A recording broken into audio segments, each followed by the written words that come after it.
Hang Xingwang, a corporate slave, unlocks the ultimate freedom system. The more he indulges, the richer he gets. From worker to boss, he crushes simps and rises as a godly tycoon. Our story starts with Hang Xingwang trying to get 2 days off work to deal with a family emergency from his boss, who could not care less if he tried. He even promised to make up for any work he might miss when he returned. He just really needed a few days. Without even looking up from his phone, the manager asserted that their department was short-staffed. Except for special circumstances like funerals, no other leave would be approved. The cause of the manager's distraction was the pretty lady dancing on a live stream. That's right, he's one of those coomers. Not an ordinary one, mind you. The manager was a high roller, the type who donates tons of cash to his favorite streams. As soon as he sent that rocket ship, the live stream burst with energy as the music and dancing got more intense. Meanwhile, Xingwang was still pouring his heart out for his sick mother, who needed someone to take care of her. The cruel manager suggested that Xingwang's father should take care of the mom. If that was not possible, then nearby relatives should take the role. If Xingwang's mother was in critical condition, the request might have been approved. Just then, the pretty lady on the stream thanked her big brother, the manager, for sending a rocket worth a lot of money. Seeing this bum of a boss who does not care about the well-being of his employees, Xingwang's anger rose. With his condescending tone, the manager insisted that Xingwang should make a few sacrifices to climb the ladder instead of making excuses to leave. In their new media industry, timeliness is crucial. If someone breaks the news first, their department's performance will suffer. So, Xingwang proposed working from home while staying in touch the whole time. But the manager was too unforgiving for that. He was tired of persuading Xingwang and just outright told him to quit. All he had to do was settle up with finance and get out. Unfortunately, Xingwang graduated from a third-tier university, and the company had just taken him in due to demand. Most of their applicants were from first-tier universities, and he had always been expendable. Trends won't wait, and neither will his job. The manager strongly advised Xingwang to think it over before he insisted on leaving again. So, that's precisely what he did. Xingwang lit up a cig and thought. His deliberation was interrupted by the blaring noise of his phone's ringtone. On the other end of the line was his dad asking if he could come back home. You see, Mom's medical fees haven't been settled yet. The hospital had been flexible enough, but any more delays would be a problem. Dad had been making excuses for a few days now, and the hospital was putting its foot down for the payment. They could either pay up or be discharged. This understandably put Dad in a very tough position. On the other end of the line, Xingwang was starting to catch the vibe that his dad was hiding some serious financial problems back home. He asserted that he would be back in a few days and would help with the medical fees. But being a traditional man, Dad assured him that he had already borrowed some funds from friends and relatives, along with the medical insurance to cover everything. Still, Xingwang wanted to cover the shortfall, as he didn't want his family to owe anything to relatives. As the eldest son, he wanted to handle this financial mess. However, Dad did not want to burden his newly graduated son with working in a city with a high cost of living. He just wanted Xingwang to live for himself and not worry about them back home. Well, he's been working for a year and a half with a monthly salary of $5,000. He shares a bunk bed with a roommate and lives a frugal life. Despite that, he only managed to save $50,000. At least this much should be enough to cover the debts from his mom's medical expenses for a while. Hang Xingwang had lived for over 20 years without stepping out of line. Today, he was going to change that. He steeled his resolve to resign from a crappy, inhumane company and take his talents elsewhere. So, his next destination was the Human Resources Department. 20 minutes later, his status had been officially changed to unemployed. He did it out of his own will, but not having a job anymore painted a bitter smile on his face. In this current job market and economic climate, quitting his livelihood without another job lined up was reckless, to say the least. But he was bailed out upon unlocking the ultimate freedom system for deciding against his ancestors' wishes. Quitting his job rewarded Xingwang with 88,088 yuan, or approximately $12,000. Xingwang stopped in his tracks. He was just minding his own business when the golden text prompt appeared in front of him. At first he thought someone was playing a video on full blast nearby, to the point of buzzing inside his brain. But the interface in front of him explained that he should check his reward money and indulge freely. The more he spends, the more money he can get. The rich get richer.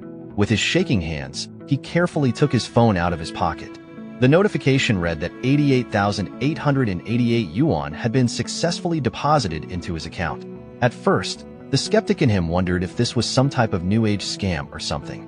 But the text message was official, and the money in his account had actually increased. With 138,888 yuan to his name, his painstakingly saved up funds had ballooned. The system assured its master not to doubt his awakening. All he had to do now was start living it up to his heart's content. Xingwang would never have believed it if he hadn't seen it with his own eyes. After checking his account, he actually found the mentioned amount of money in his account. There was no doubt now. He had really awakened the system.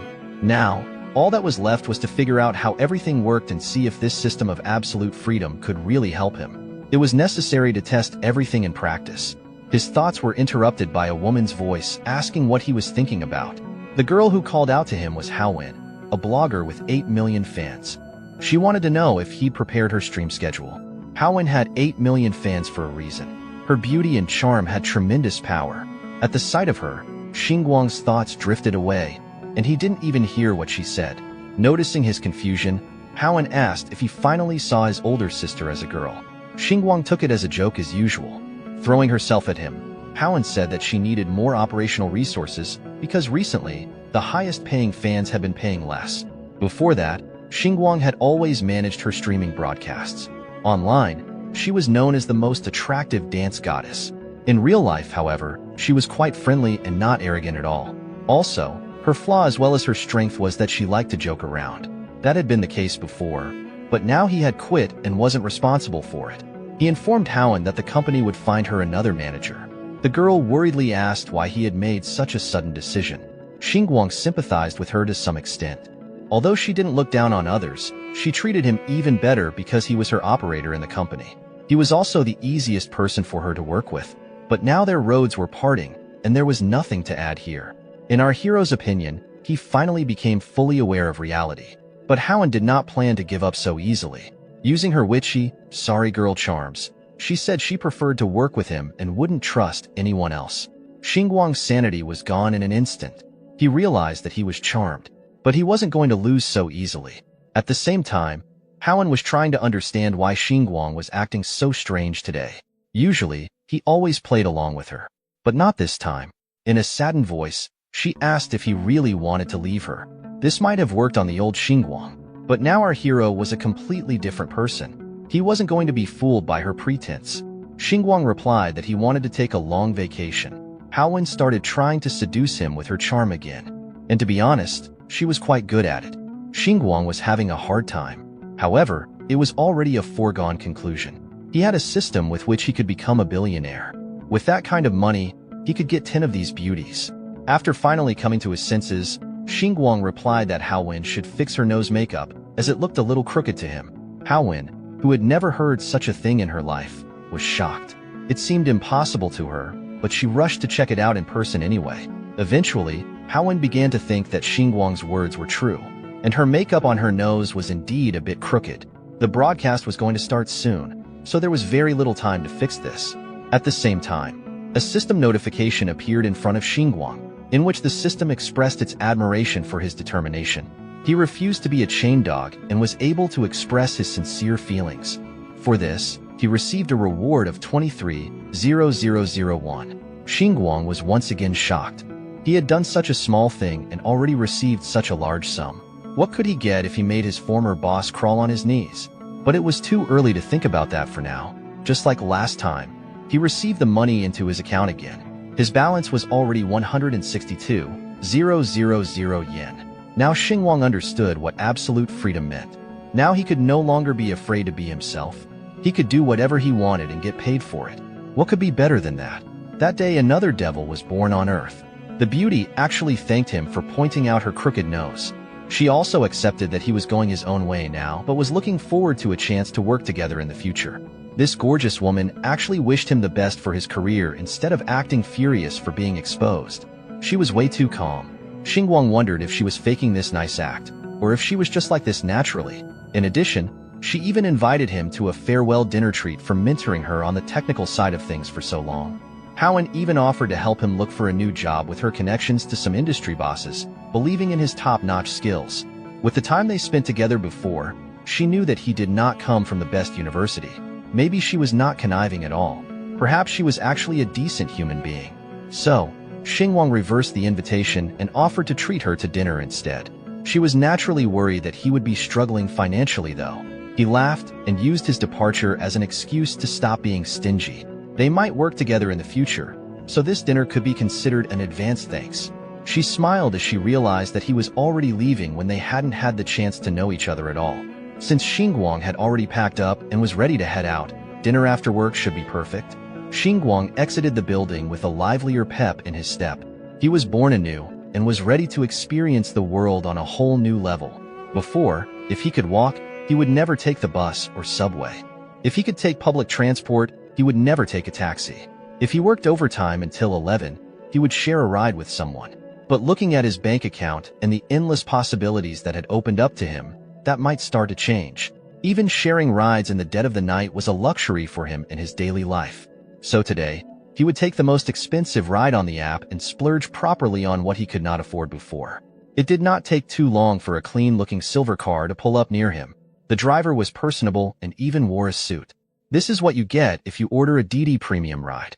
Xingwang's system quietly rewarded him with another 50,000 for being generous and taking a ride without looking at the price.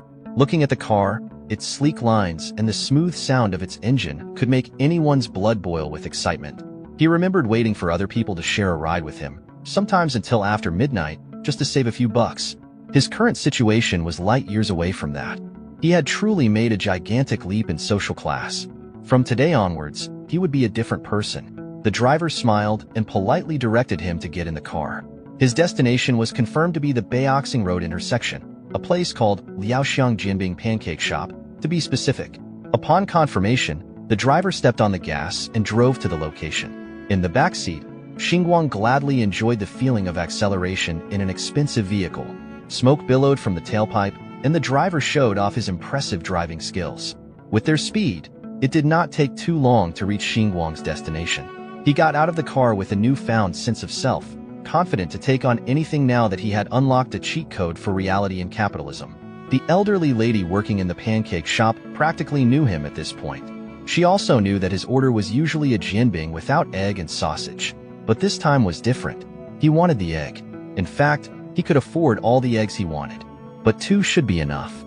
Also, he wanted 2 pure meat sausages. None of those lousy starch sausages. The people around him were impressed by his lavish order. When Xingwang had a monthly salary of 5,000, he spent 800 on rent and limited himself to 20 yuan a day on food. An 8 yuan plain jianbing saved him from starvation multiple times. But he never dared to add eggs. Today, he could go all out and splurge on a meal.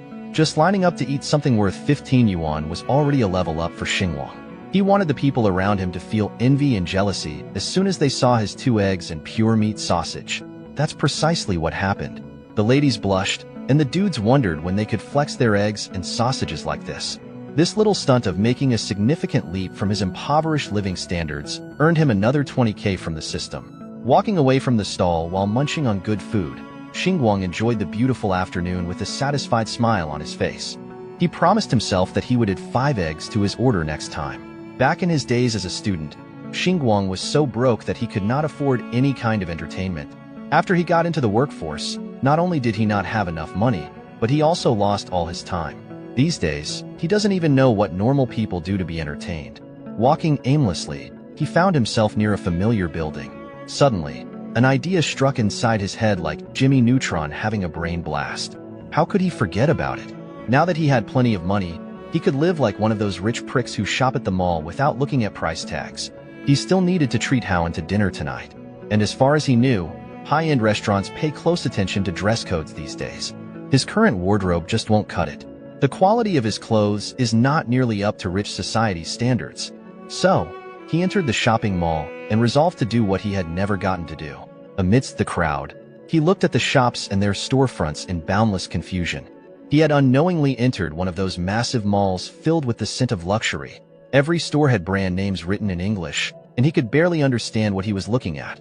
Xingwang came into this place with the intention of splurging cash, and now he didn't even know where or how to start. He immediately tried to find a familiar brand, something like Adidas.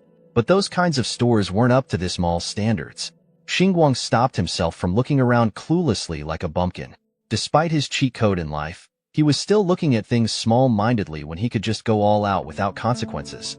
He was attracted by the premium-looking storefront of Louis Vuitton. The attendants inside the store took note of the new customer and pushed the task of assisting Xingwang to one another. The senior attendant clocked Xingwang as soon as he entered the establishment. Her rich experience in customer service led her to assess the young man by his current get-up. His hair wasn't professionally styled. He was wearing a bunch of junk. His phone was an old model, and most of his clothes were discount goods from street stalls. In other words, a broke boy had been spotted. The attendants had a non-verbal agreement to not assist someone who would never be able to afford what they were selling. Xingwang slowly caught up to this fact when he entered, and not a single attendant attended to him. Sure, he admitted that he might look like a broke boy right now, but their snobbishness was too obvious and nefarious. So he spoke up and explained that he was tired from work and didn't have time to browse. He just wanted to pick something worth 150,000 and be done with his shopping. But since these pompous sales ladies wanted to waste his time by acting high and mighty, maybe he would just go to the Hermes store next door. Hearing his threat, the attendants were alarmed. They might have foolishly misread a customer. So, every single attendant quickly flocked towards the young man. They showered him with pretty smiles while asking what he was looking for. Some even offered to sit him down and have some tea while browsing through the store's collection. This was one of the first instances of Xingwang learning that money really does talk, and it speaks volumes. By the time he was done shopping, he was already dripped out with flashy new clothes. His aura had undoubtedly gone up. He also learned that the service for wealthy people in luxury stores was undoubtedly first class. You don't even have to carry your bags. Someone carries them for you. The girl assigned to carry his stuff cheerfully and politely invited him to participate in a jewelry appreciation event at the end of the month, and he promised to come if he had time. She also proposed that they could just have his bags delivered to his residence for convenience. He refused to do it that way as he preferred to do things himself. With that said, he took the bags from the lady. With a refreshing smile and brilliant energy, the lady wished him well respectfully. On the way out of the shopping mall, Xingwang overheard some ladies talking about not being able to afford staple luxury brands like LV and Hermes. He looked at his wardrobe pickups and smiled. Yesterday, he wouldn't even dream of buying something so expensive. Today, he couldn't wait to spend more.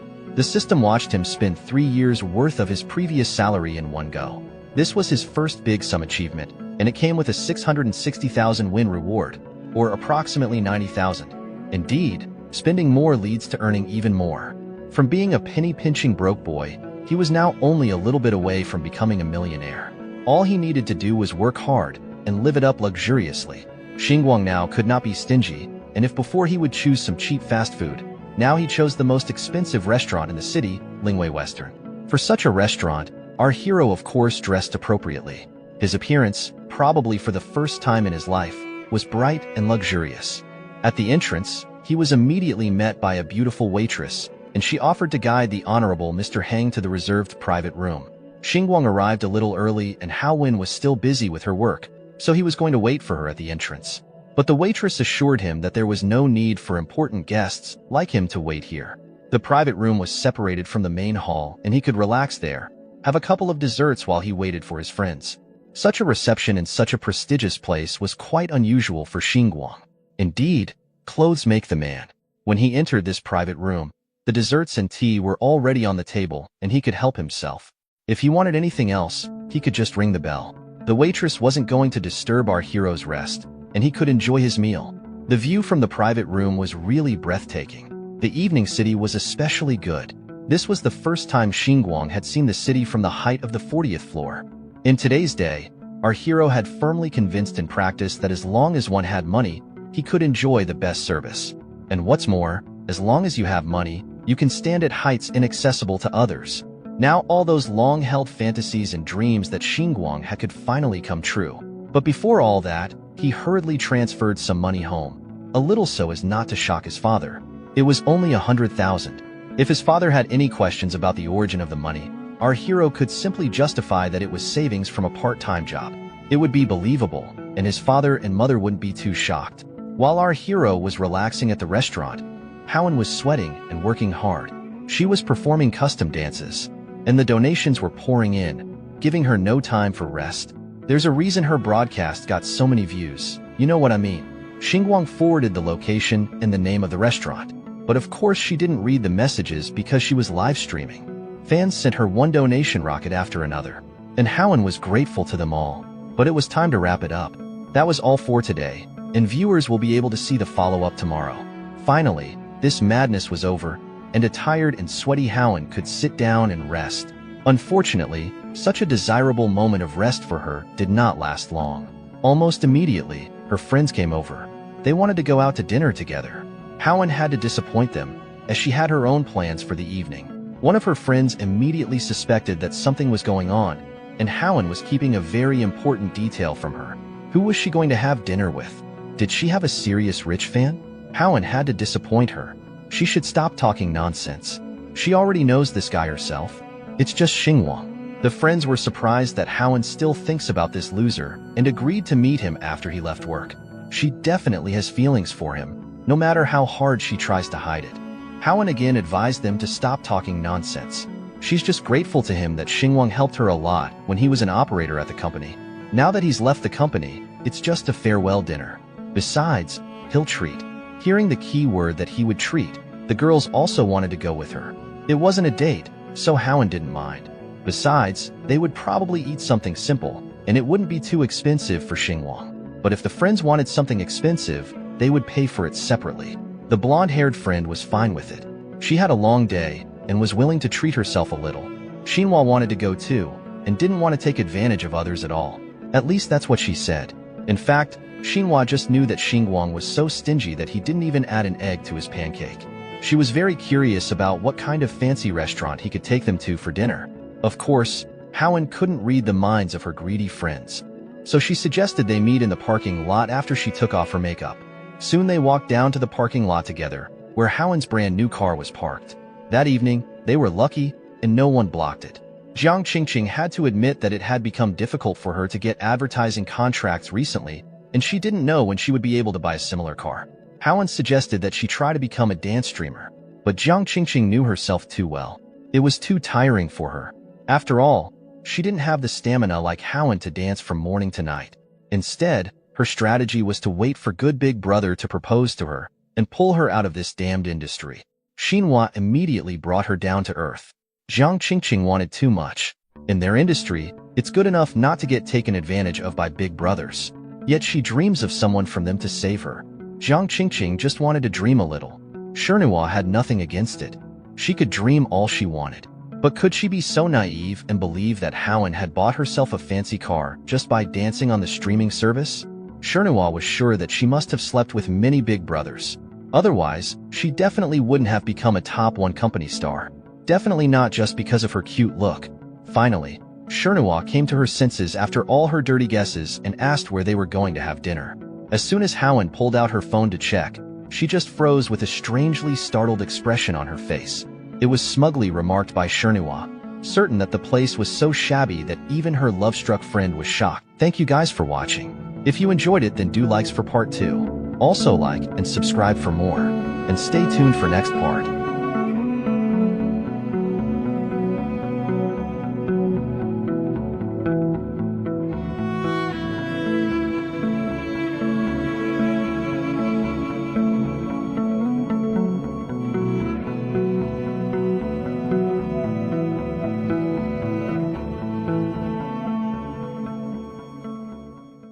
As soon as Howen pulled out her phone to check, she just froze with a strangely startled expression on her face.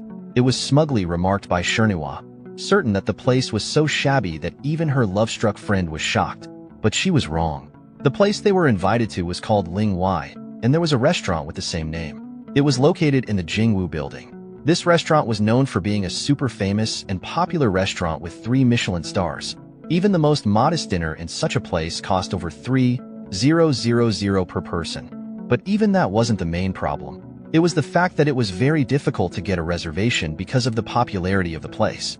Qin Qingqing found it hard to imagine that a cheapskate like Hung could invite them there. Could it be that he had secretly got a promotion and that was why he quit his previous job? Xinhua assumed it was just some cheap restaurant in the same building. Some people like to post locations near famous places to show off and confuse others. Howen didn't believe her jealous friend and advised her not to be so quick to judge. As far as she knows, Heng is not that kind of vain person. But Xinhua was still sure that Heng would soon embarrass himself and Howen would change her wrong opinion of him. Finally, they got into the car and agreed to go and see. Through the night city with no traffic, they drove quite fast. Jiang Qingqing had to admit that Haowen's new car was stable and had strong shock resistance, what her old car could not boast of at all. Xinhua was more restrained in her reaction. She even advised her friend to take advantage of her opportunities. She is a beauty blogger, and there are many rich people on her live streams from whom she could get some resources. All she needs to do is lower her collar a little and use soft voice. Then the gifts will fall on her. No matter it's dance or beauty, all she has to do is lower her standards a little, and the rich fans will send rockets of gifts. Then Jiang Qingqing won't have to worry about getting advertising contracts. However, Jiang Qingqing herself did not like such offers at all. Besides, most of her viewers were girls. Xinhua was not going to insist. If it suits her and she can earn money without resorting to such methods, then let it stay that way. It's not like anyone wants to resort to such a thing for nothing. Xinhua also wished that some rich guy would actually want to marry her, and then she would be ready to become a full-time housewife with no regrets. The only thing that was bothering her now was that Haowen was silent. Was she really looking down on all of them? But as soon as she thought about it, Haowen spoke up. She thought a little differently. If a couple is together only because of momentary attraction, and the girl is not financially independent, then she will be in a vulnerable position in the family and will have no right to speak. And then the way the rich guy lives with her will be the same way he might live with someone else. So as long as a man has money, he will always have young girls around him that he can change at will. This was not a situation Heian wanted to be in. To Sinuo, her words did not sound very honest. She wished Heian would stop pretending to be all high and mighty. After all, she actually dances more provocatively than anyone else on her live streams. In reality, Heian just wanted to be self-reliant and earn as much as she could while she still could. A man might betray her, but money never. Finally, they arrived at the parking lot beneath the restaurant, and Heian stepped forward confidently. But Jiang Qingqing hurriedly stopped her, eager to double-check the location of the place Hong had invited them to once again. Even with Haowen's high monthly income, she probably wouldn't want to spend a lot of money here. What if Heng just gave her the wrong address? Shernua agreed with her completely.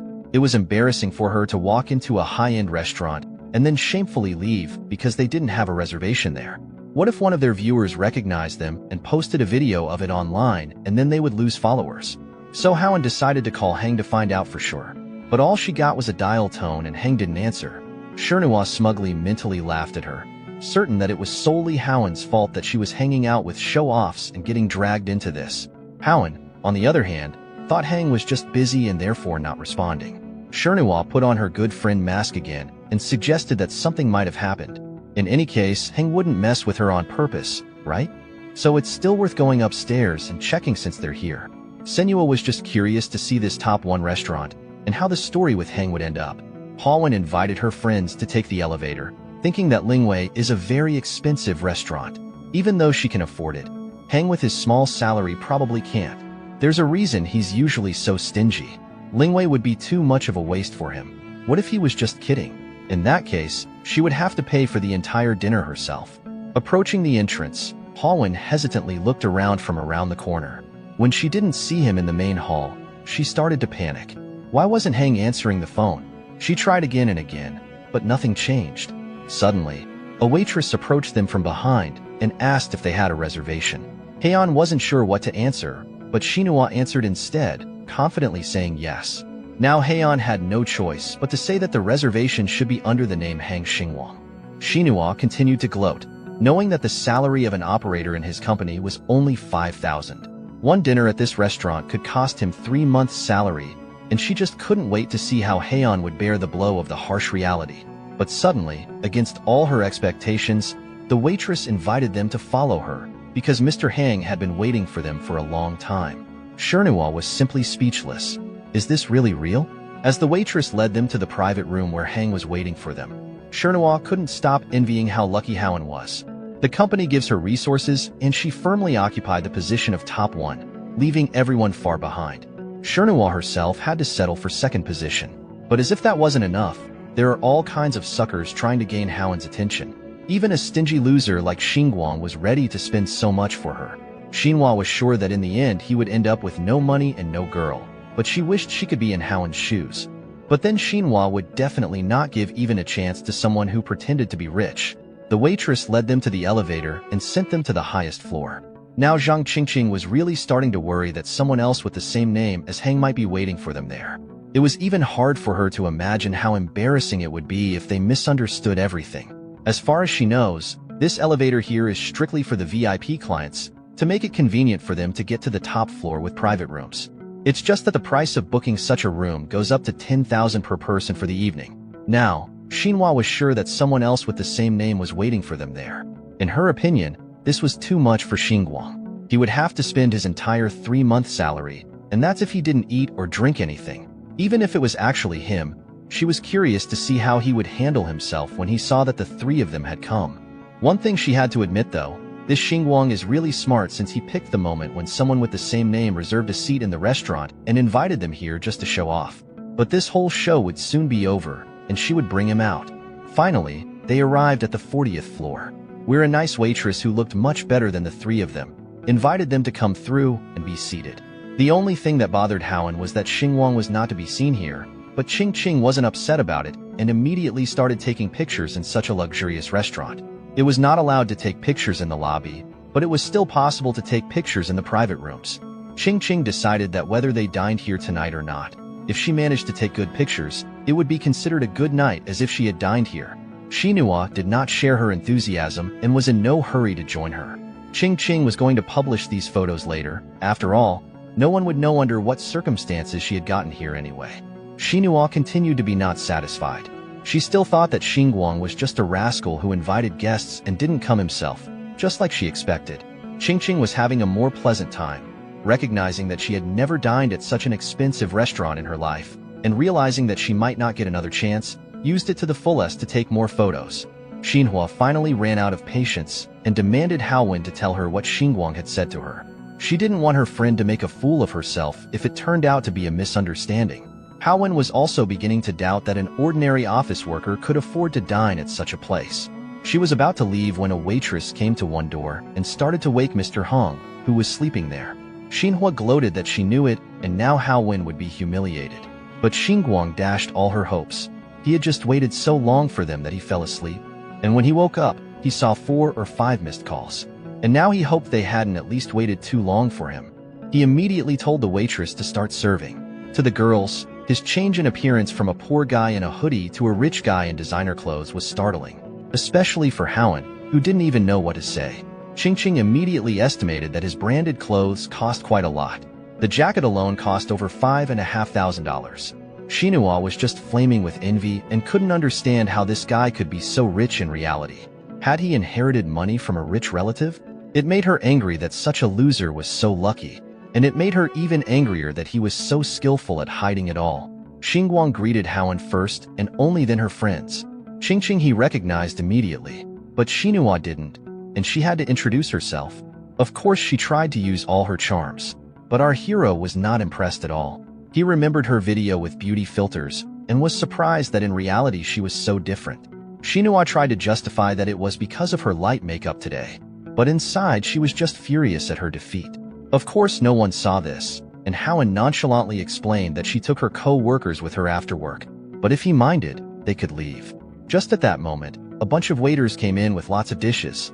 Of course the most expensive ones in the restaurant, which quite surprised Haowen. Looking at the expensive wine, she realized that at this rate, even she wouldn't be able to afford to pay for such a dinner. She still couldn't understand what Xingwang was doing, and why she was wasting money like this. Qingqing honestly shared that she envied him, because he must have inherited some family business, and therefore could afford to quit his job and have such a fancy dinner. But Haowen wasn't sure and couldn't confirm her friend's guess. Looking at the feast in front of him, Hang Xingwang was deeply disappointed. He did not have an appetite for this yuppie food. It looked nice, but it was too uppity for him. Excited, Zhang Qingqing asked for permission to take the first photo of the feast. Xingwang graciously let her do her thing. Being a content creator herself, Qingqing was quite a good photographer, and the pics were fire.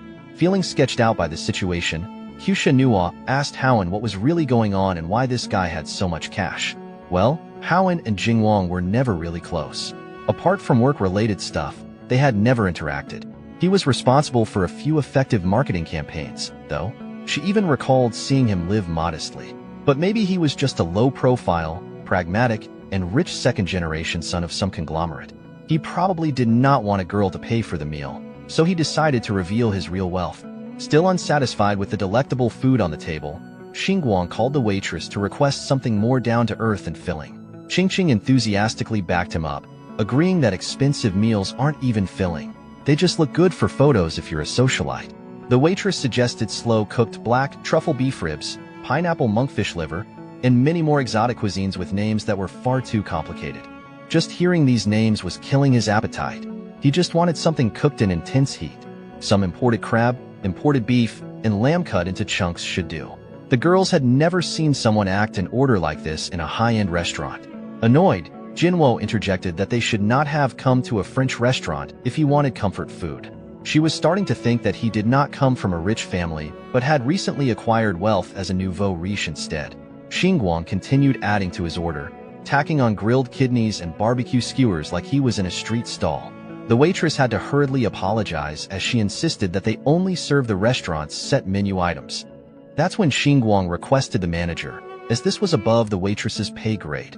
In her experience working in this respected establishment, she had never seen someone so brazen. A few moments later, a pudgy man wearing glasses came in and introduced himself as the manager of the place. Just like the waitress, he apologized as they wanted to uphold their name as a French restaurant. Seeing the young man get denied made Xingwang very happy, even calling Xingwang a bumpkin in her head. He noticed her little smirk and took note of it. Still, he really wanted to have a barbecue in a French restaurant. So he offered 300,000 for the meal and promised an extra 50,000 as a tip if his requests were met. Hearing the massive figure he had just dropped, the manager had to make a judgment call. Even the girls were slack-jawed after hearing such a ridiculous offer. They watched as the dignified manager turned into an obedient puppy while asking the VIP for any more requests. Seeing the manager cave to his demands, Xingwang promised to gift him some kidney sashimi to commemorate his lost defiance. Looking dependable as hell, the manager promised to instruct the kitchen right away. The system saw him act thick-skinned, disregarding dining etiquette and making the restaurant change its rules, and it granted him 500,000 as a reward. This system was really proving itself handy when it came to saving internal conflicts. He told the girls that dining should be about relaxation and getting full, so they should do it right. Xing joyfully agreed. She was looking forward to uploading pics of street food served in a high-end restaurant, expecting more clout. After a few minutes, the servers entered the private dining room and slowly carted in the orders. Although it was supposed to be normal street food, the restaurant managed to make it look delectable. Seeing this impressive spread of meals, Qingqing became certain that money talks no matter what the situation was. She was just itching to let everyone know that she had barbecue skewers at a 3-star Michelin French restaurant on the top floor of the tallest building in Beijing. Finally, the VIP and the ladies could start their dinner. By the time they were done, sticks were neatly stacked on the table, and the skewered meats had nearly been devoured fully. Xingwang gracefully wiped his mouth and excused himself, saying he needed to go to the restroom. As soon as he got up from the table, the ladies started speculating about how wealthy he really was. His outfit alone must have cost at least 22,000. Xing proposed the idea that he just worked at the production company because he wanted to get close to Howen, but she thought he was just trying to be low-key and work a normal job. And now that he's out, he doesn't care anymore. Normal people could not help but be envious that some rich second-generation heirs get to experience life however they want. Morbidly curious, Manhwa asked Howen if she was moved by the spending and if she liked Xingwang. If you asked Qingqing, she would definitely say yes. Being lavishly treated and spent on just for dinner would make her heart flutter. Manhwa reckoned that Howen must have already known about Xingwang and was keeping him to herself. That she wasn't interested in her top donor because she had her sights on a bigger fish all along. But she swore that she had no idea. They were not even close when they worked together. They never had any private interactions, and she had no idea that he was this loaded before tonight. All she knew was that Xingwang had a great work ethic. He was ambitious and hardworking, often doing overtime. Manhwa accepted that Howen really had no idea. She also raised the possibility that all these flexes were fake. Many people pretend to be wealthy to impress girls. Some livestream top donors do the same. These people would even go as far as going into debt to spoil their girls. If that were really the case, Qingqing would have liked to commend Xingwang for his acting skills. This witch, Xingwang, was suddenly struck with the idea of verifying whether the boy was really wealthy or just faking it. Haowen quickly shot down the intrusive idea. That boy treated them to an interesting and expensive dinner. The least they could do was to stop doubting whether he was a fraud.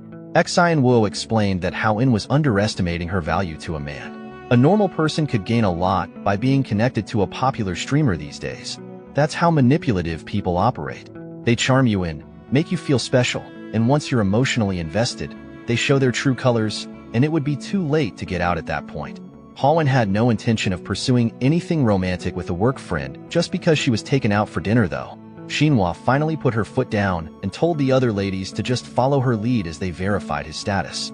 The party of 4 wrapped up dinner and headed for the parking area. If Xingwang was really faking his wealth, then Haowen would gladly cover all expenses tonight. She didn't want a hard-working man to go down such a deceptive path. She genuinely believed that there was nothing wrong with an honest and simple life. Qingqing broke the silence by asking Xingwang if he had a girlfriend. He honestly confessed that he had been single since birth, eternally alone in the romance department. She was surprised by that answer. She must have been expecting him to answer like a player. But Xingwang was so focused on his career that he hardly had time to think about dating. Being a corporate slave was demanding enough, but at least he got paid. If you add being a lovesick fool to that, it would be too much trouble. Just thinking about taking care of another person while he could barely take care of himself was horrifying. Since it was only 5 minutes past 9, Sunwoo proposed that they continue the evening at a bar. She even offered to treat them to a few drinks. She was a regular at Fugue Bar, a bar full of internet celebrities where they could network. Not seeing any harm in it, Xinwang agreed. And so, they drove to their next destination. Xingwang looked at Haowen by his side and could not help but think. Now that he had some capital to invest, maybe he could open his own media company in the future. His background in running operations might help in that field. Plus, he could get acquainted with internet celebrities.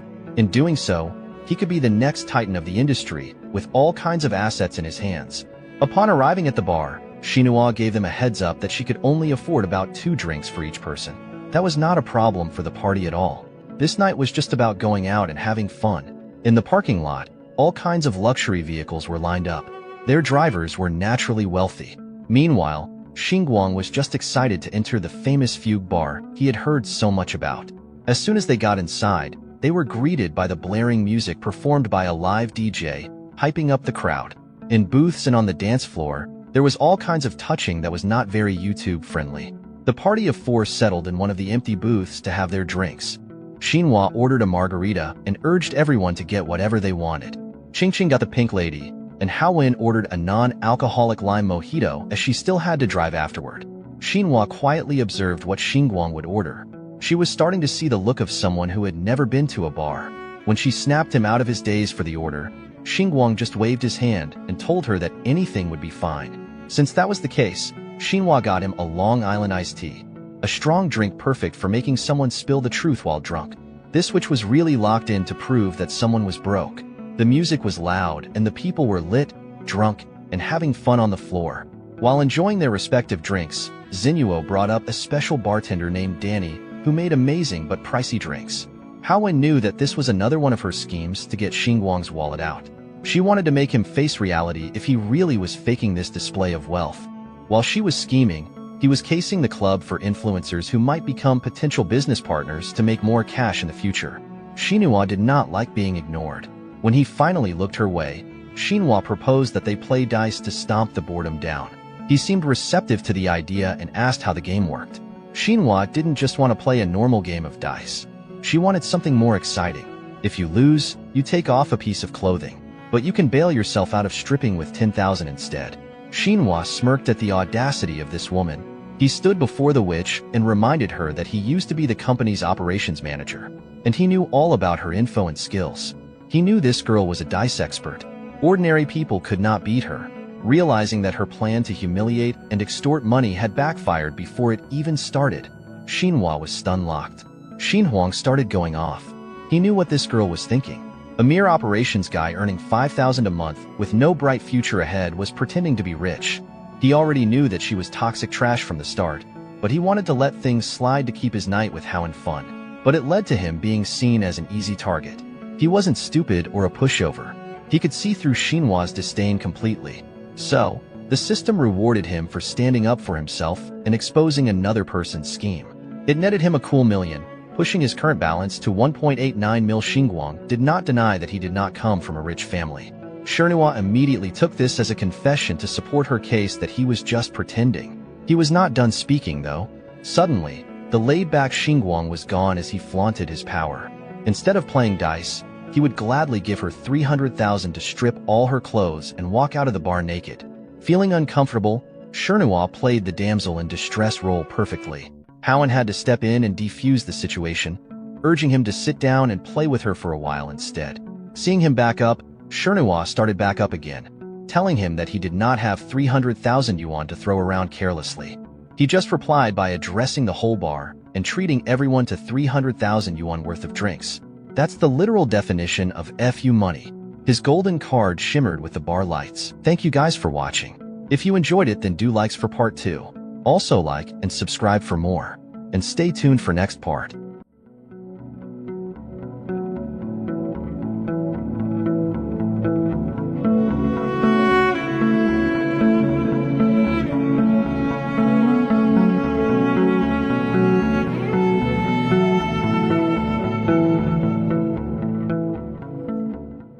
In the last video, we saw our MC throw $300,000 to strangers just for drinks that night. Now, on to the next part. For those who haven't watched the first and second parts, please check the description where you'll find the links. Make sure to watch them. Manhwa was stunned as she watched Xingwang casually throw 300k to strangers. He passed by her and whispered that he did not care if she looked down on him. He never intended to make her respect him anyway.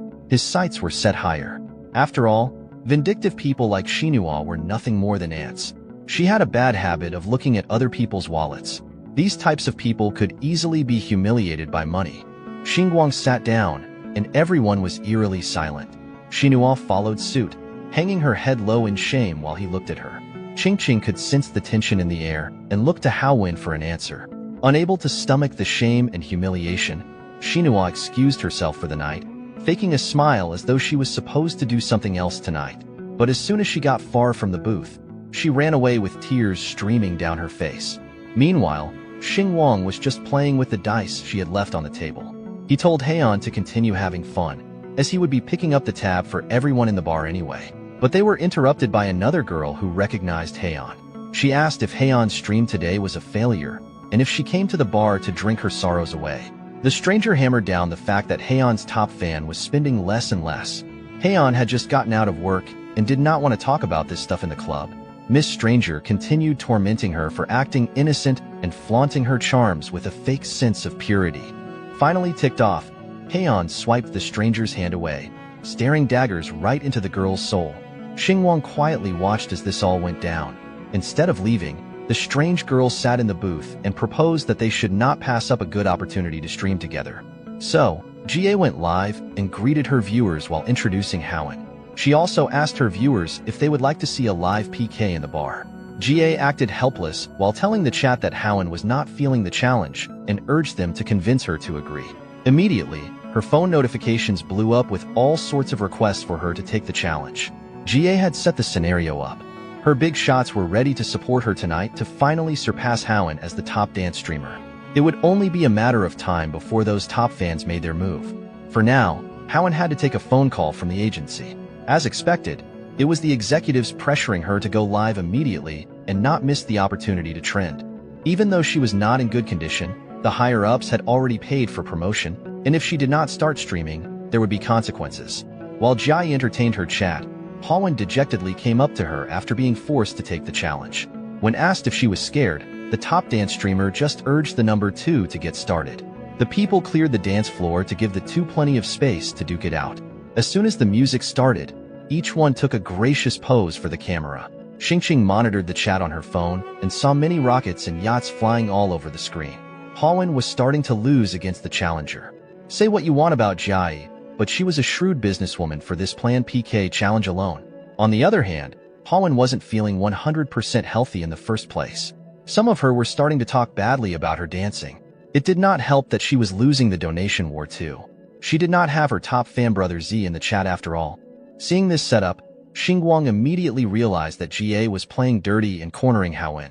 Haowen was supposed to be the undisputed number 1 in her category, but she was being crushed in donations. Fortunately, the outcome was still uncertain, and the first rocket tip on Howin's side brought a twist to the competition. The donation came from a mysterious figure known only as Big Brother. Howin was genuinely grateful for the generous donation and took a second to thank her anonymous benefactor. But it did not stop there, as a second, third, and fourth rocket surged forth, tipping the scales in Howin's favor slightly. Meanwhile, GA was too worried that Howin would bounce back and continue her dominance. She had never heard of a hidden Big Brother in Howin's chat, so this was disconcerting. But this cunning girl had a rabid fanbase who would gladly empty their wallets just to see her win. Despite her best efforts to rally her supporters, the mounting pressure was palpable. On the other hand, Howin was just staring at her phone screen in shock as the rockets continued to come in. Everyone was wondering the same thing. Who was this Big Brother? He had donated over $1 million in just a short amount of time.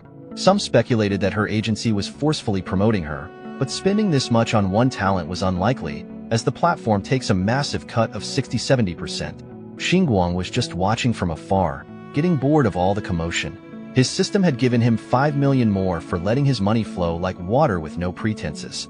Howin had stopped dancing altogether, but the big spender kept on tipping. Some even thought that a kid must have gotten hold of a phone and clicked by mistake, but the culprit was just inside the bar, covertly tapping on his phone. Each tap representing ungodly amounts of money. The stream shot up to the top of the trending page. New viewers came in to watch the millionaire flex his money.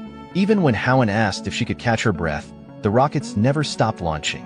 By now, 2,000 rockets had been sent in a small PK contest.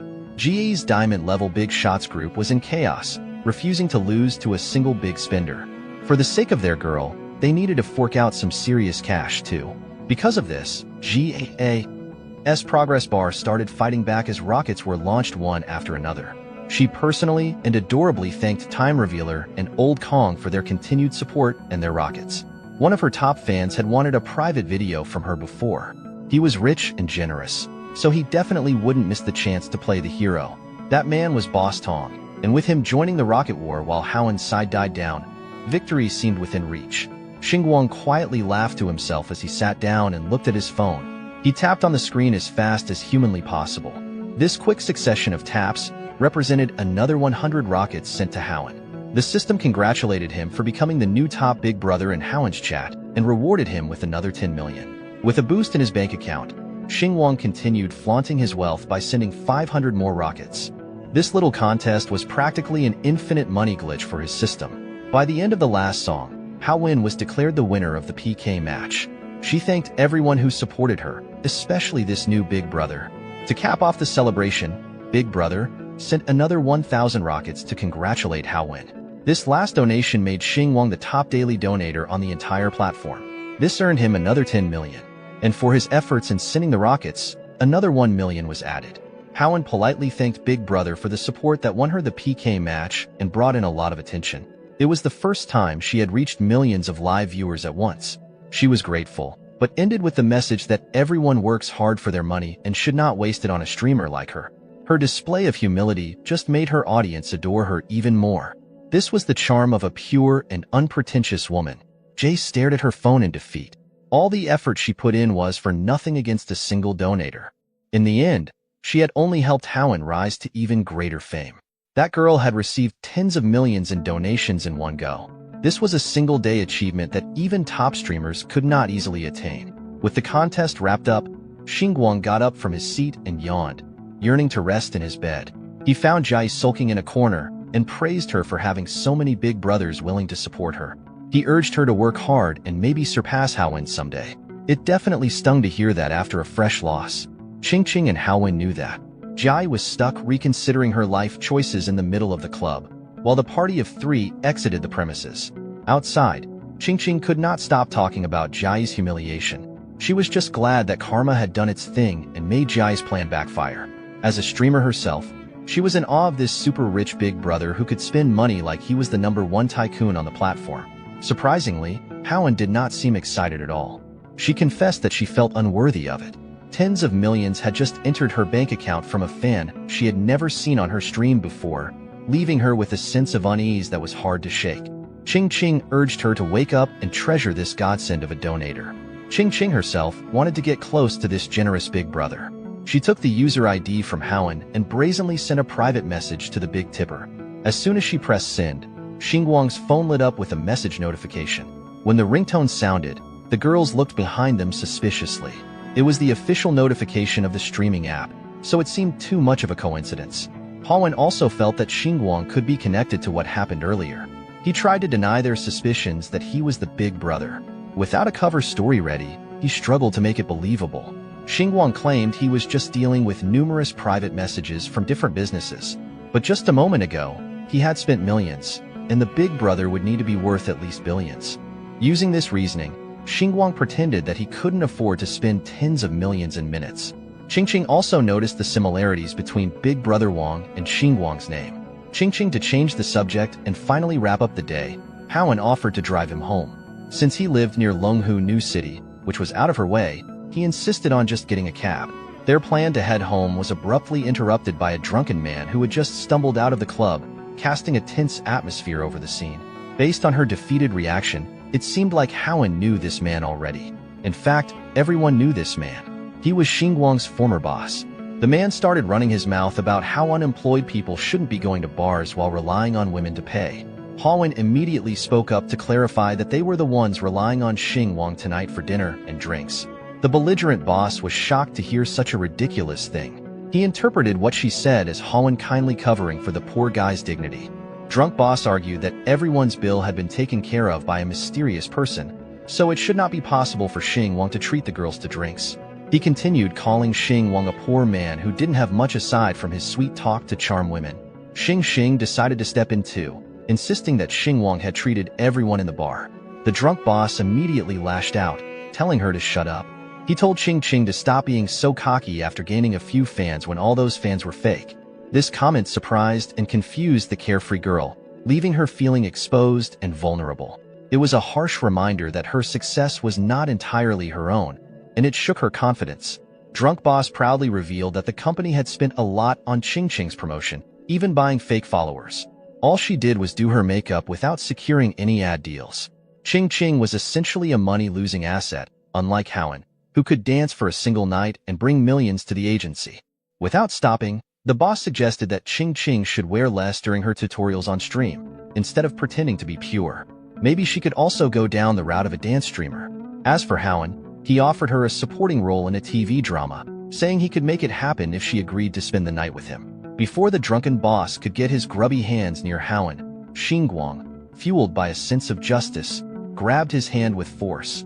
The power struggle was palpable as he stared his previous boss in the eyes and told him to show some respect to the ladies. Annoyed, the boss swiped his hand away and called Xingwang a lowlife trying to play the hero. He mocked Xingwang, asking if he could provide Howen with the resources she needed while wearing a knockoff LV bag covered in logos. Xingwang had heard enough of the drunk's senseless ranting, so he told him to get lost. Howen looked at his determined expression and saw a spark there. He looked just like a knight in shining armor. She stood up for herself, her voice steady and her eyes fierce, as she threatened to terminate her contract with the company if she was harassed again. The boss, manager he, listened to her threats and laughed. He reminded her that she had signed a 5-year contract with the company with 1 more year left. If she forced an early termination, she would have to pay a 10 million penalty. With the money she earned tonight and her previous savings, she could easily afford that much. Knowing this was true, manager he grew even more enraged. He started calling influencers the modern-day courtesans, claiming they were not selling art, but their bodies. He said he had no patience for fake purity. He also warned that, even if she could pay the penalty, the company would never let Howen go. No one in their right mind would abandon a cash cow who continuously brought in money. If she resisted, he threatened. Blacklisting her in the industry would be easy with just 1 word from the real boss. Xingwang stepped in to save the struggling Howen. He proclaimed that if she couldn't leave, it would be fine. He could just buy Manga Media itself. If that happened, the one leaving the company wouldn't be Howen. It would be this lecherous manager he. The seriousness in the young man's voice sobered manager he up. Then a look of pure disdain crept up on his ugly mug. He started tapping and poking Xingwang as if he were speaking to something less than human. He sarcastically retorted that he would be waiting for the broke bastard to save up and buy the company. He ended the interaction with a rude spit as he went back inside the bar. He did not like seeing other guys trying to show off in front of him at all. Nevertheless, the damage was done. Ching's enthusiasm from earlier was gone and replaced by dread and confusion. She started wondering if all her viewers were really fake, just bots and paid watchers. Howen noticed that her friend was starting to spiral down a dangerous path. Ching loved her livestream fans. She appreciated those big shots that threw money at her. And thinking that the company was behind it all was making her question everything. Thankfully, Howen, her friend, was there to ground her in reality. Ching had a lot of people watching her makeup streams. He was just trying to put her down and manipulate her into thinking that she owed everything to the company so she would remain obedient. Howen knew better than to be upset by that scumbag's words. But Ching did not. Xingwang watched the girls console each other and could not help but feel affected. Howen expressed her gratitude to him for standing up against that bastard manager. Ching also did her part and clarified things, even though they ended up pissing off the manager. If it had not been for this incident, she would have never known that the company looked down on their talents so much. Ching was done feeling sorry for herself and was now extremely angry. Howen turned to Xingwang and asserted that they were just former colleagues, and he did not have to stand up for her like that. He smiled brightly and assured her that it was fine. He had disliked that bastard boss for a while, so it was nice to blow up for once. Howen smiled too, slowly seeing the charm of the young man. It was still unsure whether they would get a chance to meet again, but she wished him well and hoped that Xingwang would soar high now that he was on his own. The co-workers got a lot closer that night. As they exchanged their goodbyes, they shook each other's hands. A mutual respect had formed between the two. Howen and Ching drove away to head back home. Xingwang was left on the side of the road after insisting on taking a cab by himself. He was so focused on sending rockets earlier that his big brother identity almost got revealed by a notification sound. By the end of the day, his bank account balance had reached a whopping 109 million yuan. He was about to reach billionaire status at this rate. Before celebrating this massive leap in life, he looked up ways to go back home. A train ticket would be far too normal, so he chose to book a flight. The plane tickets were quite expensive, even though it was just a domestic flight. The green train he had taken before was only a bit over 300 yen, so seeing the price tags on the plane tickets was quite jarring. Xingwang sighed and tapped on the booking confirmation. Splurging on transportation should not be a problem from now on. Shihao Airlines scammed 4,000 yuan out of his pockets, but it should lead to a smoother ride back home. Also, the system gave him 10,000 for selecting the most expensive first-class choice. For tonight, Xingwang went straight back to the dorm room to get some much-needed rest. After the eventful night out, his peaceful rest stretched into late in the morning. He would have stayed serenely stuck to the bed if it were not for the aggressive knocking on his door and the landlady's grating voice asking for rent payment. Hearing her voice automatically made Xingwang's body wake up in distress and annoyance. The same thing always happened every month, a week before the rent's due date. This landlady had nothing better to do than nag for payments. He was practically traumatized by this psychological torture, no matter how hard he tried to cover his ears. At 6 a.m., he finally decided to get out of bed and face the problem head-on. The landlady's knocks never stopped all the way through. When he opened the door with his phone in hand, the landlady started going on about how young people were so lazy that they had to be constantly reminded of their responsibilities. Without talking to the lady, Xingwang quickly scanned the QR code she was carrying and sent the money over. He paid one whole year of rent in one go, stunning the strict landlady. Her phone notified her that 10,000 yuan had been successfully received. But as far as she knew, this broke Xingwang should not have this kind of money to pay at once. She was starting to get suspicious. There was even an extra 400 yuan in the transfer. Xingwang just called it a service fee, so she would never nag him for rent for a whole year. After sleepily yawning at her face, he slammed the door closed, leaving the loud landlady speechless. She wanted to argue with him, but she could not think of anything else to bring up. Xingwang finally had some peace and got back to bed. Since the flight he booked was leaving at 10, he reckoned that he could stay in bed for 3 more hours. His roommate, the guy on the lower bunk of the bunk bed, asked if he had hit the jackpot or something. He couldn't really respond since he had drifted off to dreamland once more. Paying an entire year's rent and even tipping the landlord showed off the new heights he had reached. For that, the system rewarded him with a villa in Swan Bay of Sang City. No matter how sleepy he was, that system notification was enough to wake anyone up. He analyzed the system's message carefully to double-check if he read it right. Not only did he own a house now, but he also held the keys to his new villa. His roommate just looked at Xingwang like a weirdo. Thank you. In the last video, we saw our protagonist gain a villa from the system, then wake up from his dream. For those who haven't seen the previous part, you can find the link in the description. Now, let's jump next. His roommate just looked at Xingwang like a weirdo. Our boy, Xingwang, sat up in his bed and began the process of locking in. You should do the same. He parkoured over the top bunk guardrail, jumping down to the floor. Curious, his bunkmate asked where he was rushing off to so speedily.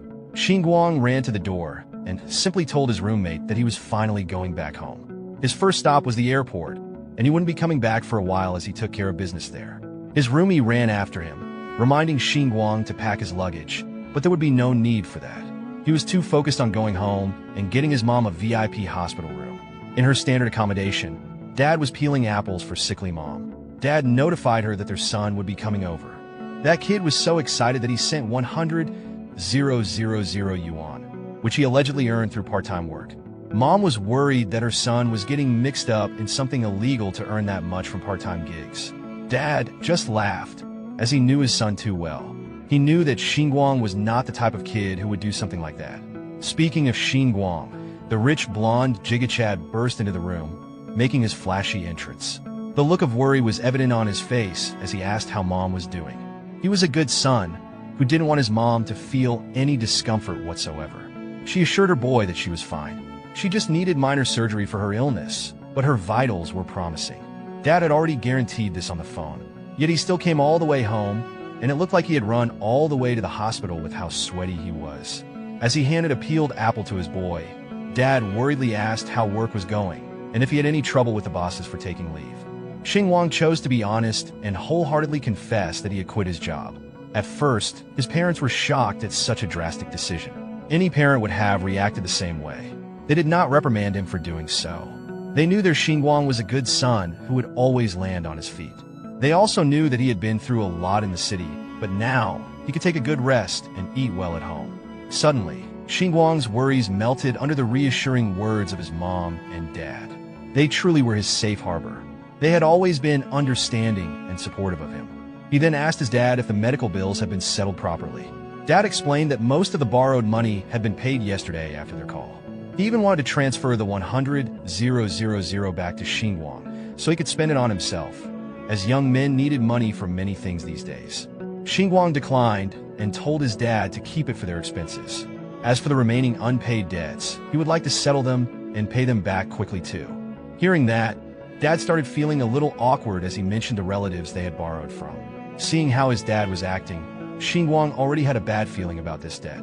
There was a possibility that his father had to get a loan from his uncle, and that wasn't a good idea. He stormed out of the room with the intent of paying those people back immediately. Dad argued that he would find a way to pay them back soon, so Xingwang should just relax. He knew that his boy worked hard to save money and he did not want to mess with his kid's future. Seeing the boys argue, Mom's tears started pouring down. She blamed herself for being sick and burdening the family. She knew how hard her kid had been working in the city, yet he was worrying about medical expenses. Xingwang had the habit of regularly sending money back to his parents while living a rough life away from home, without complaint. He needed money to pay rent, socialize, and for everything else, yet he always put family first. Seeing his mom's tears, Xingwang tried his best to reassure her that he wasn't neglecting himself out there. Also, now that he had a new lucrative part-time job, also known as the system, there wouldn't be any need to worry about expenses ever. He could even afford to get the most authoritative specialist to treat his mom without worrying about the cost. But for now, he really wanted to go to his uncle's house to repay that nasty debt. He did not want to owe people favors, especially to those relatives of theirs. After reassuring his mom, Xingwang walked out of the hospital and came across a tricycle driver. He hopped on the back of the tricycle and asked the chill-looking driver to take him to 32 Hudong Road. The engine roared, and they went off on their merry way. Riding in the back, Xingwang could feel the egregious bumpiness of the road. As far as he could remember, the road quality shouldn't be this bad in this place. He curiously asked the driver why the ride was so bumpy when there was supposed to be a road repair project that started 2 years ago. Well, the government did start the repairs, but they just made it worse than before. They said the contractors colluded with officials and ran away with the money halfway through the project, leaving the road torn up and unfinished. Hearing this blatant incompetence and corruption pissed Xingwang off. The higher-ups in this place were truly lawless. In a poor region in the middle of nowhere, things were always tough. He could not help but think that if his family weren't financially stable enough to support his education, he might have been stuck in this hellhole of a town forever. After the long and bumpy ride, Xingwang transferred 5 yuan to the kind driver. They used WeChat to remind him that they were in China. Xingwang looked at the luxurious house in front of him with annoyance. They were supposed to be relatives, but these people lived in a 100 square meter mansion, while his family only had a few dozen square meters of brick and concrete. If it weren't for them taking all the money from his grandfather's relocation compensation, there would not be such a massive gap between their families. Now, they even had to borrow money for medical expenses. He gnashed his teeth and proceeded to knock on the gate loudly. Surprisingly, a pretty young woman with red hair and questionable pants came out of the gate to answer. She knew Xingwang, and he knew her. Her name was Wang Ju. But why was she in his uncle's house in the first place? When he posed the tough question, Wang Ju just stood there as if she could not come up with a proper answer. But then Xingwang's cousin also showed his extremely punch-worthy face and put his arm around her shoulders. He arrogantly announced that Wang Ju was about to be Xingwang's cousin-in-law now. Xingwang did not really care about their relationship. He just wanted to see if his uncle was home, so he could repay the debt and be done with it once and for all. Wang Ju looked at his reaction and assumed that Xingwang must be acting cold because he was still attracted to her and hung up on her. Seeing his girl look at his cousin softly, the bastard cousin slapped her on the ass. He looked at her threateningly and grimly reminded Wang Ju that she was about to be his wife, so she should not let her eyes wander. She assured him that she was just looking at how fascinatingly pathetic Xingwang had become. He was not wearing a single branded item.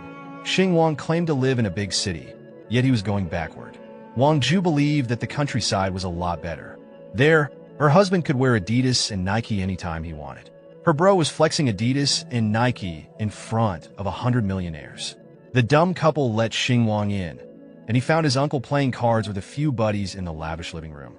Uncle introduced his nephew, who worked in the big city, to his pals, and the hint of condescension was obvious. Riding in on the fun, the bunking card players asked if Xingwang earned big bucks in the big city. They knew some people who moved to the big cities and earned hundreds of thousands. Cousin Dakai came in to deliver the gut punch, telling everyone that Xingwang was so successful that he worked like a horse for a mere 5,000 yuan a month, while they paid old ladies to feed pigs in the village for 3,000. He continued tormenting his cousin, asking how much Xingwang had in savings. With the exorbitant rents in the city, he might be taking home less cash than the pig feeders. Xingwang ignored the annoying cousin and went straight to business. He told his uncle that he came by to repay the debt, not to make small talk.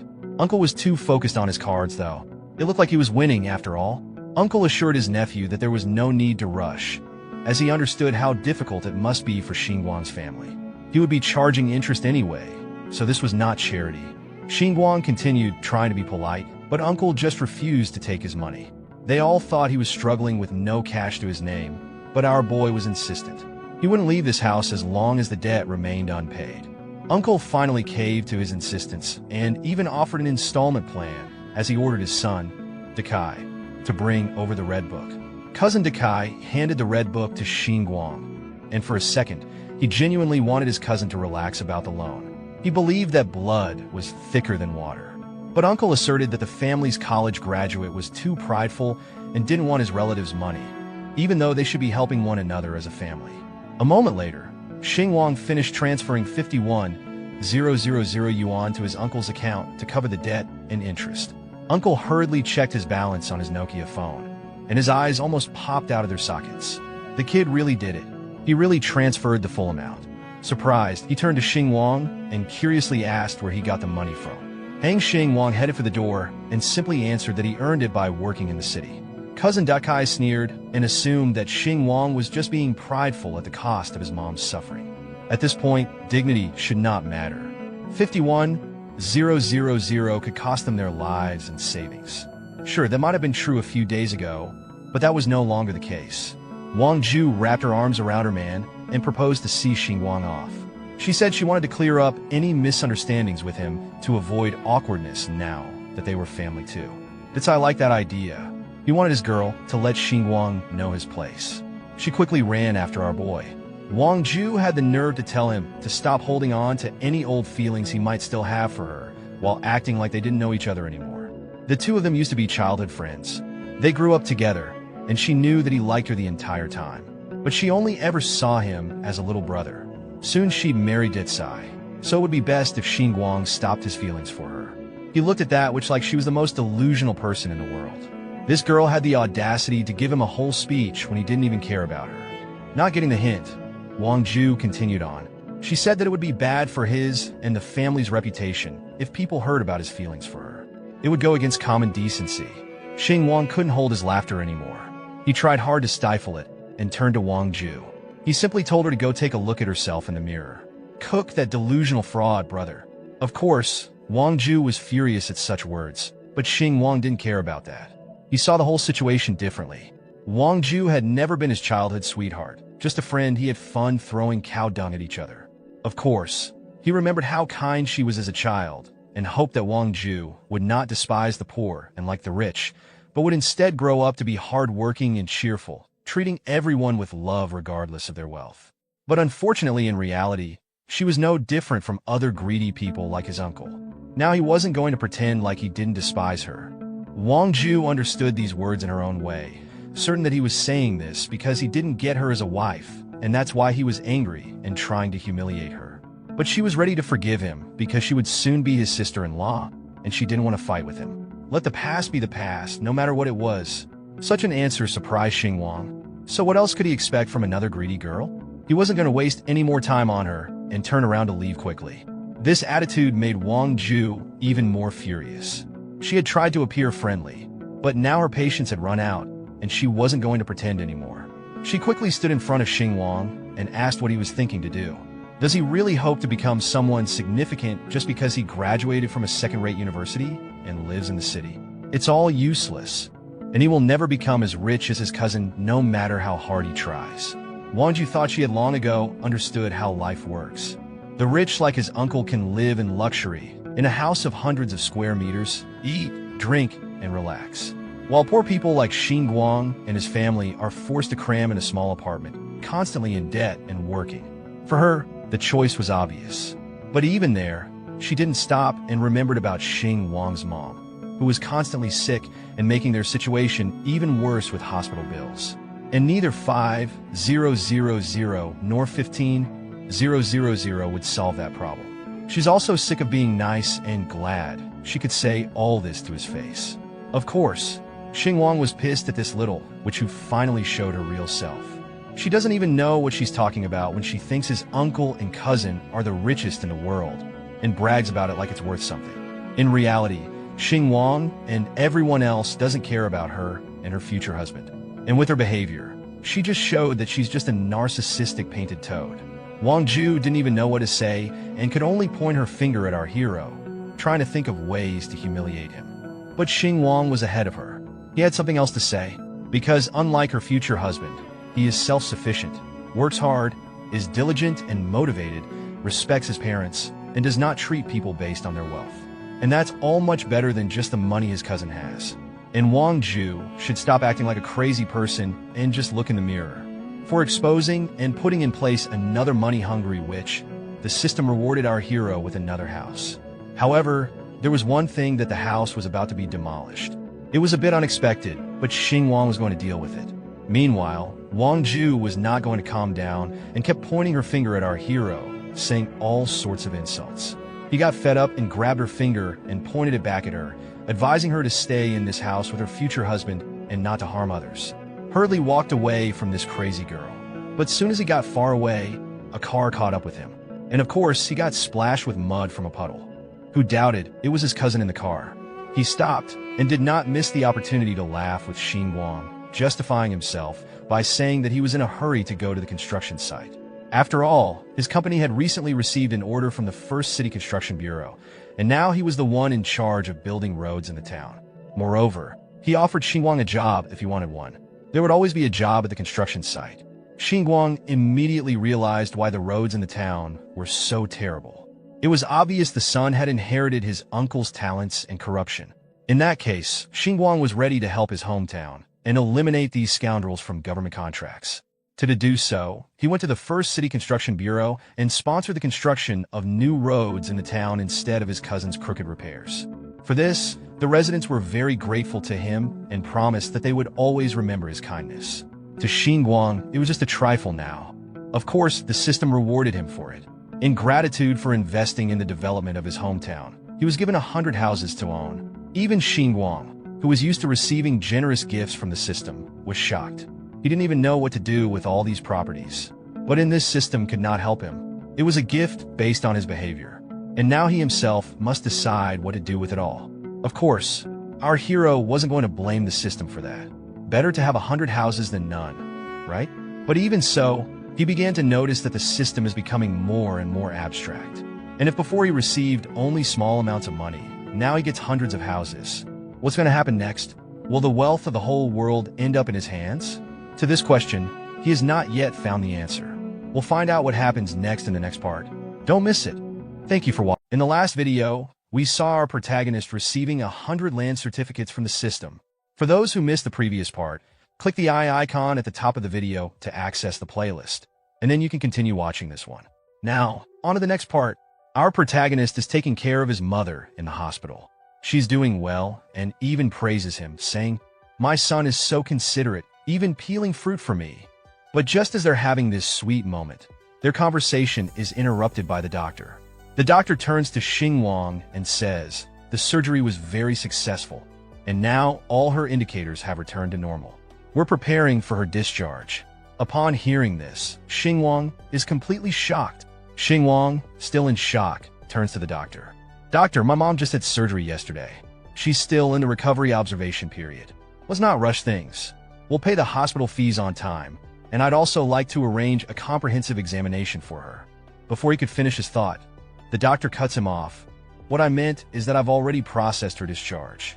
The doctor then turns to a nurse beside him and instructs her to help pack up the patient's things. Xingwang's face darkens, feeling uneasy. His mother, sensing his worry, calls out to him, her voice filled with concern. But before Xingwang can reply, the doctor, now visibly annoyed, speaks sharply. "It means exactly what I said. Is there something you don't understand? The patient is fine. Hurry up and make room for others. Stop wasting medical resources. Or do you like this hospital so much that you want to die here?" At that moment, Xingwang reaches for the knife lying on the table. Seeing this, the doctor shouts, "Holding a knife in a hospital? Are you trying to cause trouble? Put it down, or I'll call security." Xingwang's mother, now frantic, grabs her son's arm. "Let's just go home, dear. There's no need to spend more money. Look, I'm already better, and the doctor says I'm fine." Seeing his mother's worried expression, Xingwang softens and says, "Mom, you just had surgery. Your wound hasn't healed yet. Be careful." The doctor, flashing a fake smile, chimes in, "See, your mother understands. Be a good son and listen to her." He then snaps at the nurses, "Make sure they pack up properly. Don't leave anything behind. No belongings or bad luck." Xingwang, visibly angry, strides toward the door. Before leaving the room, he turns to his mother and says, "Mom, we can't waste the peeled apple. You eat it first. I'll have someone come pick you up. There's something I need to take care of." Hearing this, his mother calls out, worry in her voice, "Xingwang, don't fight with them. We common folk can't win against people like that." Xingwang smiles at her, his tone gentle. "Don't worry, Mom. I won't use force." He reassures her before stepping out of the room. The scene shifts to Dr. Lee on his phone, talking to Xingwang's cousin. "I've arranged everything. Your friend's wife can move in right away. Even a sprained ankle should be taken seriously. Tendons and bones take 100 days to heal. After all." Xingwang's cousin, smoking a cigarette, replies, "Good work, Dr. Lee. You move fast." Dr. Lee, eager to please, quickly responds, "Of course. We have to be quick. That Xingwang is just a poor guy. How can he compare to your family's generosity? They even delayed paying their medical bills for half a month. It's only thanks to your family that we could cover the costs." Xingwang's cousin replies over the phone, "I'll leave the follow-up to you, Director. I'll treat you to dinner later to thank you properly." Hanging up, he smirks to himself, "On my turf. Does Hang Xingwang really think he can cause trouble?" At the same time, Dr. Lee, also ending the call, thinks to himself, "I'm pretty good at handling these things." Unbeknownst to them, Xingwang, standing outside the door, has overheard everything. He mutters to himself, "A bribe, huh? No wonder. Fine, let's play with money. But can money really make the impossible happen? This feels like showing off in front of an expert." Xingwang then knocks on the director's office door. Upon entering, the director, looking confused, asks, "Who are you?" With a calm smile, Xingwang replies, "Me? I'm just an ordinary patient." The director waves him off, annoyed. "If you're sick, go to the registration desk. I don't see patients here." Xingwang continues, "Director, I'd like to discuss donating a building to the hospital." The director pauses for a moment, then says dismissively, All right, if you have any issues, consult the front desk. I'm very busy, so I won't be seeing you out." Suddenly, the director freezes as the words register in his mind. He looks at Xingwang in disbelief and stammers. "Wait, what did you just say? Do you even know how much it costs to donate a building?" This young man looks so ordinary. The director thinks his entire outfit probably isn't worth more than 200 yuan. Donating a building? Is he joking? Xingwang, seeing the shock on the director's face, calmly responds, "I know. I've looked into it. There's no problem at all. Shall we go through the process?" He thinks to himself, building a small hospital wing in a country town costs around 1 million yuan these days. That's just a drop in the bucket for me, a multimillionaire. Benefiting the people and solving my problem seems very worthwhile. Xingwang calmly states, "I understand that our ward is often overcrowded, with frequent instances where there aren't enough rooms. That's why I want to donate a building. First, to make things more convenient for patients who need to be hospitalized after surgery, so they can be properly accommodated. Second, I want to investigate whether there are any corrupt practices happening here." The director raises an eyebrow, then responds, "I understand the frustration from patients' families due to the lack of beds, but there's no need for baseless suspicion." So that's what he's after. The director thinks he's just looking for an excuse to report us. Xingwang continues, "I know the dean is also under pressure due to the shortage of hospital beds. However, in situations like this, some people are taking bribes and giving the already scarce beds to special connections, harming ordinary patients' interests. I think that's wrong." At this, the director abruptly stands up, his face flushed with anger. "I've been managing this hospital for over 10 years. In our county hospital, doctors never take bribes or gifts. We strictly forbid red envelopes." Xingwang, unfazed, replies, "My mother just had major surgery yesterday and is still in recovery. Yet, today, the attending physician is forcing us to be discharged to make room for the next patient. As far as I know, that patient only has a sprained ankle, and simple treatment at home would suffice." The director interrupts angrily, "You're making things up? Yes, our wards are crowded, but we don't discharge a patient who just had major surgery. That doesn't align with our hospital procedures. Even if a patient insists on being discharged, we'd require them to sign a liability waiver. If you're going to fabricate a story, at least make it factual and reasonable." Xingwang, remaining calm, pulls out a small voice recorder from his pocket and says, "Dean, there's no need to get upset. How about you listen to this recording first?" The director's face drains of color as he stares at the recorder, suddenly feeling a knot of dread in his stomach. "Hey, recording," he stammers. With growing unease, he silently listens to the conversation between Dr. Li and Xingwang's cousin. After a few moments of tense silence, the director finally speaks. "How do I know this recording isn't fake or edited? We won't take the blame for this without proof." Xingwang looks at the director, thinking to himself, "Are you really this naive, or are you deliberately trying to cover it up?" Without saying a word, Xingwang pulls out his phone and dials a number. "Hello, Engineer Kong from the city's Construction Unit 1. I'd like to discuss building a new facility for our county hospital. Could you come to the dean's office to go over the details with the dean himself?" "Yes? Great. I'll see you shortly." Xingwang glances at the director's shocked face. "Let's see how far you'll take this bluff." The director thinks to himself, unwilling to admit defeat. Xingwang hands his phone to the director and says with a calm smile, "Dean, maybe it's hard to believe a building can just drop from the sky. Why don't you have a quick chat? It'll only take a few minutes. Don't let a bit of stubbornness cost you a whole building." The director, now unsure, takes the phone and says, "Hello, this is Dean Liu from the county hospital." On the other end, Engineer Kang's voice booms through, "Dean Liu, you're quite fortunate getting a free building out of the blue like that." The director freezes, instantly recognizing the voice. It's really Engineer Kong, he thinks, shock spreading across his face. He glances at Xingwang, now seeing him in a completely different light. This man, is he really this wealthy while keeping such a low profile? A little while later, Xingwang and the director are sitting together on the same sofa. Xingwang looks the director in the eyes and says, "So, do you believe me now? About the donation? Now let's talk about the recording. If I can donate a building to your hospital, why on earth would I need to fake evidence?" Before the director can respond, Xingwang adds, "And if one building isn't convincing enough, how about two?" The director's eyes widen in disbelief. "What?" Xingwang stands up, preparing to leave. "I don't have any unreasonable demands, Dean. All I ask is that you severely reprimand that careless doctor, thoroughly investigate the unfair practices here, and make sure that regular patients can get the care they deserve." The director nods quickly, still in shock. Of course. As Xingwang walks to the door, the director calls after him. "May I ask your name?" Without turning back, Xingwang simply replies, "I'm just an ordinary kid from a farming family, doing what's right for the people. My name isn't important, but if you need one, you can write down Messenger of Justice." With that, Xingwang strides out of the office, leaving the director staring after him, speechless. As soon as Xingwang leaves the office, the director snatches up the phone, his voice sharp and urgent. "Bring me the most recent discharge records, immediately. I want to know who was discharged right after surgery." The scene shifts to Dr. Lee, standing just outside a patient ward. A nurse approaches him from behind and says, "Dr. Lee, the dean is waiting for you outside." He nervously replies, "Okay," and walks over, his face turning pale as he sees the dean's stern expression. Moments later, we see Dr. Lee on his knees, clasping his hands together, pleading desperately, "Dean, please don't fire me. I have elderly parents to care for and young children at home. I can't afford to lose this job." The director looks down at him, expression cold.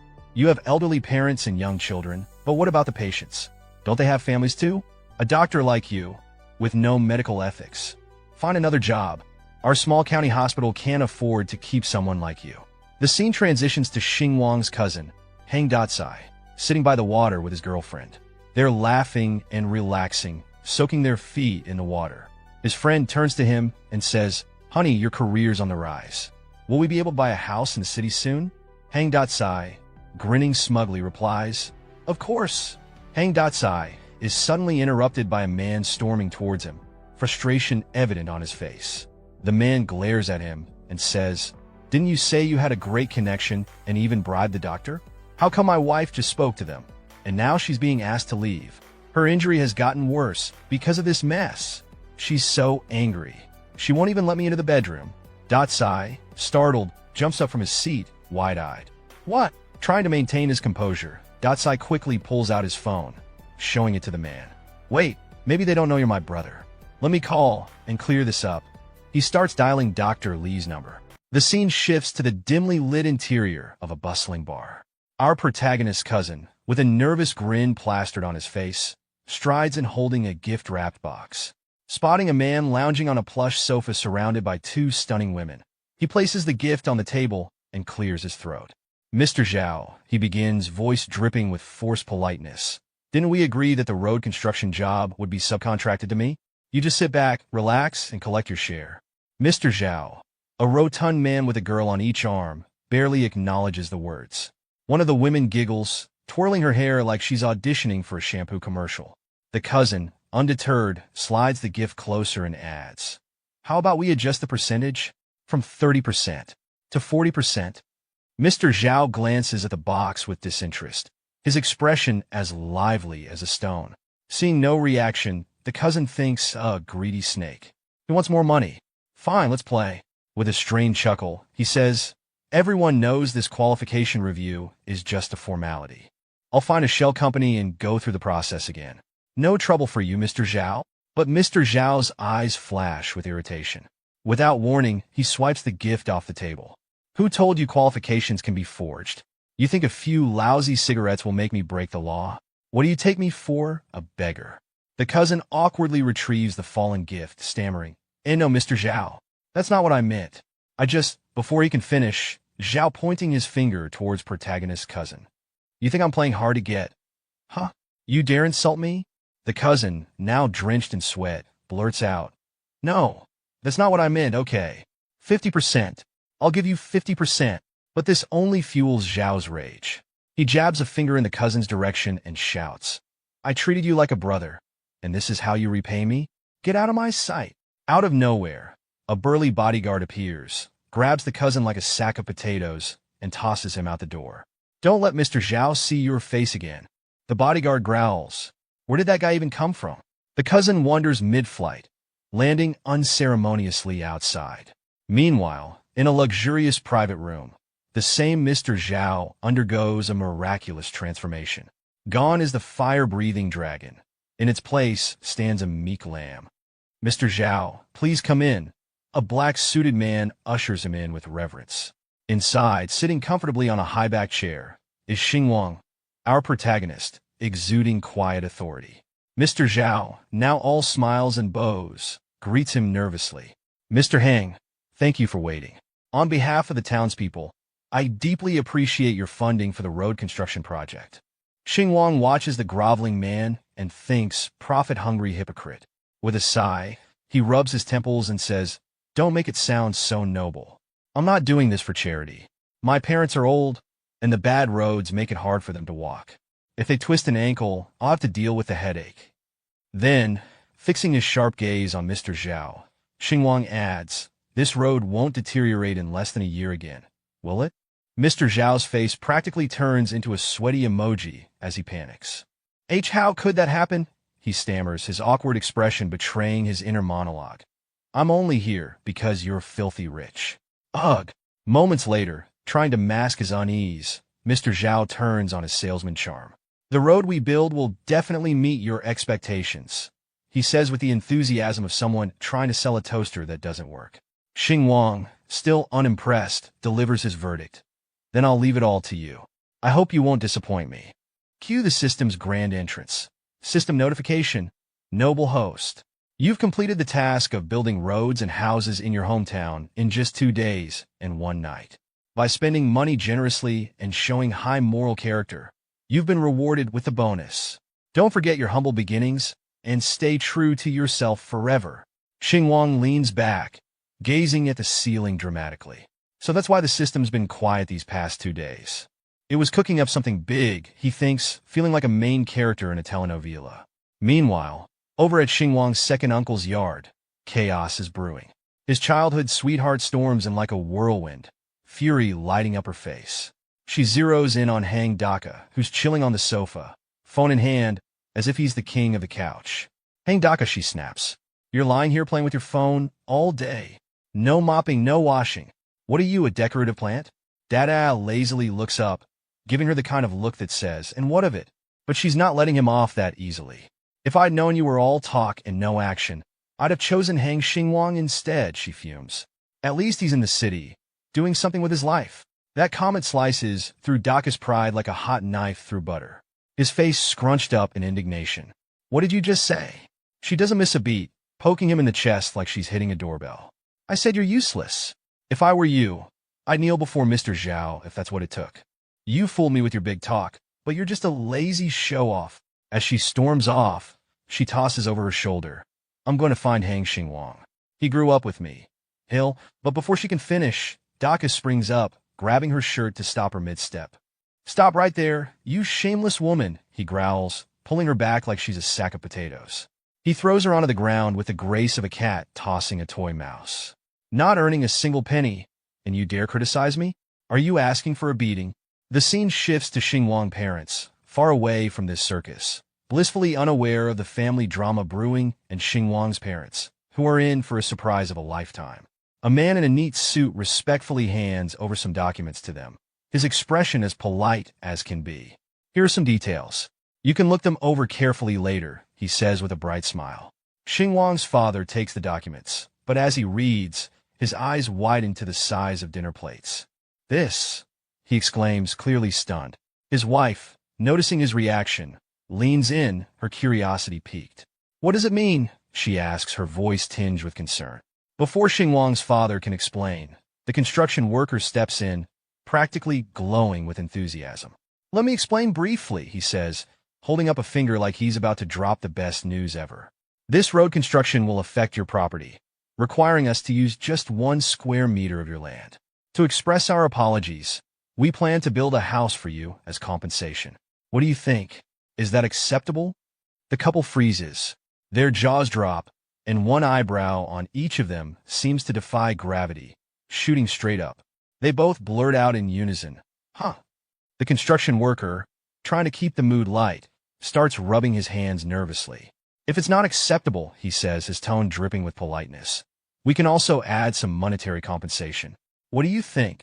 Still too stunned to form coherent sentences, Xingwang's parents can only exchange looks, their thoughts racing. Since when has our village been this lucky?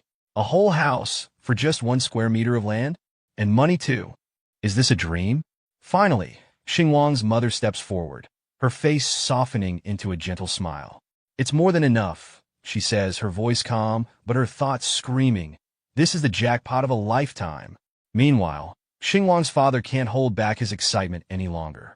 He shouts at the top of his lungs, "Xingwang, come quick. Someone's going to build us a house." The joy in his voice echoes through the air, loud enough to make anyone within earshot smile. Time moves forward, and a few days later, we find ourselves at the bus station. Xingwang stands before his parents, luggage in hand, ready to leave. "Dad, Mom, I'm heading back now," he says, his voice steady but tinged with emotion. His mother, eyes brimming with tears, looks at him with a tender expression. "I thought working in a big city was tough.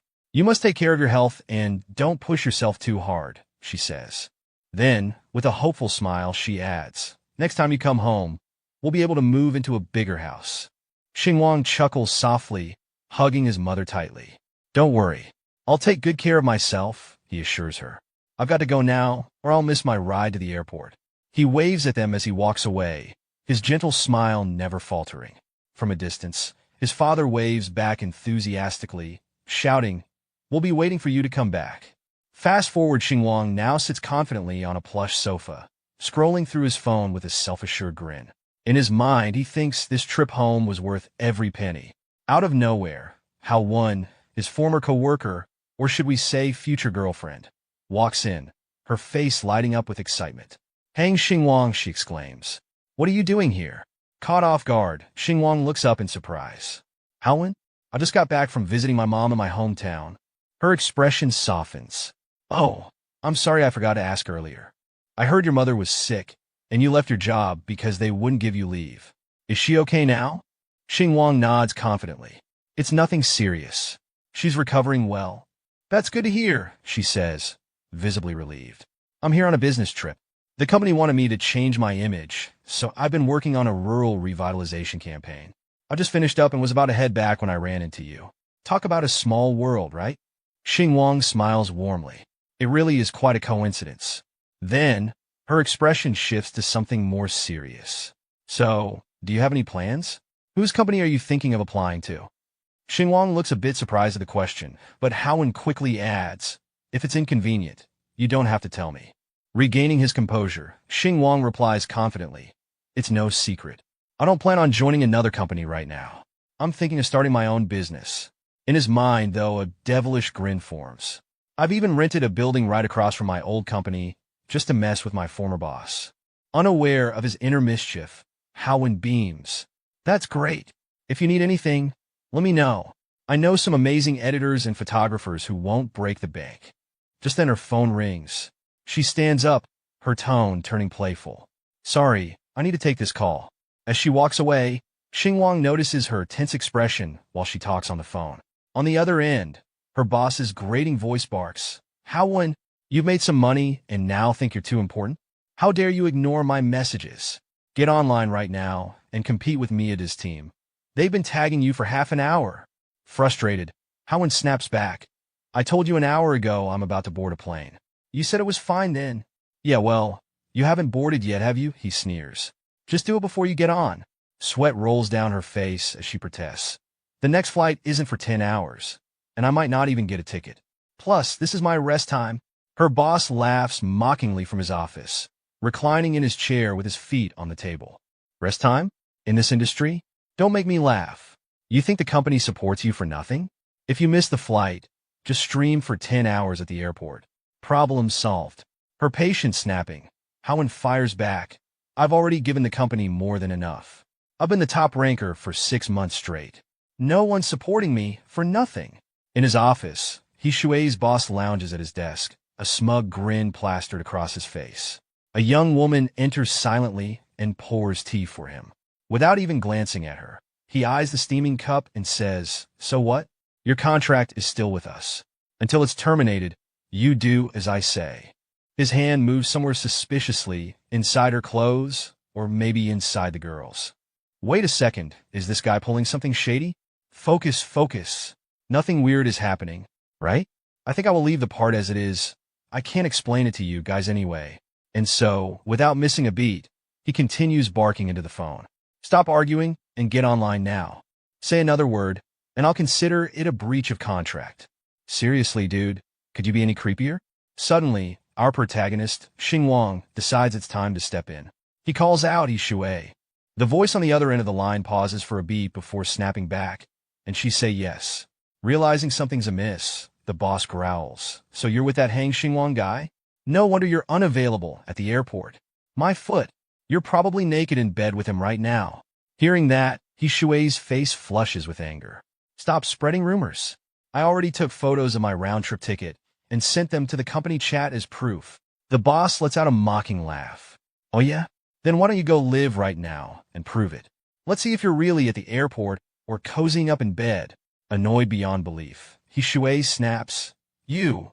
Before she can say another word, Xingwang calmly takes the phone from her hand. "It's just a breach of contract fee, right?" he says smoothly. "How much?" "I'll pay it." The smugness in the boss's voice falters for a moment, but Xingwang isn't done. With a confident chuckle, he adds, "Oh, and by the way, this call is recorded. I have the right to sue you for defamation." Cue awkward silence on the other end. The boss might have bitten off more than he could chew this time. The boss, fuming, retorts, "Can you even afford the breach of contract fee? Stop acting rich." But before he can finish, our protagonist hangs up with a swift tap, leaving the boss glaring at his phone. "Damn it! How dare he hang up on me?" he shouts, slamming his desk in frustration. Meanwhile, our future girlfriend turns to the protagonist, her eyes wide.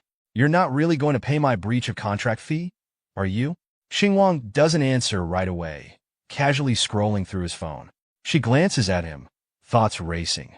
What right do I have to accept such kindness? But then, almost as if convincing herself, she brightens up. "Actually, my situation at the company isn't that bad. Shui just likes to mess with me occasionally. They'll probably demand an absurd fee for breaching the contract. There's no need for you to let them take advantage of you." She looks at him more earnestly now, her voice soft but firm. "I've saved up quite a bit. I can slowly pay off the breach of contract fee myself." Xingwang, hearing her words, suddenly halts his scrolling. He looks up, his face calm, yet determined. "You don't need to feel bad. I'm not doing this out of charity. I'm doing it for my own benefit." He leans forward, excitement flashing in his eyes. "I'm starting a new media company, right across from Meow Group. I need some familiar faces to help me get it off the ground." Then, with a sharp, confident smile, he points directly at her. "And what better way to make a name for myself than poaching their top talent?" Her eyes widen, her thoughts spiraling. "Starting a rival company? Right across the street? Hang Xingwang. Who even are you?" She think. Before she can say more, Xingwang lays out his offer. "Here's the deal. The salary package I can offer is a pure commission model. Half of your monthly earnings will go toward paying off the breach of contract fee. Once it's paid off, we'll split the net income, 70% for you, 30% for me." She stares at him, her expression softening. "If you're not a kind-hearted person, then who is?" She murmurs. But suddenly, as if catching herself, she looks up in excitement, ready to protest. Xingwang, lost in his own musings, looks a little gloomy and asks, "Do you think the ratio is too low?" "No, no, no," she blurts out, waving her hands in panic. "It's not low at all." Embarrassed, she raises her hands high, her voice cracking with emotion. "Actually, this ratio is too high. You don't need to help me this much." Her thoughts churn. A typical live streaming company offering a 50% split would already be considered generous. And he's paying my breach of contract fee? Giving me 30% is only natural. Before she can spiral further into her thoughts, Xingwang snaps her back to reality. You're the only one in Meow Group who never looked down on me. You helped me when no one else would, and now it's my turn to return the favor. His confident smile grows warmer. Besides, I got a good eye for people. I know you'll have a bright future. I'm not just helping you. I'm asking you to help me make money. He waves his hand dismissively, as if the matter is already settled. I believe you'll bring me far more money than the breach of contract fee. Think of it as me just advancing your payment. She falls silent, staring at the floor, her heart heavy yet grateful. Clearly, you're throwing a lifeline to someone drowning, but you insist on making it sound like I'm doing you a favor. Finally, she looks up, her face glowing with a soft smile. Okay. The scene shifts to the Meow Group office building. Inside, our protagonist, Xingwang, and his future girlfriend, Haowen, stand confidently in front of her boss. The boss, sitting behind his desk, narrows his eyes and sneers. Haowen, do you really believe what a man says in bed when his mind is clouded with lust? If you trust him and bring him here, and he can't pay up, you'll be the one left in disgrace. Unfazed, Xingwang glances at him like he's nothing more than an ant. With a calm but firm tone, he says, stop wasting time. Call the legal department. I'm here today, specifically to terminate Haowen's contract. I don't have time to argue with you. The boss rises from his chair, his voice dripping with mockery. Do you even know how much Haowen is worth now? Can you afford her breach of contract fee? He steps closer to Xingwang, adding with a smirk, I heard you recently came into some money and are flush with cash. But he places a patronizing hand on Xingwang's shoulder and continues, when the poor suddenly get rich, they often lose themselves. As your former supervisor, let me remind you, sudden wealth is like a castle in the air. It can vanish in a flash, and when it does, you'll end up in debt, your life in ruins. Xingwang removes the hand from his shoulder with ease, his expression unchanging. Money is a renewable resource. The more you spend, the more you have. No need for you to worry about me. This time, Xingwang smirks and leans in slightly. The way you're losing your temper now. You're not scared I can actually pay this money, are you? The boss's confidence falters for a moment, and a bead of sweat forms on his brow. Snapping back into his usual arrogance, he scoffs, it's not my company. I'm not the one spending or earning money. What do I have to be afraid of? Xingwang places a dramatic hand on his face and sighs. He shui, having a little power and using it to oppress others. I'm genuinely worried about your future. Anger flashes in the boss's eyes.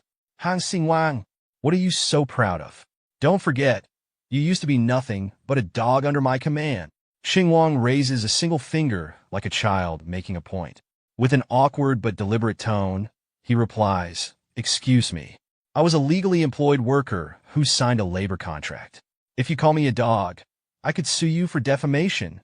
The boss stiffens, his face turning pale as sweat trickles down. Xingwang places a firm hand on the man's shoulder and continues. Speaking of which, remember Clause 5 in your company policy? It prohibits spreading false or defamatory statements that harm the reputation of either party, effective even after contract termination. If I hear you spreading malicious rumors again, I reserve the right to prosecute on Haowen's behalf.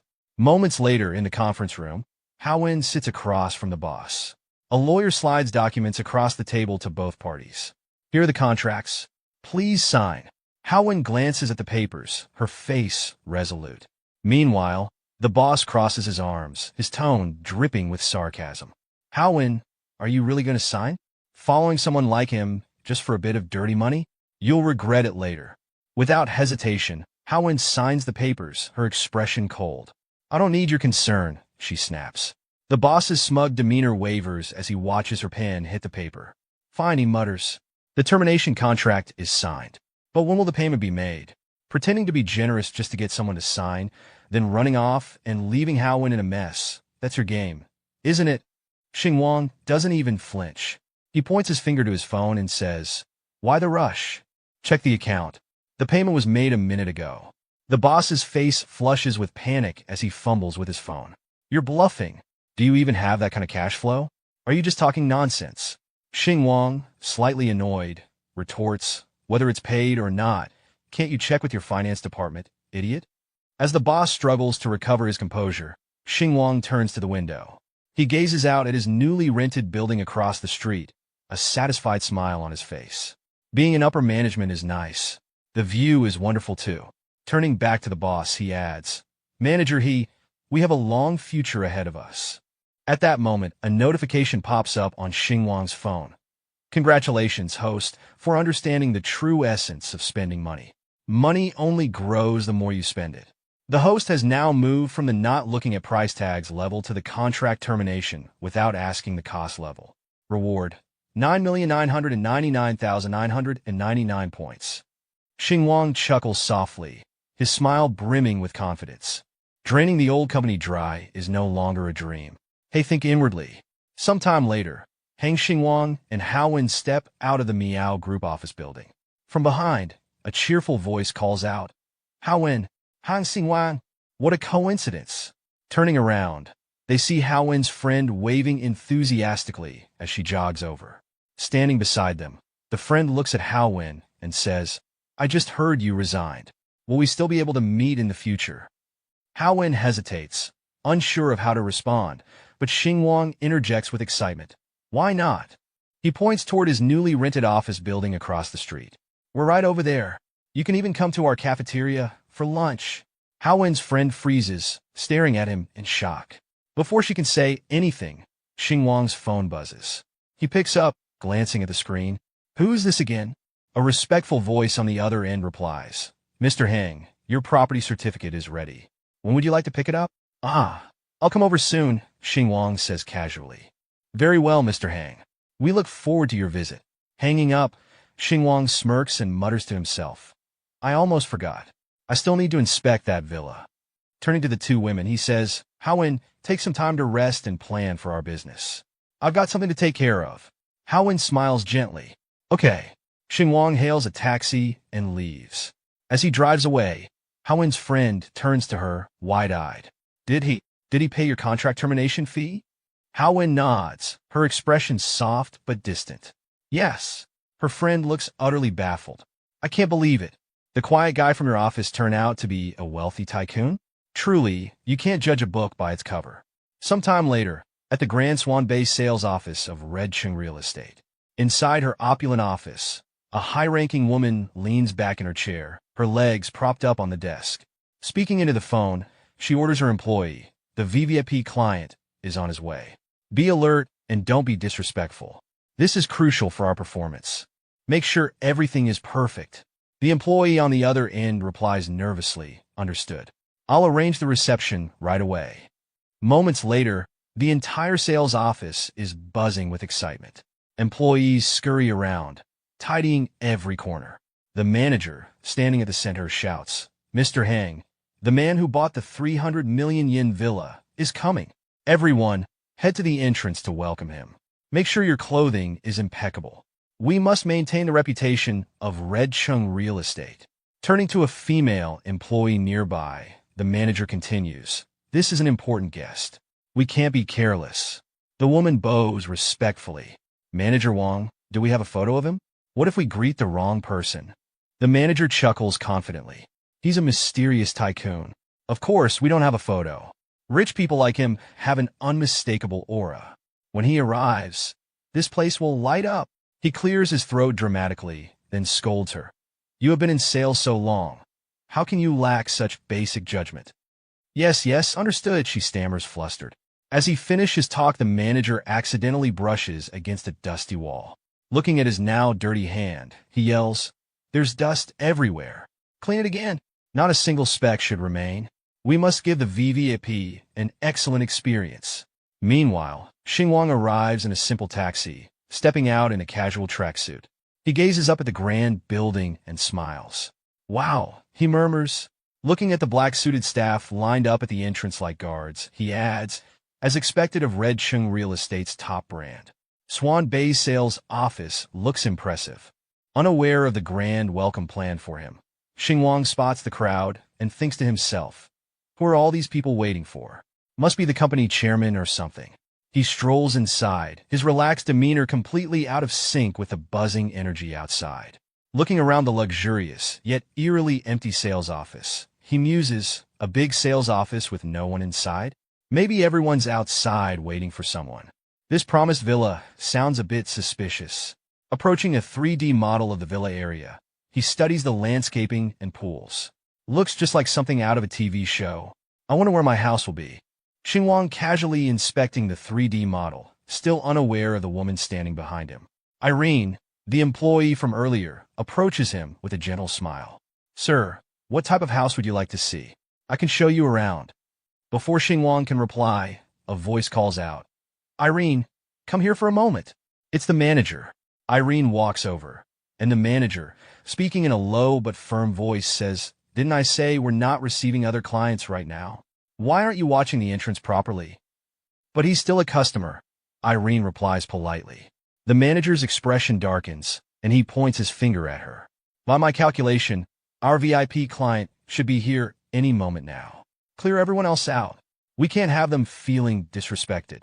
Irene, sweating slightly, tries to reason with him. But that doesn't seem right.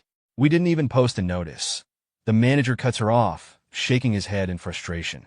Oh my, you're such a foolish girl. Then, turning his attention to Xingwang, he says confidently, Let me handle this. The manager scans Xingwang from head to toe with a disdainful expression, his salesman instincts kicking in. This guy probably doesn't even have 200 yuan to his name, he thinks. And he dares to walk into the Swan Bay office? He's in the way of our VIP client. I'll get rid of him quickly.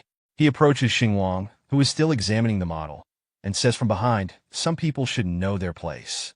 If you can't afford it, don't waste people's time and emotions. If you're serious about buying, then make it quick. What's the point of looking around forever? Xingwang, confused, turns to face him. Pointing at himself, he asks, Are you talking about me? The manager ignores the question and snaps at Irene. Irene, come here. There's dust everywhere. Clean it up quickly.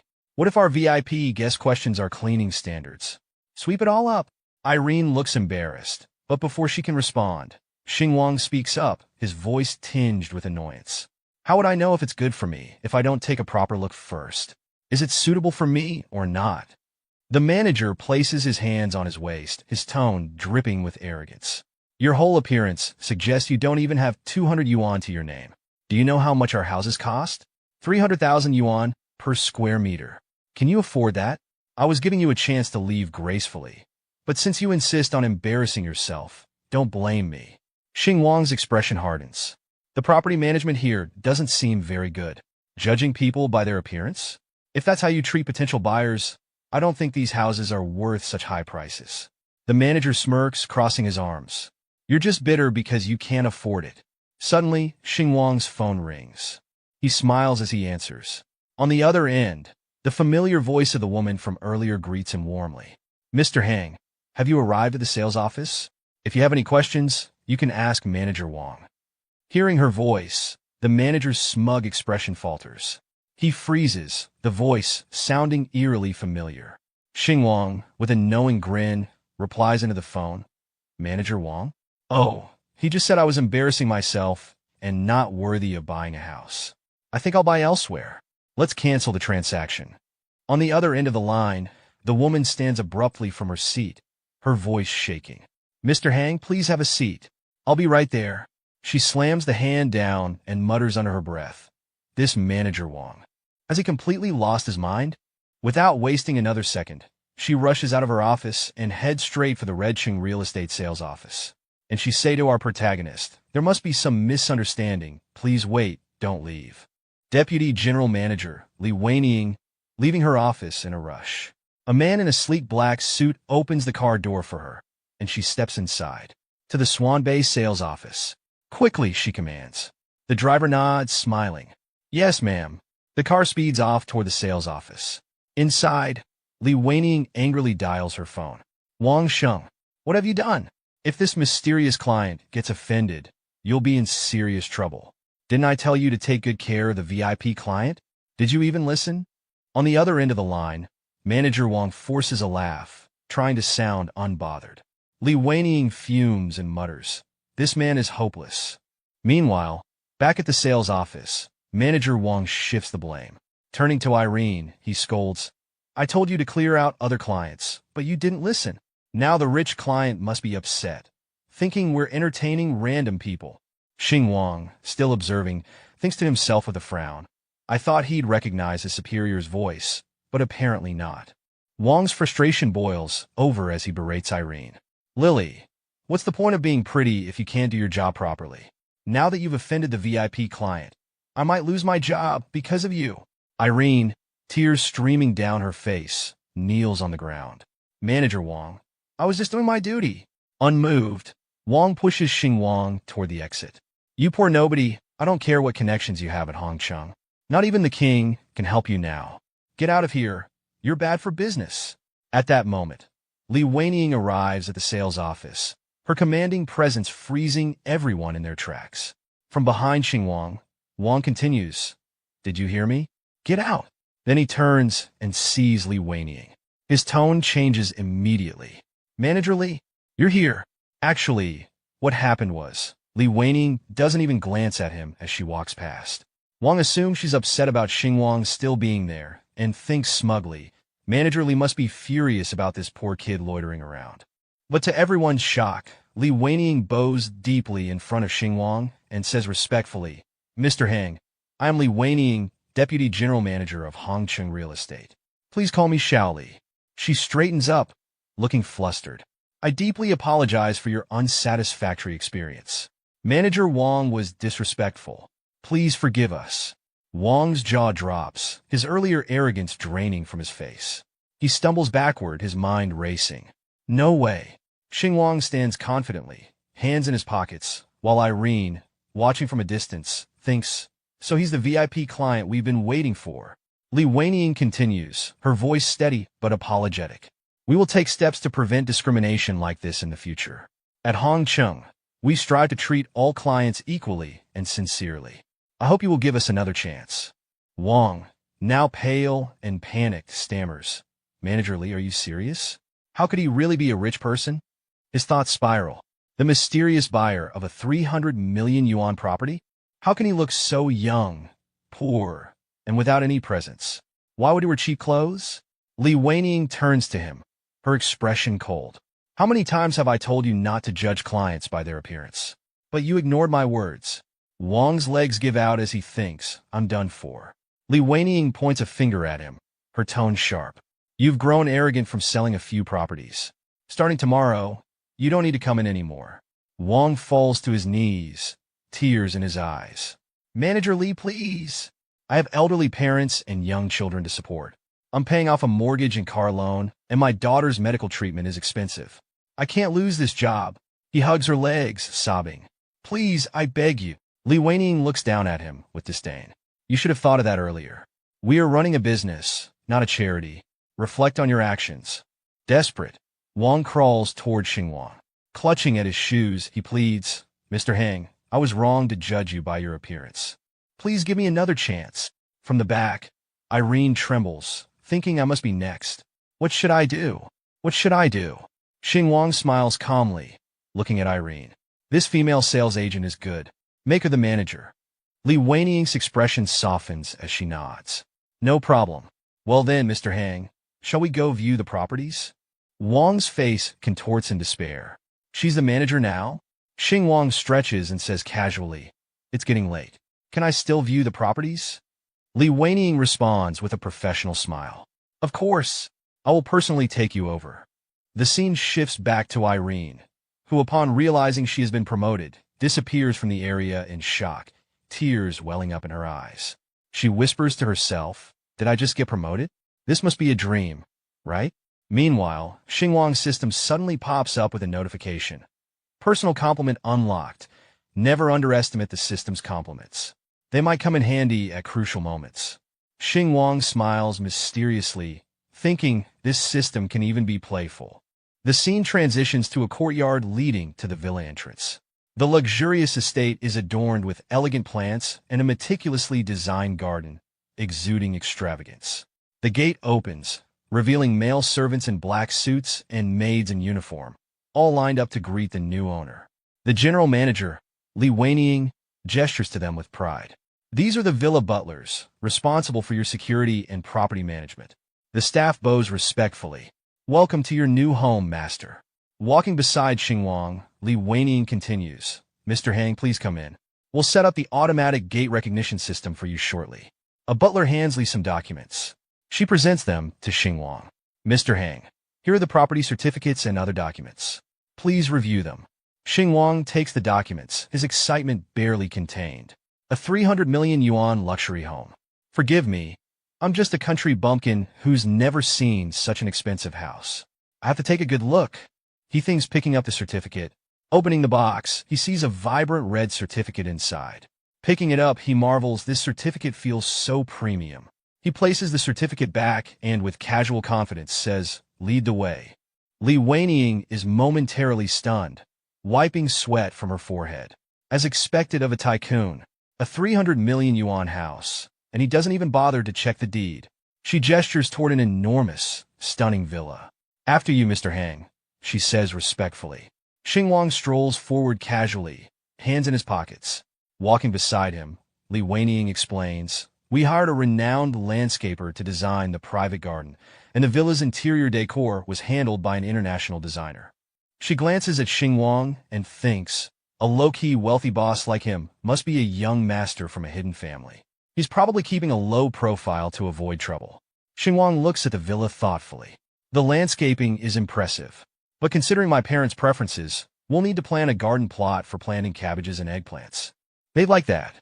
His gaze shifts to a water park nearby. As expected of a top luxury residence, this area would be perfect for string beans and bitter gourds. Li Weining, noticing his thoughtful expression, asks, "Mr. Hang, if there's anything unsatisfactory, we can contact the designers for modifications." Xingwang rubs his chin and replies, "I'll give it some thought. It definitely needs redesigning. Too many impractical things. My parents wouldn't be comfortable with it." At that moment, the system notification pops up again. Arrogance detected. The host found 3 reasons to dislike a 300 million yuan property in just 1 minute. Reward, 99,999 bonus points. New skill unlocked. Xingwang laughs awkwardly. This system even comes with a chance of costume this time. The system responds playfully. When the host levels up in life, so does the system. Chumi activated. Li Weining, interpreting his demeanor as profound, smiles and says, "Mr. Hang, your purchase has made this district's crown jewel yours. At such a young age, your future is limitless. Our CEO heard about your generosity and instructed us to treat you well. He plans to visit you when he returns from his business trip." Hearing the general manager's suggestion, Xingwang glances back casually and replies, "No need for such trouble. I don't spend lavishly, so there's no need to make a fuss over it." Li Weining smiles gently, masking her inner turmoil. "It's our duty, Mr. Hang. We hope for your continued support in the future." But internally, her thoughts churn furiously, casually spending 300 million and calling it nothing? What kind of enormous, mysterious family does he come from? The two walk toward the villa entrance, where Li Weining respectfully opens the door. "Mr. Hang, we've arrived. Please come in." Xingwang steps inside without hesitation, his expression calm and composed. Meanwhile, in another luxurious villa nearby, a stunning young woman sits in front of her mirror. She pauses and asks, "Uncle Zhang, who bought that villa today?" Standing beside her, the older man replies, "A young man with the surname Hang. He appears to be in his early 20s. The woman's hand freezes mid-motion as she looks at him, visibly shocked. "In his 20s? Uncle Zhang nods. "Yes, young Mississippi. Should we investigate his background?" She closes her eyes and exhales slowly, a faint smile forming. "No need. Someone who can casually buy a 300 million yuan villa is certainly not ordinary. If we dig into his background, he'll find out, and it wouldn't be wise to offend him." Standing gracefully, she adds, "Pick out a suitable gift. We'll pay him a visit another day." Uncle Zhang bows deeply. "Yes." In the last chapter, we saw our protagonist confidently stepping into a stunning $300 million villa, inspecting every corner with his usual charisma. And I know many of you have been eagerly waiting for the next part of this series, and I want to sincerely apologize for the delay. I've been tied up with other commitments during this period, but I promise that the next part of this series will be uploaded on time without any delays. Thank you for your patience and support. So without further delay, let's start.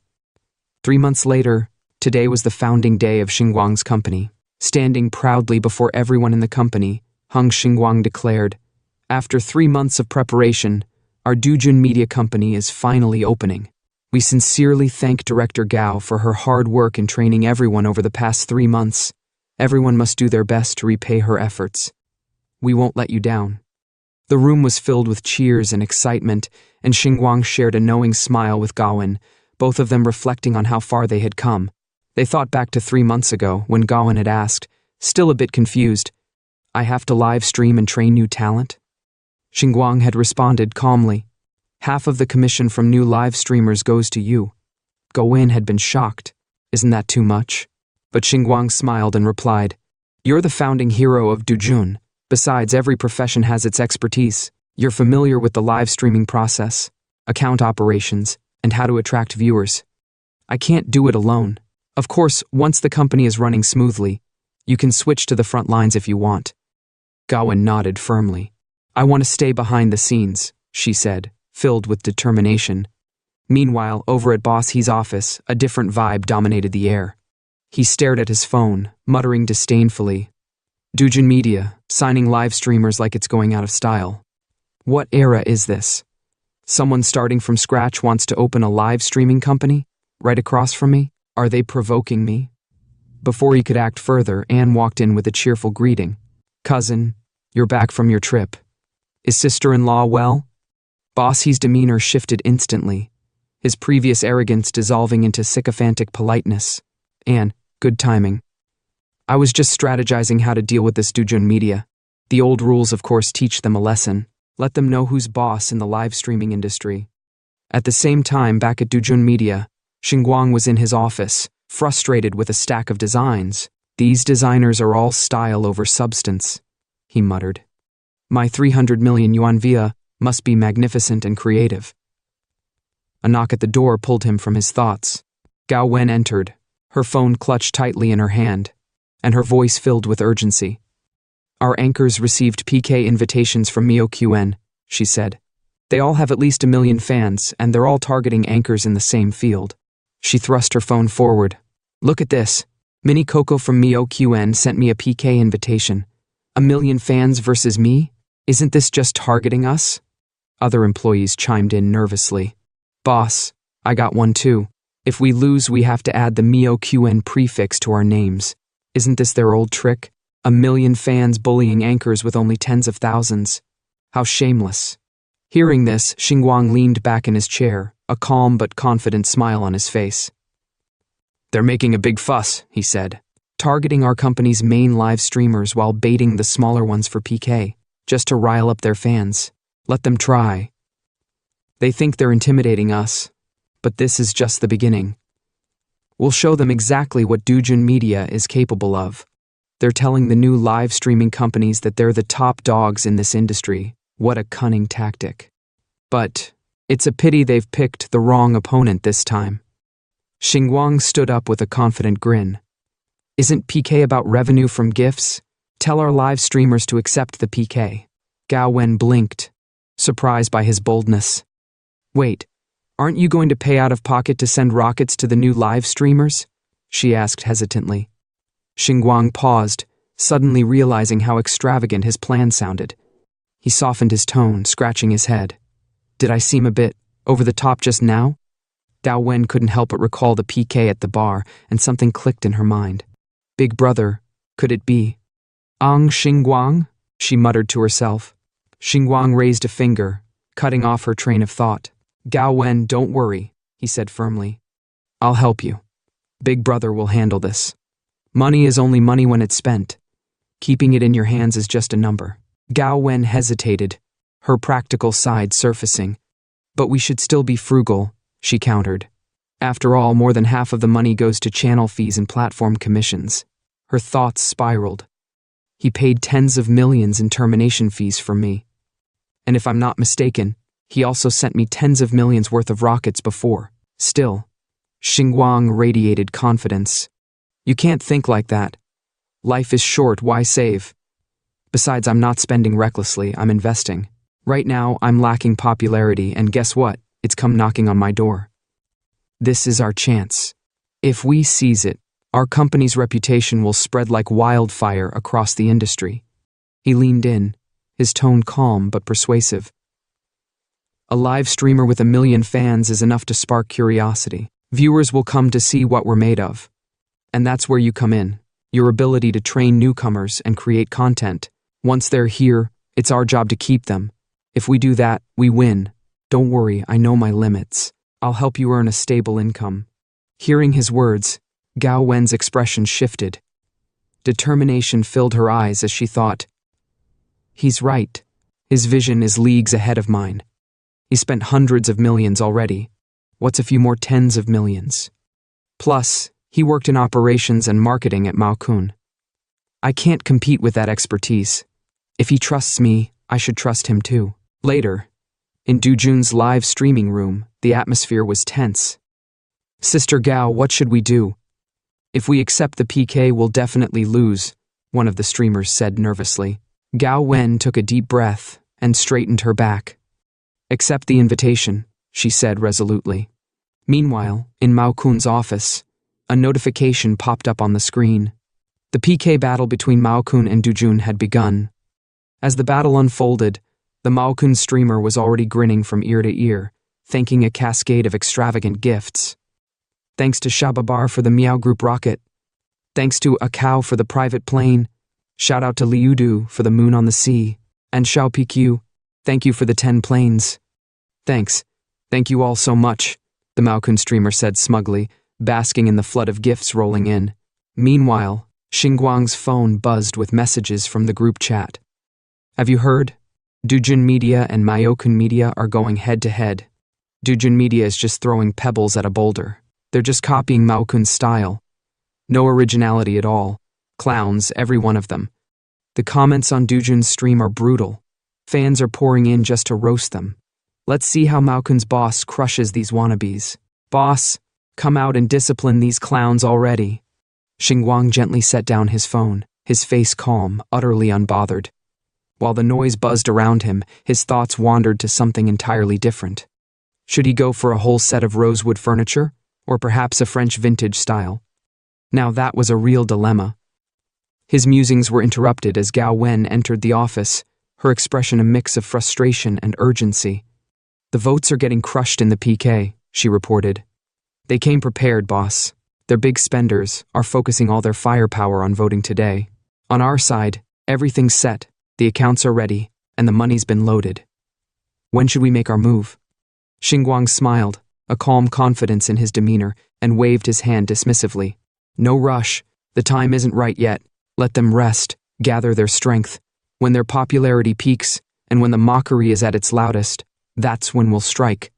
Gao Wen nodded sheepishly. Right. I was too hasty. However, Xingwang continued, the streamers' mental states are crucial. Make sure they stay comfortable and confident. Tell them to perform their best no matter what. Win or lose, as long as they give it their all, they'll be rewarded. Meanwhile, at Mao-kun, boss, he was already celebrating. Cousin, victory is ours tonight. Let's start the party early, he said with a smug grin. Inwardly, he gloated. So what if we lost Gao Wen? We still raked in tens of millions in revenue. But his cousin wasn't impressed. What's there to celebrate about beating a small company? That's expected, he said coldly, making Boss He's smile falter. A pang of regret hit Boss He. He had secured a hefty termination fee when Gao Wen left, sure, but losing her talent felt like letting a big fish slip through his fingers. His mind wandered back to that moment. Wait, someone paid tens of millions in termination fees for her to leave my platform. And now she's running her own company? His eyes narrowed as he stared at his phone. This feels too calculated. Could this have been a premeditated plan all along? His cousin noticed the change in his expression. What's wrong? Why did Gao Wen end up at Dujun? Boss, he stammered, scrambling for words. His mind raced. He couldn't let his cousin see him as incompetent. He quickly cobbled together an excuse, but the unease gnawed at him. Somewhere deep down, he knew this wasn't over. And Xingwang? He was just getting started. Boss He, desperate to maintain his dignity, spun a tale. Gao Wen used to cozy up to a nouveau riche, sweet-talking him into opening his wallet. That's probably how she terminated her contract. She must have walked away with tens of millions and got arrogant, thinking she could climb the ladder and become a boss. His cousin considered the explanation, nodded, and let it drop. All right, just make sure you control the situation. We must win today. At that moment, an employee barged in, panic written all over their face. Boss, he. It's bad. Dujin's live stream rooms are getting flooded with rockets and yachts. Boss he's face went pale, but his assistant, trembling with fear, blurted out, "It's not just one round of gifts. They're sending waves of them. Rockets are flooding the screen." The two of them turned to the monitors, dumbfounded, as notifications exploded across the screen. His cousin erupted. "One round? Boss he crushed them now." Meanwhile, in Xingwang's office, Gao Wen stood frozen, watching the chaos unfold. Every few seconds, Xingwang calmly tapped his phone, triggering the system to broadcast extravagant gift announcements. Congratulations to the host for spending money so lavishly. Reward million. Congratulations to the host for freely giving gifts. Reward 888,888. The stream was a spectacle. Gift after gift, rocket after rocket. The notifications came so fast that the system could barely keep up. Finally, Gao Wen couldn't hold back. Isn't it enough to just win? Why send so many gifts? Their PK bars are obliterated. And seriously, 500 rockets at a time? This isn't just rich. This is insane. Xingwang smirked, unfazed. He tapped his phone one last time. Seeing injustice on the road, I help. Hung Xingwang sends 5,000 rockets. He leaned back, chuckling. They haven't seen the world yet. Let's show them what it means to dream big. Gao Wen stared at the screen, utterly speechless. This isn't seeing the world. This is rewriting the rules. Xingwang's grin widened. Remember our goal. We're not here to blend in. We're here to be the top, insurmountable by anyone. Go boost morale and remind Maokun's streamers to change their names while you're at it. Gao Wen snapped back to reality, nodded, and left to carry out his orders. As the storm settled, Xingwang casually picked up his tablet. His eyes lit up. Finally, a design I like. This is my dream house. Forget rosewood or French vintage. This style is perfect. He glanced at his phone, smirking. Now, let's see how much money I made this time. 100 million. 1 billion? Ha! As expected of the system, the more I spend, the more I earn. In the offices of major media companies, chaos erupted. Executives barked orders. In 1 minute, I want everything on Jun Media. Who's backing them? How are they moving so fast? We need to monitor this company closely. Across the industry, everyone was in shock. Jun Media's meteoric rise had shaken the live streaming world to its core. The media frenzy was palpable. We need first-hand information. Get interviews with Jun Media immediately, barked an editor-in-chief. I've already got the headline, shaking the tree, the changing of the guard between old and new companies. Let's run with it. Meanwhile, on the live streaming platform, the management scrambled. An emergency meeting was underway. In one night, they've created a miracle, said the platform director, pacing the room. Their streamers' average fan growth is over 2 million. This is the biggest breakthrough since we launched. Contact this company immediately. I want to negotiate with them personally. At Jun Media, the broadcast of For Beautiful Streamers was wrapping up. The girls' sweet voices filled the air. That's all for tonight, everyone. Thank you for your gifts and your love. Thanks to you, even a small streamer like me can feel supported. Once the equipment was disconnected, the girls collapsed into their chairs, sighing with relief. It's finally over, one of them said, wiping her brow. Just then, the door opened, and Xingwang walked in. The atmosphere shifted instantly as the 4 girls surrounded him, their excitement bubbling over. Boss, we actually won. I was so scared at first, but we did it. Xingwang, ever magnanimous, smiled and waved his hand. All of today's revenue will be distributed according to the contract. The room erupted in cheers. Wow, boss, you're so generous. How much is that? Am I really about to experience being rich overnight? At that moment, Xingwang's phone pinged with a notification from the system. The host is generous, sharing the wealth. I'm so moved I'm crying. Reward 500 million. He couldn't help but mutter. This system's rewards are so random. It's enough to give anyone a heart attack. Gao Wen, who had been standing at the door, smiled warmly as she watched the scene. The laughter, the excitement, it was infectious. In stark contrast, over at Jun Media, the mood was icy. Boss, he and his cousin glared at the statistics screen, their faces twisted in anger. Online, the comments were relentless. Jun Media spent a fortune, but they still lost. What happened? Why is Jun Media so much better? His cousin's expression darkened with each comment. Suddenly, an assistant timidly entered. Boss, do we need to change our names? Jun Media released clips mocking us and, demanding it. The words hit like a thunderclap. His cousin shot up from his seat, his face murderous. The assistant flinched and fled, slamming the door behind them. Without warning, his cousin turned and slapped Boss He across the face. This is just one round, you said. A nouveau riche wouldn't give her much money, you said. He pointed at the screen, his voice rising. 500 million. Do you call this not much money? Boss He stood there, trembling, knowing there was no escape from his cousin's wrath. The tension at Jun Media was suffocating. His cousin's voice was venomous as he hissed, 500 million. If it weren't for you, would Jun Media be a laughingstock right now? They've trampled our dignity into the ground. Bossy, sprawled on the floor, tried to defend himself. But we made money, we didn't lose. The room fell silent for a moment before his cousin's expression turned even darker. His voice was icy. Try saying that again. The phone slipped from Bossy's trembling hands, its screen still playing clips from the disastrous PK battle. His cousin returned to his desk, muttering bitterly, if Gao Wen were still here, at least 100 million of that 500 million would have been ours. That sugar daddy? He clearly likes Gao Wen. You should have created opportunities for her. That money would have flowed straight into our company.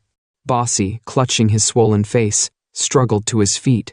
But he was a poor man before. His cousin's fury erupted. Don't look down on a young man in poverty. Are your dog eyes blind? Not recognizing a wealthy and noble person when you see one?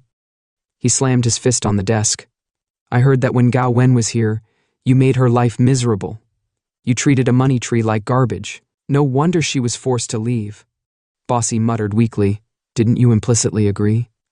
The words were barely out before his cousin's kick sent him flying. Get out of my sight.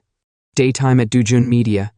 Gao Wen gently tugged at Xingwang's shirt, her voice soft. Is it really okay to spend money like this? I did some rough math. Out of 500 million, we'll get over 180 million after deductions, but we still have to distribute tens of millions to the live streamers. Xingwang smiled, calm as ever. Actually, it didn't cost that much. His nonchalance left Gao Wen stunned. Not that much? You just spent 200 million in one night. Xingwang chuckled, shaking his head. I only deposited 100 million. The rest came from the surge in popularity, new users depositing money like crazy. Plus, the platform matched my deposit with another 100 million in gifts. We'll use those gifts strategically later. When you round it up, we really only spent 100 million. Gao Wen was speechless. Rounding it up? Is that how you calculate now? She couldn't believe it. Xingwang was casually brushing off what most would consider an astronomical sum. He turned to her with a confident grin. It's called spend one, get 10,000 back. You've seen the media evaluations, haven't you? Other companies spend years and millions nurturing a single top live streamer. In one night, we've created over a dozen top-tier streamers. Time and expenses are money too, aren't they? This leap has saved us years of effort. His tone softened. Gao Wen, I told you, your future will be bright. Thank you for leading the new live streamers and helping them seize this opportunity. You've done amazing work. She blushed, unsure how to respond as he continued. Have you ever heard the saying, popularity nurtures a person? When someone is in the spotlight, people naturally focus on their merits, and they get positive feedback. That momentum will make our path smoother, and this is just the beginning. I'll invest in variety shows, movies, and more. These newcomers will need opportunities to shine. We're building an empire, Gao Wen. For a moment, she stood there, looking at him with admiration. This wasn't just a rich man throwing money around. This was a visionary shaping the future of an industry. Xingwang's enthusiasm filled the room as he declared, Jun Media won't just be a live streaming company. We'll branch out into every corner of entertainment and innovation. Variety shows, movies, original content, you name it. We'll be the standard bearer for this industry. His fist clenched, determination blazing in his eyes as he painted a picture of their limitless future. In the middle of his impassioned speech, his phone buzzed. Answering it, he listened briefly before nodding. Yes, this is Mr. Hang. Oh, you're from the decoration company? Great. After a short exchange, he hung up and turned to Gao Wen, patting her shoulder with a smile. Gao Wen, I'll leave this to you. The decoration company just contacted me. I need to oversee the renovation of the new house. The bonus distribution is in your hands. Don't be stingy, and don't forget to include your own share. She blinked in surprise, unsure how to respond. Xingwang grinned. Remember what I told you? The percentage commission for leading the newcomers, it's all yours. Everyone should feel motivated to work harder and happier to earn more. That's my philosophy. His casual yet earnest words left Gao Wen momentarily speechless. She hesitated, unsure if she should accept such generosity. Before she could refuse, Xingwang added with a knowing look, I'm not interested in shady tactics. Everyone should get what they've earned. That's how we'll build loyalty and trust. Hearing his reasoning, Gao Wen couldn't help but smile. She nodded, her hesitation fading. Okay, I understand. As she watched him stride confidently out of the room, her admiration for him deepened. It wasn't just his wealth or bold vision that impressed her. It was his integrity, his belief in fairness, and his ability to inspire loyalty in those around him. Xingwang was busy overseeing the renovation of his $300 million villa. Workers moved about, some demolishing walls, others carrying supplies, and Xingwang directed them with confidence. Leave the cement and bricks outside the courtyard. Be careful when demolishing the walls. Don't damage the load-bearing ones. Behind him, a butler from the neighboring villa appeared, holding a gift in his hands. The butler's attire was clean and luxurious, exuding the refinement of someone from a wealthy family.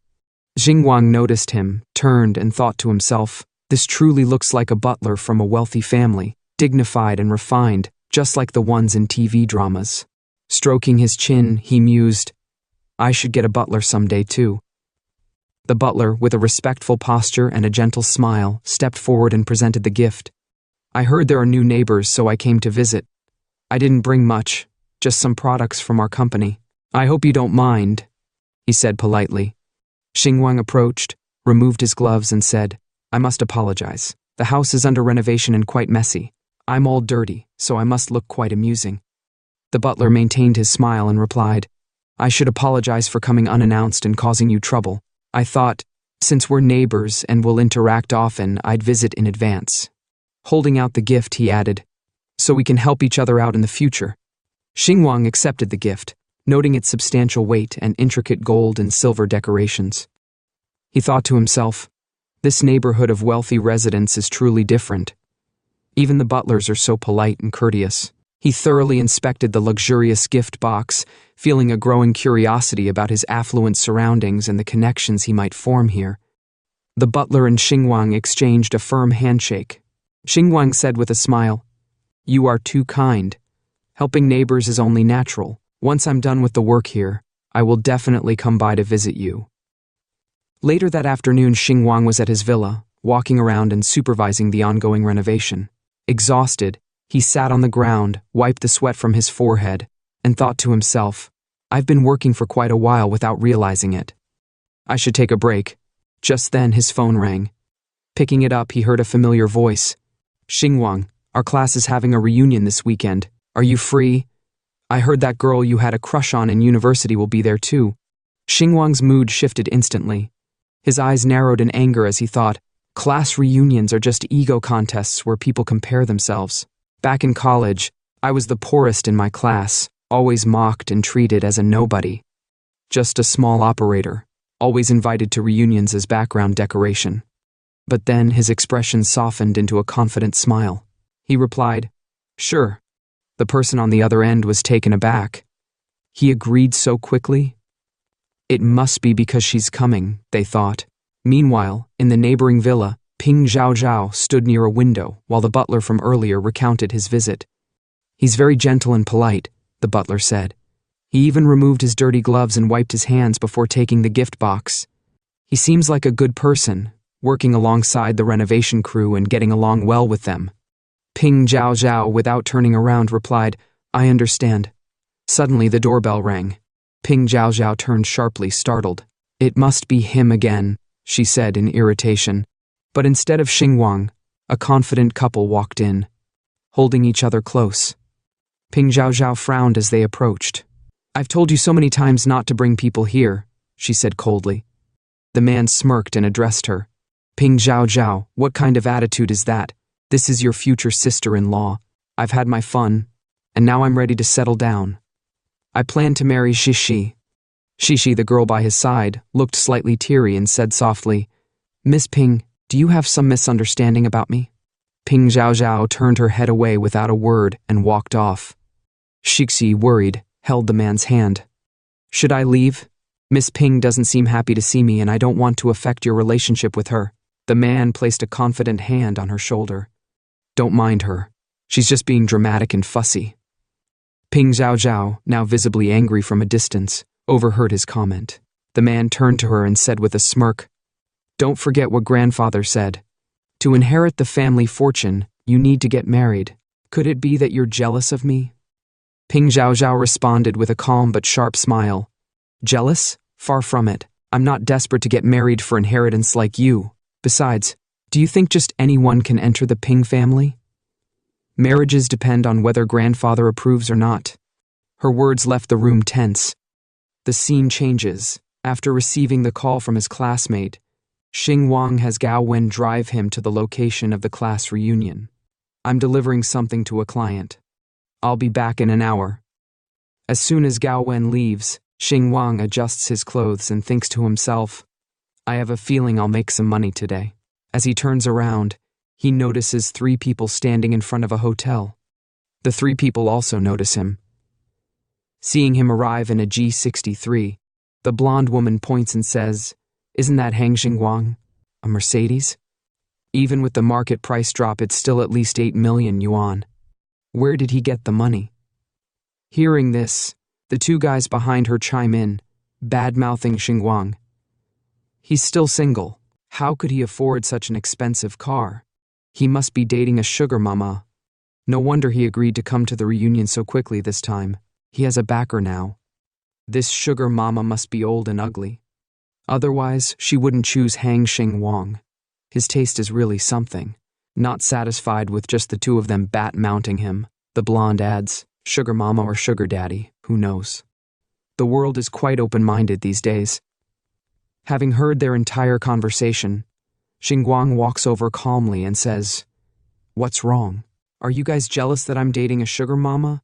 Is it because you can't? Or because you're not qualified to? Jealous of you? I don't need to rely on a sugar daddy. But Wang Duo, didn't you marry a factory manager? I heard you made his wife leave him to take her place. What are you talking about? Don't talk nonsense. While the 2 are arguing, a car arrives. From the car steps, accompanied by Jiajia's womanizing brother. He treats her like she's disabled, carefully helping her walk careful. My love. Seeing her and her boyfriend arrive, the 3 friends start flattering them. Wow, the goddess is here. The goddess's arrival is truly different. She even has a flower protector. It's not just a flower protector. The guy with her is the eldest young master of the Ping family. I saw him on the news. So impressive. Not seeing any reaction from Xing Yuan, the guy approaches and provokes him. I heard from Zhongqi that you decided to come because the goddess is coming. You saw her. Why didn't you greet her? Is your sugar mama that strict? Although he doesn't care, Xingwang still plays along. He walks over and says a simple, Hello, goddess. She responds awkwardly, Hello. After greeting her, Xingwang turns back to the guy and taunts him. My sugar mama isn't strict. I greeted her, now what? You guys can continue your flattery. I'm going inside to save a seat. With that, Xingwan walks inside, leaving behind whispers about him. He's just a toad lusting after swan meat. Seeing that he can't have her, he's running away. Does he think he's worthy of Mengxi?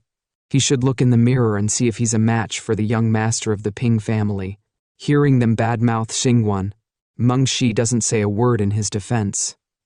Instead, she gets in the car to see her boyfriend off. Let me know when you're done eating, and I'll come pick you up. Okay, drive safely. As soon as her boyfriend leaves, the three friends approach and flatter her. Wow, Mengxi, we're so envious of you. Your relationship is so strong. When are you getting married? You must send us an invitation. Mengxi, you're getting more and more beautiful. Hearing their flattery, she's secretly delighted but still acts modest. I told him to go to work since he's busy, but he insisted on bringing me here. Let's go inside. Inside the private room of the hotel, the class reunion is in full swing. Everyone is happily eating, drinking, and singing, except for Xingwang, who sits in a corner, lost in thought. On the other side of the room, a group of guys is sitting together, bragging. The one with green hair, holding a cigarette, says, "The economy hasn't been good these past few years. It's not easy to do business. I only managed to buy a floor in the building opposite the city hall." Wow, that's opposite the city hall. The market price must be at least tens of millions. Right, around that. How high? Just like the guys, the girls have also formed a group, with Mengxi as the center of attention. She deliberately shows off her diamond ring, saying, "I'm not very capable. I'm getting engaged soon, so I'll probably just be a housewife. Actually, that's my dream." Wow, that's amazing. Congratulations. Not just a housewife, a wealthy housewife. MENGXI. You're too modest. Besides those flattering her, some people notice the ring on her finger and whisper, "The diamond ring on her finger is huge. It must be at least 5 carats. Look who her fiancé is. He's the eldest young master of the Ping family. I heard he personally drove her here." It seems the rumors are true. The young master of the Ping family really values her. She's marrying into the Ping family. It's like a stepping to heaven. Hearing the whispers about her, Mengxi acts gentle on the outside, but is extremely pleased on the inside.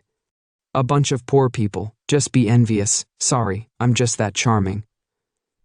Turning to Xingwang, who's still engrossed in his phone, ignoring the flatterers.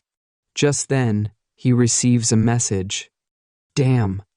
I've been so busy I forgot I donated a building to the hospital. The message is from Konggong. The construction and decoration of your house in the countryside have been completed successfully. You can move in a month. The construction progress of the hospital building is as shown in the attached table. It's currently in the water, electricity, and road supply and leveling stage. Back to the group of friends, someone has finally noticed Xingwang. Seeing him sitting alone, playing with his phone, the green-haired guy asks, "Hang Xingwang, why are you so quiet? Just looking at your phone." Hearing this, the red-haired guy beside him taunts, "Isn't it because the goddess is getting married? And he's so sad he wants to cry." Having heard everything, Xingwang doesn't even look at them. While still looking at his phone, he replies, "What's there to be sad about? The goddess is getting married, of course. I respect her and wish her well. What else can I do?" Sitting X, Ingwang's calm reaction. The red-haired guy looks at him with disdain and says mockingly, "Someone with a monthly salary of yuan like you. What are you so busy with? Oh, still a lowly worker. You have to work overtime on weekends too." Even when sitting quietly, he's still being mocked. Xingwang puts his phone in his pocket and stands up.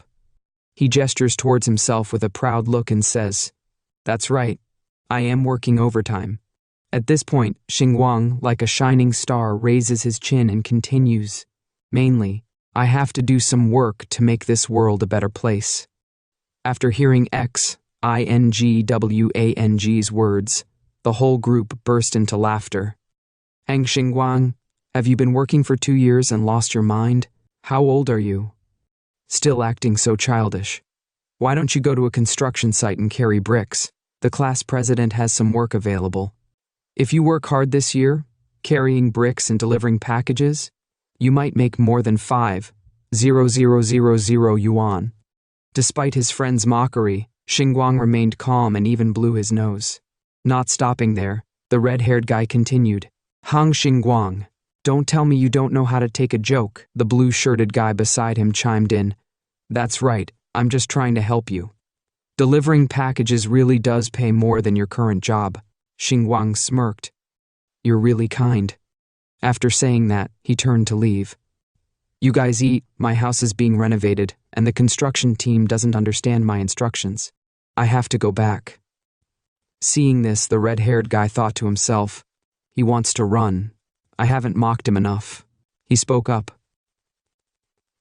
The food has just arrived. Don't be in such a hurry to leave. Oh, right. Where did you buy a house? If it's in Tong City, invite us all over for a housewarming party after the renovation is done. Xingwang turned his head and smiled. My house is very small. It won't fit everyone. Hearing this, the blue-shirted guy behind him said with a disdainful expression, housing prices in Tong City are incredibly high. Working hard and saving for 2 years might only get you a bathroom. It probably won't be enough room for us. I understand. Despite their words, Xingwang didn't care and even smiled in agreement. Right. It won't fit. What kind of house could possibly hold so many Buddhas like you? Just then, the blonde girl ran over to stop him from leaving. Hang Xingwang, you're not trying to run away without paying, are you? Xingwang impatiently took out his phone and replied, just send the bill to the group, I'll pay. Still not letting him go, the blonde continued to yell, this is the Xinwei Hotel, one of the most high-end hotels in this city. Just ordering a bottle of wine costs thousands of yuan. This isn't some roadside stall. If you leave the group, who will cover your share? Xingwan sighed helplessly. I've already transferred 10,000 yuan to the class president. Is 10,000 yuan enough? If it's not enough, we'll figure it out later. The class president, having received Xingwan's transfer, laughed loudly. Your pretentious nature hasn't changed a bit. Seizing the opportunity, the red-haired guy chimed in. He's trying too hard. I wonder how long he's been saving this 10,000 yuan just to show off today. Xingwang was probably starting to lose his patience with these people, but the blom still wouldn't stop. Han Xingwang, it's okay. It won't be 10,000 yuan. There's no need to pretend like that. Just then, the so-called goddess suddenly stood up with a radiant smile. Xingwang, you don't have to do this. I'll cover your share. I'll tell the class president not to collect your money. 10,000 yuan is a lot for you. You should save it and live well. Seeing her actions, the group of sycophants took the opportunity to flatter her. Wow, the goddess is so kind and generous, spending 10,000 yuan without batting an eye. The goddess is so soft-hearted. Hang Xingwang must be so touched he's about to cry. Don't let him get so confident that he thinks the goddess has feelings for him. Before these flattering words directed at her, the woman inwardly gloated, I truly am beautiful and kind. Meanwhile, Xingwang recalled a time when he accidentally overheard a conversation between her and his friend. Please, God, if I didn't need to borrow his notes to copy, I wouldn't even look at him. Marry him, bestowing a little favor on him, and he'd wag his tail all day long. That kind of person isn't even worthy of carrying my shoes. Recalling that moment, Xingwang's eyes darkened, thinking, if I didn't know what kind of person you are, I would probably be crying with gratitude right now. Finishing this thought, he turned to her and said, I'm sorry, I don't lack 10,000 yuan. There's no need to return it, and you don't need to pay for me. Hearing Xingwang's words, before the goddess could even speak, the group of sycophants quickly chimed in. Who knows, he's probably still dreaming about you. He's afraid that if he takes your money, he'll be lower than you. What a thankless wretch, not appreciating the kindness. Hearing this, the goddess was secretly delighted, but on the outside, she still pretended to be kind and defended Xingwang. Don't say that. He's also had a hard time. But with his personality, I'm a little worried. He always acts on impulse. Unable to stand her acting any longer, Xingwang said bluntly, People call you goddess a few times, and you think you're a real goddess, here to save all beings. I thought we were all old classmates. There's no need to be rude. But I see you guys don't care about face. After saying that, Xingwang turns to the waiter. I'll pay for this meal. Just then, the class president walked over, holding a VIP card. Even if you want to pay, you're not qualified. This is a VIP room. Only VIP guests can pay. Hearing him, Xingwang turned back to the waiter. Call your boss here, tell him I want to pay. In this situation, the waiter was a little hesitant. Our boss is a bit busy, and it's true that only VIP guests can pay. The class president then said, Go call your boss. Tell him a VIP guest wants to talk to him. Hearing this, the waiter could only scratch his head and comply. Okay, esteemed VIP guest. I'll go get him right away. Glancing at Xingwang, the class president smirked to himself, making a fool of yourself. A while later, following the waiter's message, the restaurant owner came up to them. Seeing him, Xingwang approached and asked, To eat in a VIP room, only someone with a VIP card can pay. The owner replied, That's correct. Xingwang then said, Make me a card. Hearing this, the group behind him burst into laughter.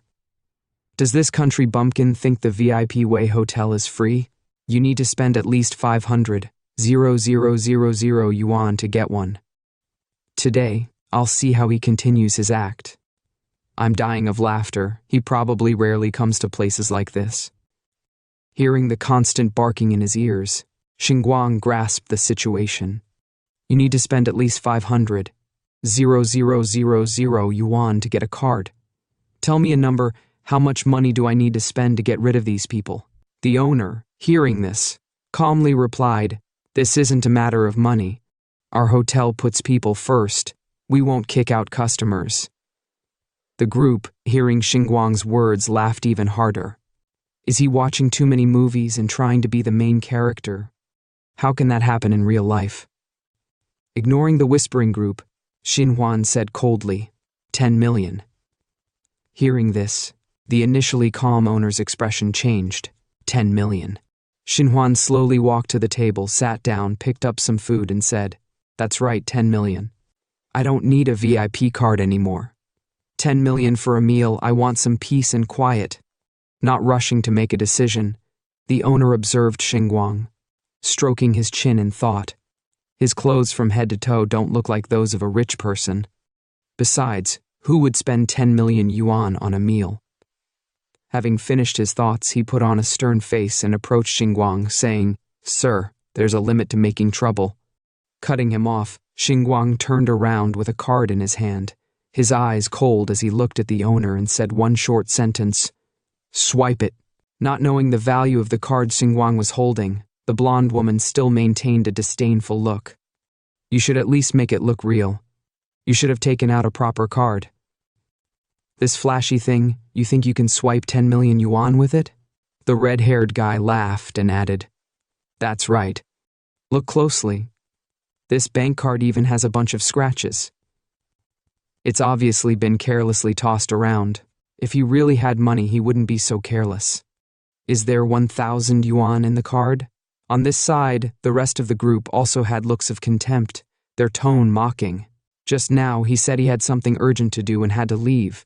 But now he's sitting down to eat. If you want to pretend, you should at least be consistent with your logic. Is it possible that he's so poor that he's mentally ill? Seeing the restaurant staff swiping the card, the classmates, not knowing the result yet, were already whispering and mocking. If it doesn't go through, it'll be so embarrassing. Can this be considered as causing a disturbance in the hotel? I'm so bored. I can't believe I'm watching a mentally ill person pretend to be rich. I think I'm starting to have mental problems too, cutting them all off. The waitress, after swiping the card, trembled, stammering, Boss. The payment went through. The owner, hearing this, was stunned. Unable to believe his ears, he asked again, What? Not just him. The group that was just mocking Xingwang was now going crazy. What? He really has 10 million yuan. Am I crazy or is he crazy? I must still be asleep. Letting his friends talk, Xingwang, after swiping the cards, said coldly, So, the money has been paid. Can I now have some peace and quiet to eat? The owner had now completely changed his attitude. Xingwang was now a big shot in his eyes, someone he had to serve diligently. He immediately turned to the group, one hand in his pocket, the other gesturing towards the door, and said indifferently, "I'm sorry, but I'm afraid you'll have to leave." After Xingwang's recent flex, the system also appeared. Wow, the host's level has surpassed expectations, from a 300 yuan meal to a 10 million yuan meal. Congratulations to the host for achieving the milestone of treating money like numbers, rewarding the host with 20 million. Friendly reminder from the system, good food must be accompanied by money. At the same time, after being slapped in the face with money by Xingwang, the class president stood up, pointed at him, and shouted, "Hang Xingwang, we're all old classmates. You don't care about our dignity, you want to kick us out." One of the girls in the group, also angry, added, "That's right, Hang Xingwang. Many of our classmates have influence in Tong City. Aren't you afraid of making enemies?" Despite her somewhat threatening words, Xingwang remained calm, eating his food. He then looked at the group with a sharp gaze and said, "Anyway, I'm not afraid of making enemies. From the moment you invited me to this class reunion, your motives were impure. You invited me just to mock, belittle, and suppress me to highlight your own success and satisfy your vanity. Why didn't you think about making enemies then? You want dignity. Then you also spend 10 million on a meal. It's a simple matter, isn't it? You're my old classmates, so I'll say this. Whoever among you can pay a higher price than me, I'll immediately get out. Isn't it just a competition? Let's compete." Hearing this, some in the group started to back down. The blonde with the big chest turned to the short-haired girl and said, "Maybe we should just let it go, it's just a meal." The short-haired girl agreed. Yeah. We'll just find another place to gather next time. We're just being disturbed here." But he's losing 10 million yuan. The blonde, hearing this, nodded to save face. Right, a nouveau riche, so uncouth. Just then someone arrived saying, "I'll pay 10 million and 1 yuan. Can I ask you to get out now?" The person who arrived was the goddess's boyfriend. He had heard the story outside and came in to show off. "Don't be afraid, my love, I'm here." The goddess, seeing him, acted concerned and asked, "Why are you back? Won't it interfere with your work?" Hugging the woman with a smug look, he replied, "Your matter is the most important." Seeing him, the other women were like fangirls seeing their idol. They crowded around, flattering him. "It's the young master of the Ping family. Our savior is here. It's stable now. There's no way Hang Xingwang is richer than the century-old Ping family, right? In this generation of the Ping family, the young master is the only grandson, the future chairman of Ping Corp. Let's see how Hang Xingwang loses all face this time. Who knows who will lose face?" Xingwang was just getting bored with no one to spend money on, and now this guy shows up. He smiled, thinking, he's deliberately adding 1 yuan to make me sick. At this moment, Xingwang finally noticed the young master's surname and striked his chin, thinking, "Ping Falami, that sounds familiar. I don't hear that surname often, I remember now. The butler who came to my house to give a gift said his young mistress is surnamed Ping," saying Xingwang deep in thought. The young master thought he was scared and smirked. He then said provokingly, "Mr. Hang, why are you silent? Don't tell me that 10 million was all your savings." He then turned to his girlfriend and said, "My love, the opponent's fighting strength is a bit unstable." The goddess still maintained her saintly act. "Don't say that. He was just acting impulsively." Not knowing she was acting, the young master praised her. "My love, you're always so understanding. Let the dog bark. We'll catch the big fish." Xingwang let him show off before speaking. "Originally, this was a matter between my friends and me, an outsider like you. If you insist on butting in, then I must thank you." After saying that, Xingwang smirked inwardly. "I can't believe there's someone who spends money like water, especially coming here to help me make money." Finishing his thoughts, Xingwang held up his card and said coldly, "Add another 5 million. The hotel owner, hearing this, was sweating profusely, his face flushed. What's going on? Cods are fighting and I'm making a fortune. Am I the one who hasn't woken up yet? It was just the beginning. So the young master of the Ping family was still very confident. He took out his card and sharded it, 15 million and 1 yuan. Ignoring his 1 yuan, Xingwang raised it to 20 million. The card machine had just received Xingwang's 20 million when the young master followed with 20 million and 1 yuan. At the same time, the system also appeared with an excited expression, expanding. The host has applied the BK concept from live streaming to reality. The system rewards the host with 50 million yuan. I hope the host will continue to work hard. If you don't stop, I won't stop. Rest assured, the host, the system, is your strongest support. On this side, after seeing the young master of the Ping family spend money to compete with Xingwang, the goddess' cheeks flushed, her eyes filled with admiration as she thought, I married the right person. I don't have to take so many detours. Back to Xingwang. He showed a disgusted expression and raised the price to 30 million. I'm bored of this game. The onlookers still had faith in the young master of the Ping family. A dark-haired woman with big breasts spoke up, Boss, keep up.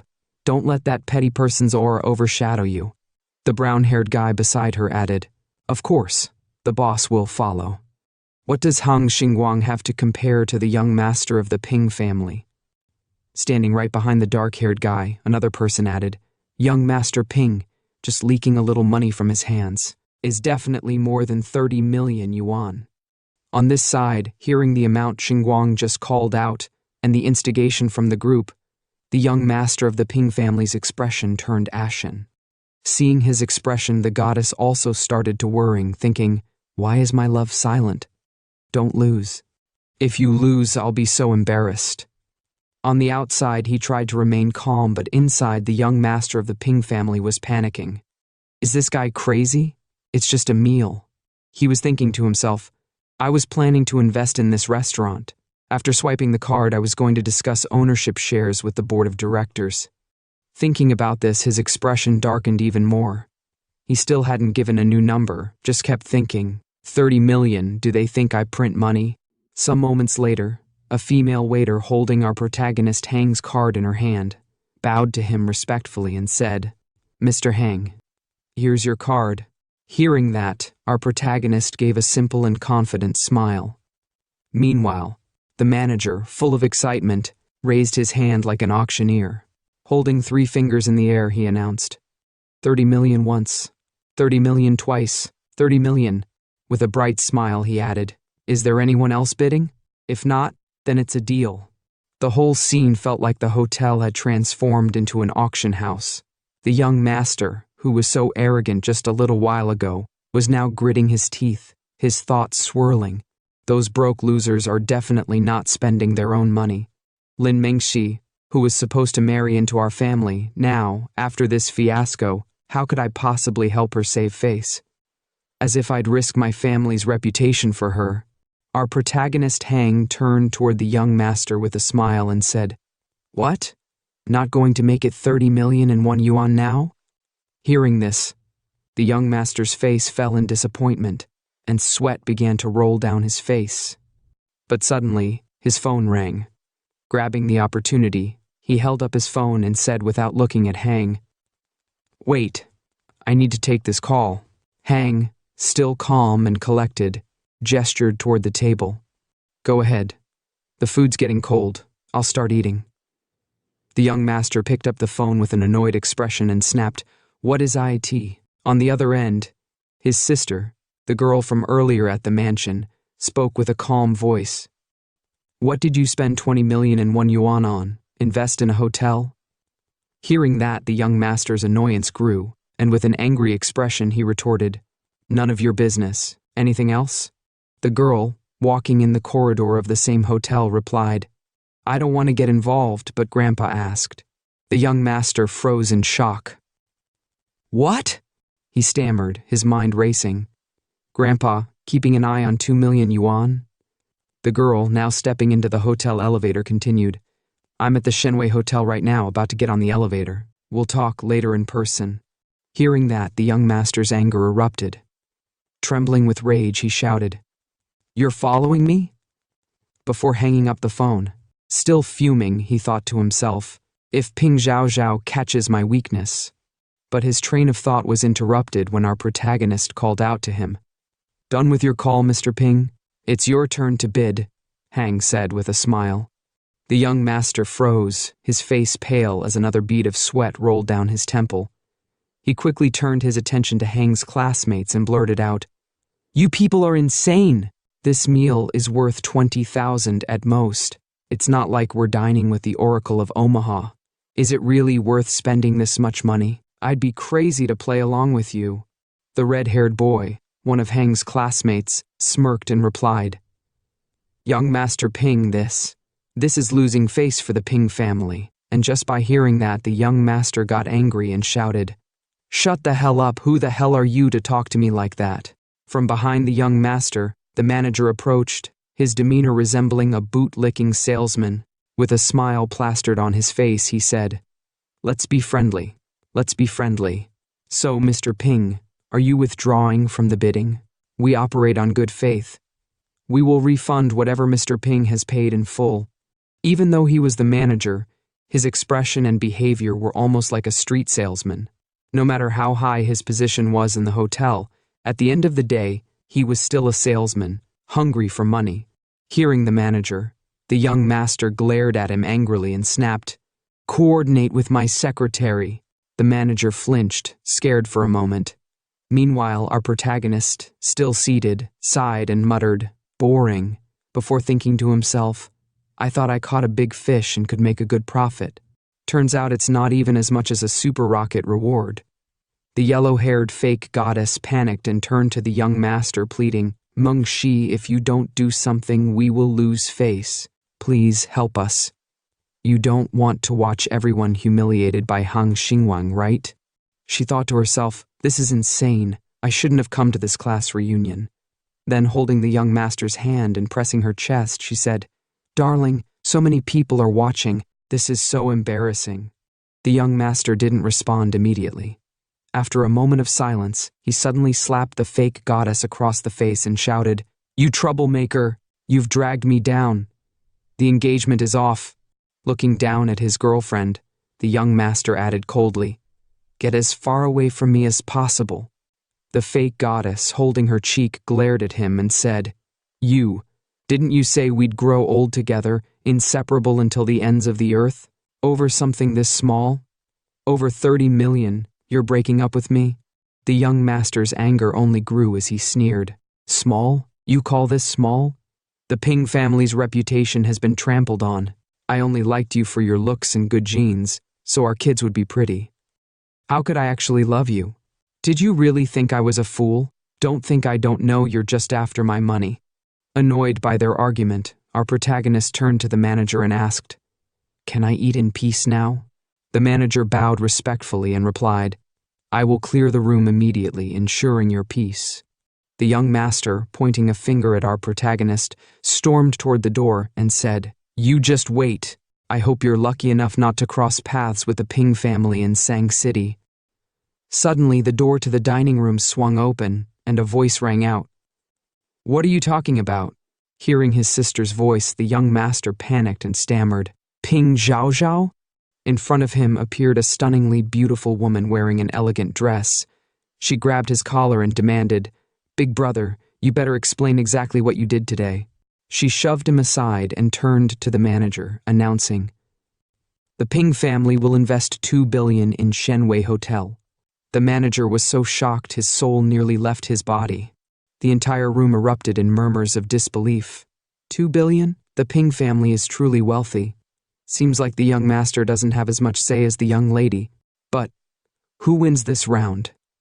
Ignoring the gossip, Ping Zhao Zhao calmly addressed the manager. Boss, clear the area. I have some business to discuss with Mr. Hang. The manager, instantly reverting to his salesman persona, pointed toward a seat and said, Oh, of course, Miss Ping. Please take a seat.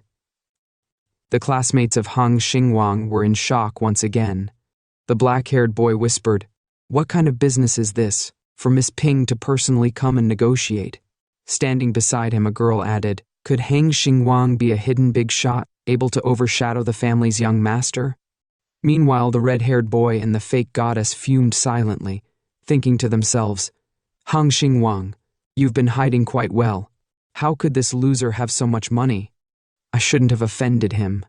As for our protagonist, Hang, he looked towards Miss Ping and thought to himself, this Miss Ping is quite interesting. Meanwhile, the manager returned to his usual composed demeanor. Sliding one hand into his pocket and gesturing towards the door with the other, he confidently addressed all of Hang's classmates. Everyone, please leave. Miss Ping glanced at her brother and said calmly, Brother, Grandpa is waiting for you at home. The classmates, not daring to make a sound, awkwardly stared at the ceiling, thinking in unison, this is so awkward. The fake goddess, still clinging to her hopes, rushed to the young master from behind. Grabbing his arm, she pleaded, this is my mistake. I didn't expect this. Please don't go, darling. Miss Ping's sharp voice cut through the tension. From behind, she warned, Miss Lin, if you want to live peacefully in Sang City, don't mess with the Ping family. The fake goddess froze for a moment before bursting into tears. She bolted out of the room, sobbing uncontrollably. The young master, defeated and humiliated, walked past his sister with a heavy sigh. As the commotion finally wrapped up and everyone left, only Hang, Miss Ping, and the manager remained in the room. With a smile, the manager bowed slightly and said, We will immediately serve fresh dishes for our esteemed guest. Please enjoy. Once the manager left, Miss Ping approached Hang and said, Can we talk now? Hang glanced at her and responded with a gentle smile. Our protagonist, Zhang, finds himself alone in a private hotel room with Miss Ping. But instead of any awkward silence, Zhang bows respectfully and says, It's my honor. Now, if you're scratching your head wondering why he just said that, well, you really should have watched the last video first. But anyway, moving on, the two take their seats at the table, facing each other. Miss Ping, with a soft and graceful smile, looks at Zhang and speaks.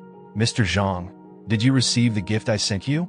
It's just a small token of appreciation, nothing significant. Zhang, keeping that same calm and gentle demeanor, responds smoothly. I received it. I was planning to finish the renovations at home first, and then visit your family. Miss Ping, holding a wine bottle in her hand, sighs slightly before replying. I apologize for today's incident. My elder brother has always been like this. The family expects me to keep him in check, but I can't control him. She then pours the wine into a glass, her expression serious yet sincere. I truly apologize for offending you. Please don't take his words to heart. The Ping family isn't the type to be unreasonable or use our position to bully others. I didn't come to the Xinwang Hotel to cause trouble for you. I just don't want my elder brother's actions to tarnish the Ping family's reputation. If word got out, it wouldn't look good at all. Miss Ping lifts her glass toward Zhang, her expression calm but firm. Let's be understanding, Mr. Zhang. Consider this the Ping family owing you a favor. I'll drink to that. She takes a sip of wine, her movements graceful. Zhang, with a polite smile, responds smoothly. We're neighbors, it's only natural to help each other. But what does Miss Ping's business have to do with me? At the mention of business, Miss Ping suddenly chuckles, waving a hand dismissively. Oh, the business talk? That was just an excuse. She smirks. The real reason was to politely get everyone, including my brother, to leave. We'll be here for about 2 hours before heading out. 2 hours? Zhang freezes mid-thought, sweat trickling down his face. His expression turns awkward as he hesitantly asks, So, we're just going to sit here? Inside, his thoughts are racing. This Miss Ping really doesn't play by conventional rules. What is she up to? But before he can process it further, Miss Ping, now looking directly at him with a serious expression, says, Well, we might as well start eating then. It would be a shame to waste such an expensive meal.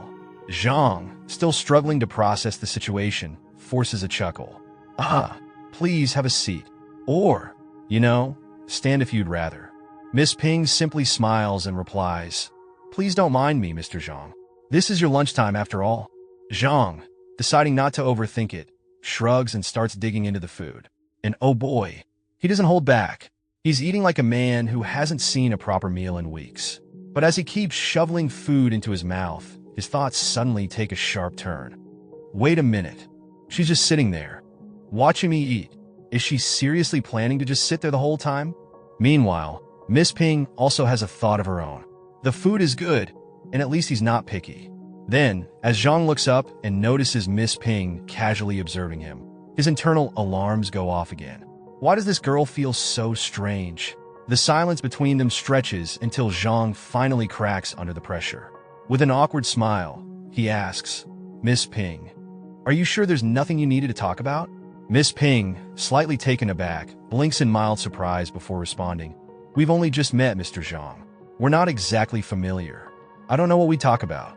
Zhang, now feeling even more awkward, sighs internally. The logic makes perfect sense, but being watched while eating is seriously weird. Right when the awkward tension reaches its peak, ring ring, Zhang's phone goes off, and just like that, salvation arrives. Seizing the opportunity to break free from the suffocating silence, he quickly lifts his phone, showing it to Miss Ping. "I need to take this call." Without waiting for a response, he picks up the phone, his voice instantly turning excited. "Hello?" From the other end, an equally enthusiastic voice booms through the speaker. "Boss, which private room are you in? I just wrapped up my business, and I'm parking downstairs." Zhang's face lights up like he just won the lottery. "I'm in the second-floor suite," he replies quickly. Meanwhile, in his mind, relief washes over him like a tidal wave. This call couldn't have come at a better time. I was getting so uncomfortable. I could have dug a hole with my toes. Not wasting another second, Zhang moves toward the door, already preparing his escape. As he steps forward, he turns to Miss Ping and says, "My friend's here." And just like that, he's out, leaving behind the awkward tension and Miss Ping's mysterious demeanor. As Zhang swings the door open, he's met with a familiar, excited voice. "Boss, how's the meal?" Standing right in front of him is none other than his future girlfriend, radiating enthusiasm. But the moment she peeks past him and spots Miss Ping inside, her expression shifts from excitement to pure confusion. "Wait, isn't this supposed to be a class reunion? Why are there only two of you?" Hearing that, Miss Ping subtly narrows her eyes, thinking about something in her mind. Then, without missing a beat, she gracefully walks toward the door, her expression calm and unreadable. "I have something to attend to. I'll be leaving now," she says before stepping out of the room. Zhang and his future girlfriend watch her leave in silence, both clearly taken aback. Zhang, processing the situation, thinks to himself, "Weren't we supposed to wait 2 more hours before leaving?" Meanwhile, his future girlfriend has her own thoughts swirling. Why did she leave the moment I arrived? Pushing the thought aside, the two take their seats at the table. After a moment, she looks at Zhang, still puzzled. "Wasn't this supposed to be a group meal? Where is everyone? Was it your classmate earlier?" Zhang lets out a small sigh before replying to Haowen, his future girlfriend. "No, she wasn't. Well, today's story is quite a long one." And so, after some time, Zhang explains everything that happened earlier. Haowen listens intently, and by the end of it, her eyes widen in pure shock. "This meal is absurdly expensive," she exclaims with excitement. "I've never eaten anything this costly. One meal costs 30 million. She quickly grabs her chopsticks and, without hesitation, starts eating. "I thought we definitely wouldn't get our money's worth, but at this rate, it'd be even more wasteful not to finish it." Then, with an awkward expression as she chews, she mutters, "Rich people really treat money like dirt." Zhang can't help but laugh awkwardly, a bit of sweat forming on his forehead. "Stick with me, and you'll see plenty more occasions like this," he jokes before smoothly transitioning to business. "By the way, what did the client say?" Haowen's expression instantly shifts to excitement. The live streaming merchandise deal has been finalized. And get this, the commission rate is even better than I expected. She holds up a finger in front of her, her enthusiasm growing. "We've already selected several streamers to focus on merchandise sales, since that's the trending strategy in live streaming right now. I've also connected with some well-known writers who will craft commercial scripts to complement our ad placements." Zhang, hearing all this, feels a sense of pride welling up inside him. With a bright smile, he responds, "Having you as just a streamer before was really underutilizing your talent." Haowen pauses for a moment, and her thoughts drift to the past, to the days when she was just another streamer working for a company that never saw her true value. She remembers all the criticism she faced, all the struggles that pushed her to the edge. If it weren't for family circumstances, who would choose to be a borderline streamer? She thinks to herself. Then, as if coming to a realization, She stands up from her seat, looking at Zhang with deep respect. If it weren't for you, I would never have had this opportunity. I am truly grateful that you came into my life. You brought light to my darkest days. She gazes at him with admiration, her voice filled with emotion. You showed me that I could be more than just a flirtatious streamer in people's eyes. I could become Sister Hao, a name that resonates in others' hearts. I could become a director, respected by partners and brands alike. Sitting across from her, Zhang's smile grows even brighter. Haowen, this is just the beginning. Your future will continue to shine brightly. I hope we can keep working together and achieve even greater success. With that, he lifts his wine glass toward her for a toast. Cheers! Haowen, with a radiant smile, picks up her glass and clinks it against his. To a successful partnership, Zhang grins and repeats. To a successful partnership. Zhang and Haowen settle back into their meal, laughing as they eat. But still, we should eat. This meal cost a fortune. Zhang chuckles in between bites. Haowen, holding a bowl of noodles, nods. Yes. Meanwhile, outside the hotel, a luxurious supercar pulls up in front of the entrance, instantly catching the attention of the onlookers. Excited murmurs spread through the crowd as they admire the sleek vehicle. Wow, that's the latest supercar, a 3.8L six-cylinder twin-turbo engine. Maximum horsepower of 650. Even the basic configuration costs over $3 million. One of the men in the crowd turns to his friend. Are you into cars? His friend sighs, looking defeated. Do I look like I can afford that? Hearing that, both of them look equally disappointed. Then suddenly, a flashy guy with slick-back yellow hair, rocking a thick gold chain, steps out of the car. The moment he does, a group of nearby girls start swooning. Wow, that driver is so handsome, one of them whispers. The way he opens the car door is just so cool. The guy, soaking up their admiration, flashes a cocky smile, straightens his posture, and then turns his gaze toward the hotel entrance. He's waiting for Haowen, and soon enough, Haowen walks out of the hotel. With excitement, he immediately calls out, Haowen! What a coincidence! But Haowen doesn't even glance at him. She walks right past him and heads straight toward Zhang. Mr. Zhang, what are you doing here? Now here's where things get interesting. This gold digger's name is Zhang Wenchang, which is kind of similar to our protagonist's name. Coincidence? I think not. But anyway, let's get back to the story. Hearing Haowen completely ignore his greeting, Zhang Wenchang's confidence takes a hit, but he quickly regains composure. How could I not know about your job change? He says, flashing what he thinks is a charming smile. It's fine that you left Meow Group. If your startup needs money, just tell me anytime. By the way, where are you going? Let me give you a ride. Haowen finally looks at him, just a slight glance, and her expression is pure disappointment. No need. I have something to do later. But Wenchang, misreading the situation entirely, puffs up his chest. Since you have something to do, I'll take you there. I'll wait for you outside, and after you're done, let's grab a meal and catch up. Haowen awkwardly laughs and starts walking toward the road. Still no thanks. Oof. Another cold rejection. Wenchang grits his teeth, frustration bubbling inside. Come on, I've been working so hard for so long. Is she really not going to give me any face? He thinks. Then, tightening his jaw, he thinks again. I already promised my buddies I'd win her over this month, but now I'm getting rejected before I even start. Did I drive my $3 million sports car for nothing? But just as Wenchang is trying to recover from the damage to his ego, something else happens. From the parking lot, Zhang casually rolls in, riding an electric scooter. He stops in front of Haowen and asks, Haowen, is this your friend? Haowen points toward Wenchang and casually explains, this is Zhang Wenchang, my #1 fan. He used to frequently send me gifts when I was live streaming at Meow Group. Zhang extends his hand toward Wenchang with a polite smile. Hello, I'm Haowen's colleague. Then, without missing a beat, he turns back to Haowen. Shall we go? Haowen, not hesitating for a second, walks over to Zhang's scooter. Okay. Before leaving, she glances back at Wenchang. Mr. Zhang, I'll be going now. And just like that, Zhang and Haowen ride off together on the electric scooter, leaving Wenchang standing there in stunned silence. As the two disappear into the distance, Wenchang's jaw tightens.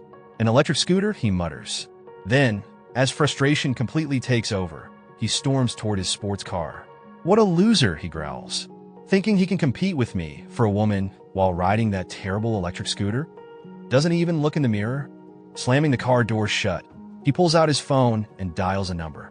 It's rare that my old lady is away on a business trip. I can finally have 2 days of peace. I can't waste it. The call connects, and a voice on the other end greets him. Brother Zhang, you finally remembered me. Wen Chang smirks. Didn't you say you wanted to eat crayfish? I know a great place. Let's go, my treat. Brother, you're the best. I'll be right out. Meanwhile, back with our protagonist. The scene shifts to the bustling city streets, where Zhang and Haowen are cruising on their electric scooter, completely carefree. Zhang, effortlessly maneuvering through traffic, grins.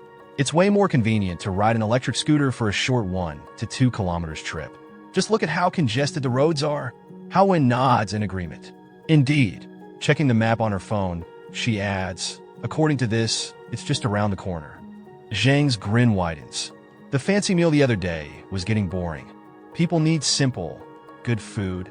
Today, we absolutely must feast on crayfish. Zhang and Haowen finally reach their destination, pulling up to a bustling crayfish restaurant. Zhang parks his electric scooter neatly in the designated area, and the two head inside.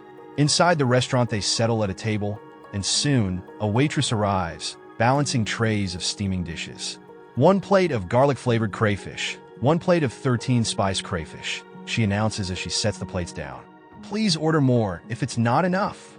Zhang holds up a finger and casually adds, bring me a plate of noodles too. The waitress nods. Okay, the noodles will be right up. With the food now on the table, Haowen grabs a crayfish and smirks at Zhang. I'm not wearing gloves, by the way. And don't forget to suck the heads. The best flavor is in there. Zhang watches her dig in and chuckles. You really know how to eat. After some time, the two lift their wine glasses for a toast. Cheers! They clink glasses and take a sip. Meanwhile, trouble arrives. At the entrance of the restaurant, Zhang Wenchang walks in, alongside a female live streamer, Qiu Xingwang. The moment she spots Zhang and Haowen, her eyes widen. It's them, she thinks to herself. Turning to Wenchang, she tugs at his arm. Brother Zhang, let's go somewhere else. But Wenchang shakes his head. This place has the best food. No need to change. Then, as he scans the restaurant, his eyes lock onto Zhang and Haowen sitting together. For a brief moment, he freezes, then clenches his jaw, grinding his teeth. So, having things to do was just an excuse to reject my dinner invitation? She's actually on a date with this loser? In an act of pure pettiness, Wenchang suddenly pulls Qiu Xinhua into a tight hug. Caught off guard, Xinua's face turns red with embarrassment. Brother Zhang, what are you? Without answering, he drags her along, making sure to walk right past Zhang and Haowen's table. Zhang and Haowen both glance at them, but say nothing. As Wenchang sits down at a table some distance away, he seethes with anger. Just wait, Haowen. I'll support other girls and become someone else's #1 fan. Meanwhile, Qiu Xing, watching Haowen from across the room, smirks to herself, acting all high and mighty. So what if you landed a rich guy like Hang Xingwang? I can steal away your top supporter? 2. With Brother Zhang, my new account will gain popularity in no time. Back at Zhang and Haowen's table, Haowen leans in closer to Zhang and mutters under her breath, Zhang Wenchang is a total scumbag. Should I remind Qiu Xing? Zhang, unfazed, simply replies, everyone has their own destiny. Haowen pauses, thinking for a moment. Meanwhile, at Wenchang's table, the food arrives, and Qiu Xing claps her hands excitedly. Wow, this smells amazing. Brother Zhang, let me peel the shrimp for you. Wenchang, feeling a surge of confidence, nods. Okay, you're such a good girl. She picks up a shrimp, peels it carefully, and holds it up to his mouth. Ah, just as he's about to take a bite, a loud voice suddenly erupts from across the restaurant. Zhang Wenchang, what are you doing here? The shout came from a woman. Seeing her stomping over, John Winch jumped up, intending to run away. He frantically turned around, denying everything. Who? Where? I don't know anything. He hadn't even had time to run when the woman grabbed his hand, holding him back. She pinched his ear and shouted, I go on a business trip, and you start getting restless, huh? Tell me, Who is this little bitch in front of you? John Winch seemed very afraid. He stammered. It's not what you think. Listen to my explanation. Sweat began to appear on his face as he inwardly calculated. Normally, she's like an idiot. If I just say a few sweet words, I can definitely coax her. After scolding John Winch, the woman turned to Chino. Don't you know he has a girlfriend? Seeing Xingwang and Jian looking at her, Chino was inwardly furious. Why does this always happen in front of Jian? Before she could respond, the woman grabbed John Winch's collar and shouted, I bought you a car, a watch, a house, and I even give you spending money every month. Am I not good enough for you? And you still sneak around finding a mistress behind my back? Did a dog eat your conscience? You have no decency as a man. John Winch, panicking, denied everything and tried to shift the blame onto Chino. My love, listen to my explanation. I'm really the victim here. I was forced by this woman, the sugar mama. Hearing this, the woman's eyes filled with murderous intent. She glanced at Xingwang and Jian, then suddenly slapped Chino hard across the face. The sugar mama shouted, You damn mistress! You dare to steal my man! Are you tired of living? Did he make you feel good, bitch? Still reeling from the slap, Chino was suddenly countered by John Winch, who wailed, I'm innocent. It's all her fault for seducing me. My feelings for you are genuine. Chino was now completely disillusioned. Her eyes welled up with tears as she thought to herself, No, it's not like that. So John Winch isn't a rich second generation at all, but just a kept man? The money he gave me was all from his sugar mama. Hearing John Winch's words, the sugar mama laughed coldly. Is that so? You're genuine with me? John Winch nodded repeatedly. Yes. It's definitely genuine. You know how I treat you normally. The sugar mama, hearing this, pointed at Xingwang and Jian and said, If she really seduced you, then prove it to me. Without hesitation, John Winch proved it to his sugar mama by physically assaulting Chino. Unexpectedly, going out for a meal had turned into getting beaten up like this. Xingwang and Jian watched as Chino fell to the ground, unwilling to accept the situation. She shouted, John Winch, you're crazy. To keep up his act for his sugar mama, John Winch put all the blame on Chino. He growled, You're the one who's crazy. You cling to me all day long. If there's nothing going on, you send me nude photos. You just know how to scam food and drinks. Even today, you insisted I take you out to eat. I refused you so many times. Why are you so shameless? Seeing the drama unfold, a crowd had gathered to watch. Chino, hearing his slanderous words, was stunned. He's framing me. I didn't even know he had a girlfriend. I'm also a victim here. Having watched the drama for a while, Xingwang finally couldn't hold back. He stood up. Jian, seeing him walk toward John Winch, smiled slightly, thinking, and he said he respects other people's destinies. He really says one thing and does another. Slowly walking towards them, Xingwang casually picked up a plate of garlic chili crayfish from the table. Seeing him approach, John Winch angrily turned and snapped, What do you want? You poor reject. Before he could finish, Xingwang dumped the entire plate of crayfish on his face. You're dead. Surprised by his actions, Chino exclaimed, What? Turning back to John Winch, the plate gradually slipped from his hands. Then the pain hit. He clutched his face and screamed, My eyes. It burns.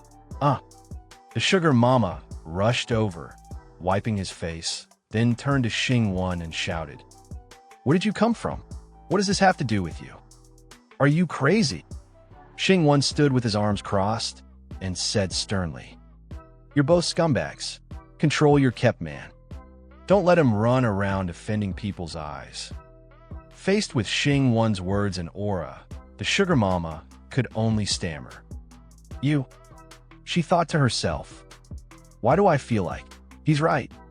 Standing beside her, John Winch, after wiping the sauce from his eyes, threatened, "I think you're tired of living." With a disdainful look, Xingwang scratched his ear and replied, "I really want to know how you're going to kill me. I'm looking forward to it." Sitting on the ground, Xingwang watched Xingwang's actions and couldn't help but wonder, why is he protecting me? He's even willing to antagonize others. I was so mean to him before. Am I being too sentimental? Hearing Xingwang's provocations, John Winch couldn't hold back. He grabbed a beer bottle, smashed the bottom, and roared, "Now I'm going to beat you to death." With that, he rushed towards Xingwang in fury. But Xingwang didn't back down. Instead, he provoked him further. "You think my farming was for nothing?" John Winch charged forward with a broken bottle, but before he could even touch Xingwang, he was met with a powerful kick to the stomach. The impact sent him flying several meters back as he let out a miserable scream. Having dealt with the scumbag, Xingwang stood with his hands in his pockets and said to the sugar mama, "No matter what, you're a sugar mama, but you can't even choose a disciplined man? Even a dog wouldn't bite the hand that feeds it. Keeping this guy is worse than keeping a dog." Hearing Xingwang's words, the sugar mama could only remain silent. But at this moment, she suddenly had a crush on him. Seeing him so cool and dominant, she glanced at him with flushed cheeks, thinking, "So handsome." Meanwhile, after taking that devastating kick, John Winch slowly sat up, his whole body aching. He grimaced and thought, "This guy doesn't even look much bigger than me. What kind of monster strength is this? Why is he so strong? It hurts so much." As John Winch groaned in pain, Xingwang hesitantly walked over, being helped up by Xingwang. She placed a hand on her chest and said, "Thank you for coming here to help me." Xingwang replied coldly, "I'm not helping you. I'm just disgusted by this kind of behavior." Hearing this, Chino felt a little embarrassed. He clearly came to help me. Maybe he's just too embarrassed to admit it. Meanwhile, John Winch had just managed to stand up. Without hesitation, he turned to the sugar mama and desperately begged, "Quick, find someone to beat him up." But the sugar mama, now completely smitten with Xingwang, only showed disgust toward John Winch. "Shut up. He's right. Keeping a dog is better than keeping you." With that, she turned to look at Xingwang and smiled slightly. "Handsome, can I add you on WeChat?" Faced with the sugar mama's sudden request, Xingwang was momentarily surprised. After resolving everything, Xingwang left the restaurant with Gowan. Chino called out to him, running after them. "Mr. Hang, wait." Xingwang. Hearing her voice, he turned back and asked coldly, "What's the matter?" Chino struck a seductive pose, gently stroking her hair. "Today, you help me. I want to treat you to a meal to repay you," she said, her tone dripping with temptation. But Xingwang didn't waver. He responded coldly, "No need." Seeing her seduction failing, Xinhua switched to a gentler tone. "And about what happened before, I sincerely apologize. I don't want you to misunderstand." Maintaining his cold demeanor, Xingwang explained, "I didn't help you intentionally. I just found it annoying. No need to take it to heart." As he walked outside, he spotted Gowan and his electric scooter. Pointing at it, he said, "Gowan and I still have to go back to the company and work overtime. Let's go." Without another word, he got on the scooter and drove off with Gowan, leaving Chino behind.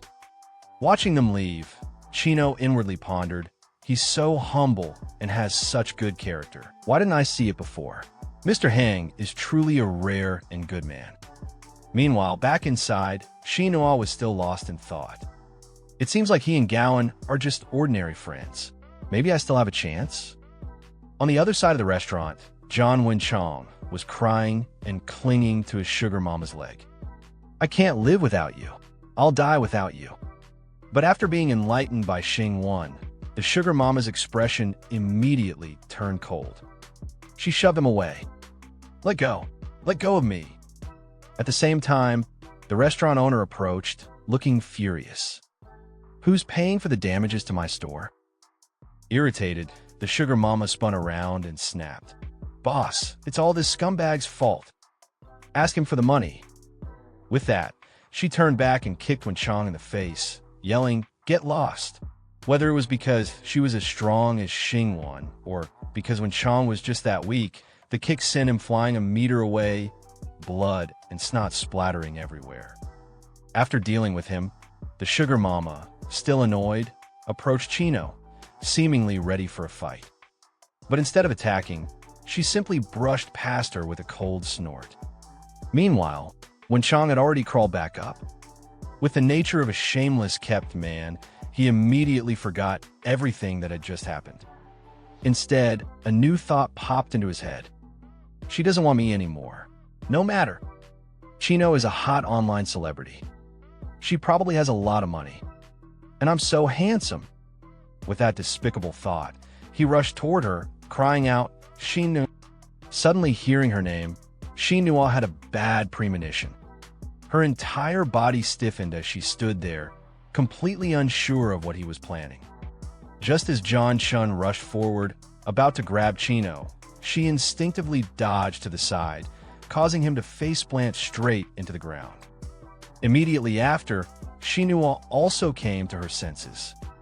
Just like the sugar mama, she couldn't be bothered with this guy and coldly walked past him. Before leaving, she turned back and warned, "If you dare harass me again, I'll call the police."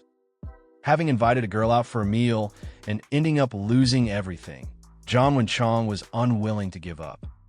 Desperately trying to salvage the situation, he lay sprawled on the ground, reaching out pathetically. "Xinhua, I was wrong." Back at the office, Yin, still thinking about what had just happened, turned to Xingwang and asked, "You couldn't help but step in at the crayfish restaurant, huh?" Xingwang explained, "I saw that John Chun had harassed you multiple times before. I mainly wanted to eliminate a hidden threat for you." Hearing that he did it for her, and without even mentioning Xinhua, Yan's face flushed. She smiled and said, "Thank you, Boss Hang. If you keep being like this, I want to work myself to death for you." Despite the playful comment, she didn't forget her responsibilities. Pulling out a stack of documents, she continued, "Right, this is the new business plan I put together." Xingwang took the documents and started reviewing them. Behind him, Gowan added, "Our Matrix account has already grown, but just doing live streaming is too monotonous. I'm thinking of leveraging the current short film trend. We can have TikTok creators participate in short film segments." She continued, "This will help develop character IPs. Even if the short films only generate small profits initially, the revenue potential is massive. Plus, they can be used as a condition for fundraising. What do you think?" Xingwang, hearing this, was already calculating internally. How can I make the company foot the bill for this while still making a profit? After finishing his thoughts, he casually said, "If you think it's a good idea, then do it. Make 10 practice films first. I'll pay for it myself." Gowan was startled. "Huh, there's still money in the company account." Before she could finish, Xingwang immediately cut her off with a made-up excuse. No, it's not a good idea to use company funds for a new business. There's too much risk. I'll spend my own money." Gowan was even more confused. Wouldn't it be even riskier to spend your own money? But Xingwang remained firm. "It's fine. Money is meant to be spent.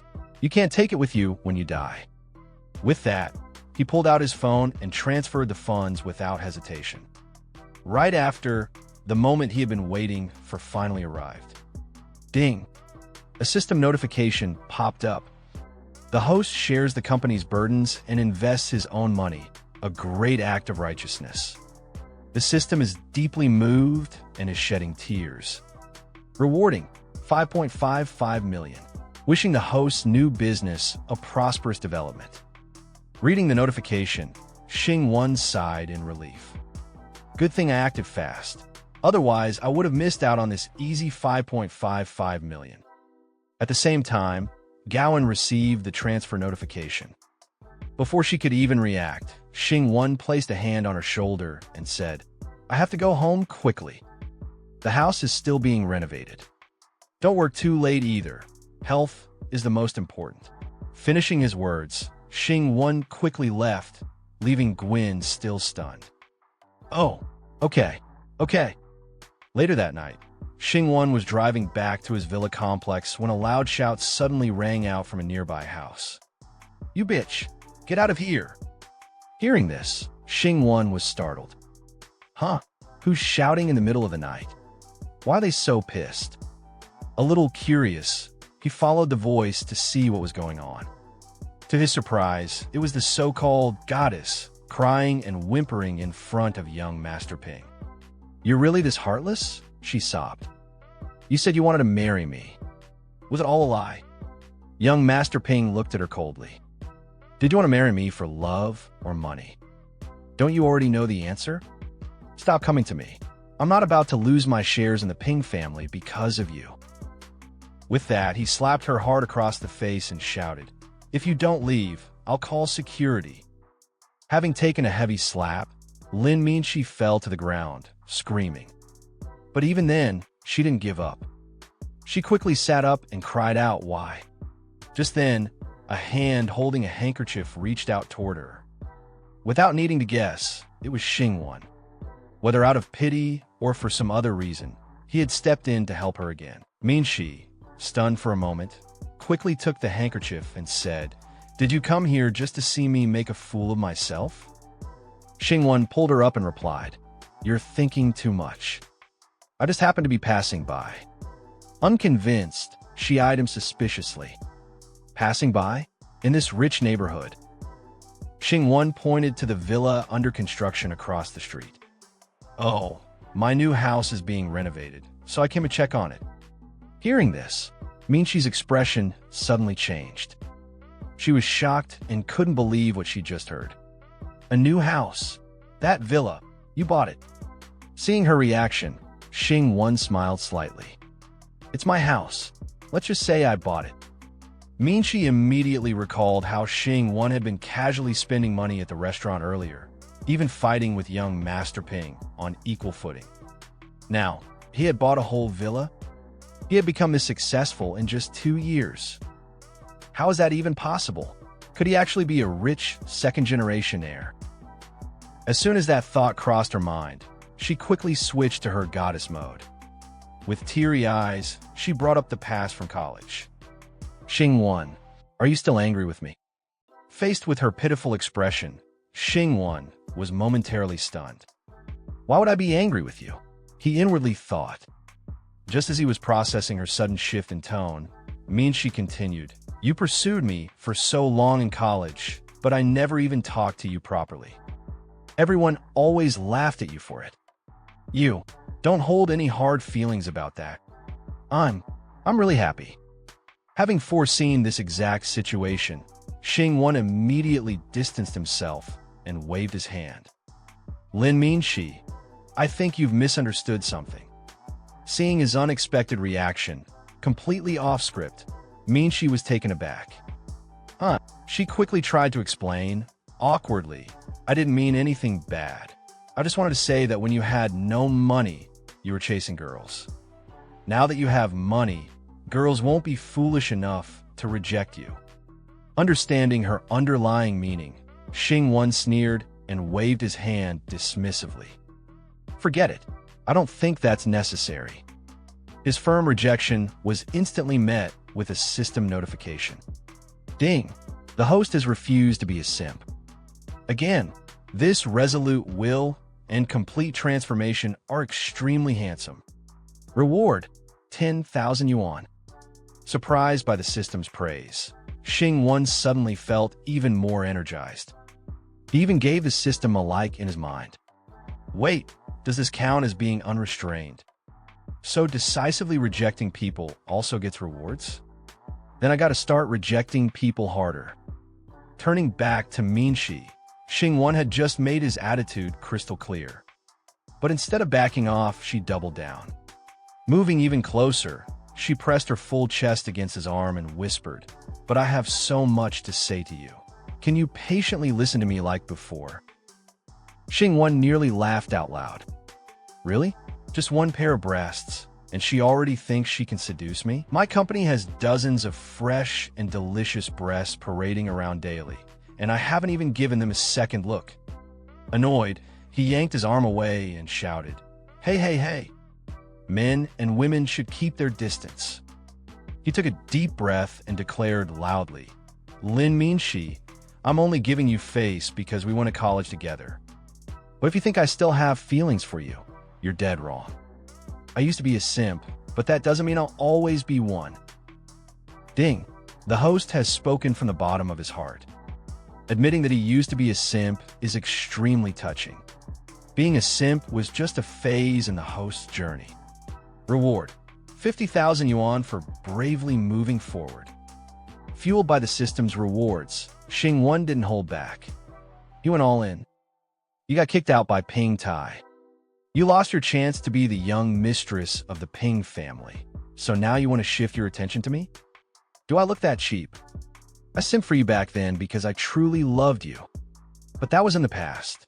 Love is history. The future is now. If you don't get it, go listen to Rebirth is Hot. I recommend the remix version. You enjoyed the process of me simping for you, and honestly, I did too. But back then, I was blinded by love. Now that I don't love you anymore, you know what you are to me. Xingwang smirked, his gaze filled with pure disdain. And nobody, hearing this rapid-fire rejection, delivered like a rap battle, Lin Minshi was completely speechless. She couldn't even formulate a response. All she could do was utter a single word. You. But Xingwang wasn't interested in wasting another second on her. He had released years of pent-up frustration with those words. And with that, he turned around and walked away, leaving her standing there, utterly dumbfounded. Xingwang turned away coldly, thinking to himself, "Miss Lin, you should really learn to be more down-to-earth. Don't take yourself too seriously." But as he walked away, another system notification popped up. Ding! The host's act of turning and leaving was extremely dashing, making even me unable to resist. Reward: 10,000 yuan. Huh, just a simple turn and I'm making bank. This system really knows how to appreciate quality. Without hesitation, Xingwang stepped through the gate of his villa. Behind him, Lin Minshi remained silent, standing there with a lingering gaze of hope. Then, suddenly, just as if fate had one last twist in store, Xingwang unexpectedly turned back and smiled. Minshi's heart leaped. Could it be? Nope. He smirked, and then slammed the gate shut. Lin Minshi stood frozen, her lips slightly parted, but no words came out. A moment later, she took a deep breath and forced herself to turn away. Slowly, she walked back home, step by step. Inside her house, the space was dark and cold. She didn't bother turning on the lights. After the roller coaster of emotions she had been through today, she felt completely drained. She collapsed onto the sofa, hoping to rest for a moment. Before she could even close her eyes, her phone suddenly rang. Re-eyeing. Annoyed but too exhausted to ignore it, Minshi grabbed her phone and answered in a tired voice. "Hello, Lila, what's the matter?" On the other end, her friend Lila sounded unusually excited. "Minshi, shocking news." Minshi sighed deeply, uninterested. "Just get to the point." Lila's voice carried a dramatic flair. "Minshi, you're really lucky. Even your backup plan is a jackpot." Minshi's drowsy mind snapped awake. "What?" Lila continued, her voice brimming with excitement. "Haven't you heard? Recently, some big shot kept trending on hot searches, someone who constantly sends hundreds of rockets and thousands of gifts on live streaming platforms. And guess what? That same person is secretly loaded with billions." Hearing this, Minshi frowned slightly. "I'm not a streamer, though." Lila ignored her comment and instead teased. "Guess who it is?" Minshi, already running on fumes, was losing patience. "Lila, I am tired. If you have something to say, just say it. Keep it short." Lila finally dropped the bombshell. All right, it's Xingwang." Minchi's breath hitched. What? I'm telling you, that simp who followed you around for years? Turns out, he's worth tens of billions. Ping Tai, who knows if he'll even inherit the family fortune. But Xingwang, he's already sitting on a gold mine. A bolt of shock ran through Minchi's body. She sat up straight, gripping her phone tightly. How? How do you know it's really him? Lila sounded smug. Easy.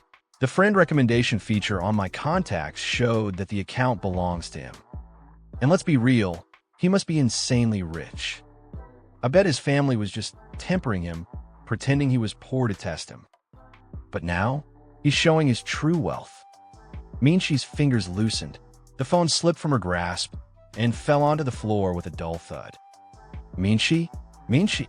Lila's voice crackled through the speaker, but Minchi didn't respond. She sat there, staring blankly into space, her mind completely numb. He loved me for years, and I personally pushed away someone who could have guaranteed me a lifetime of wealth and glory. For the first time, Lin Minchi truly regretted her decision. Realizing her mistake, Lin Miney suddenly snapped.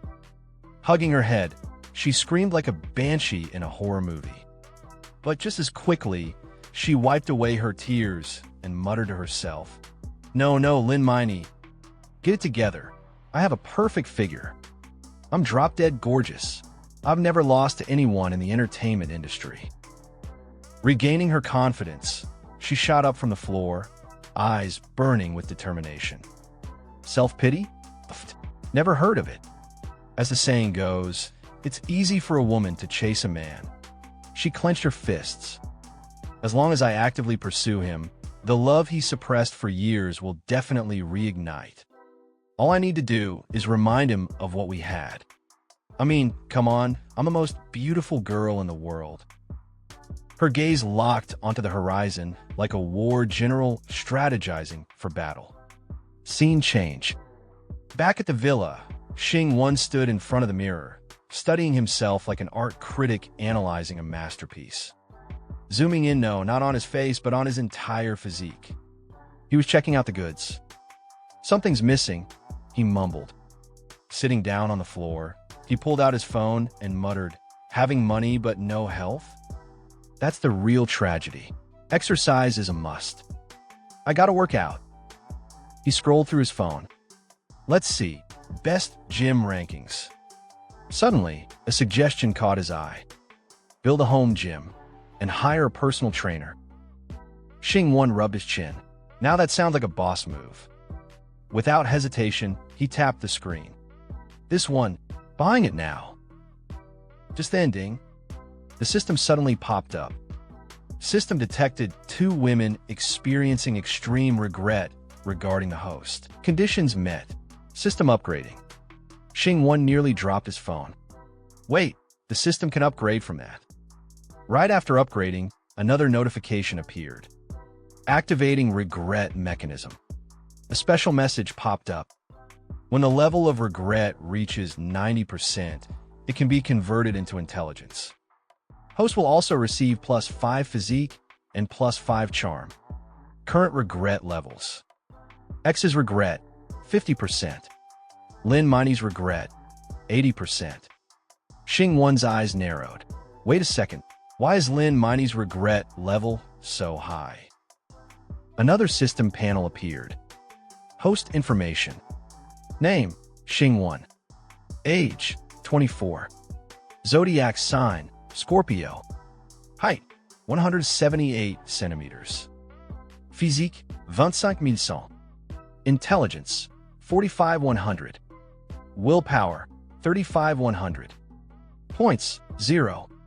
Maximum level for ordinary people reached. Regret mechanism activated. The system spoke again. The host has been awarded 5 points.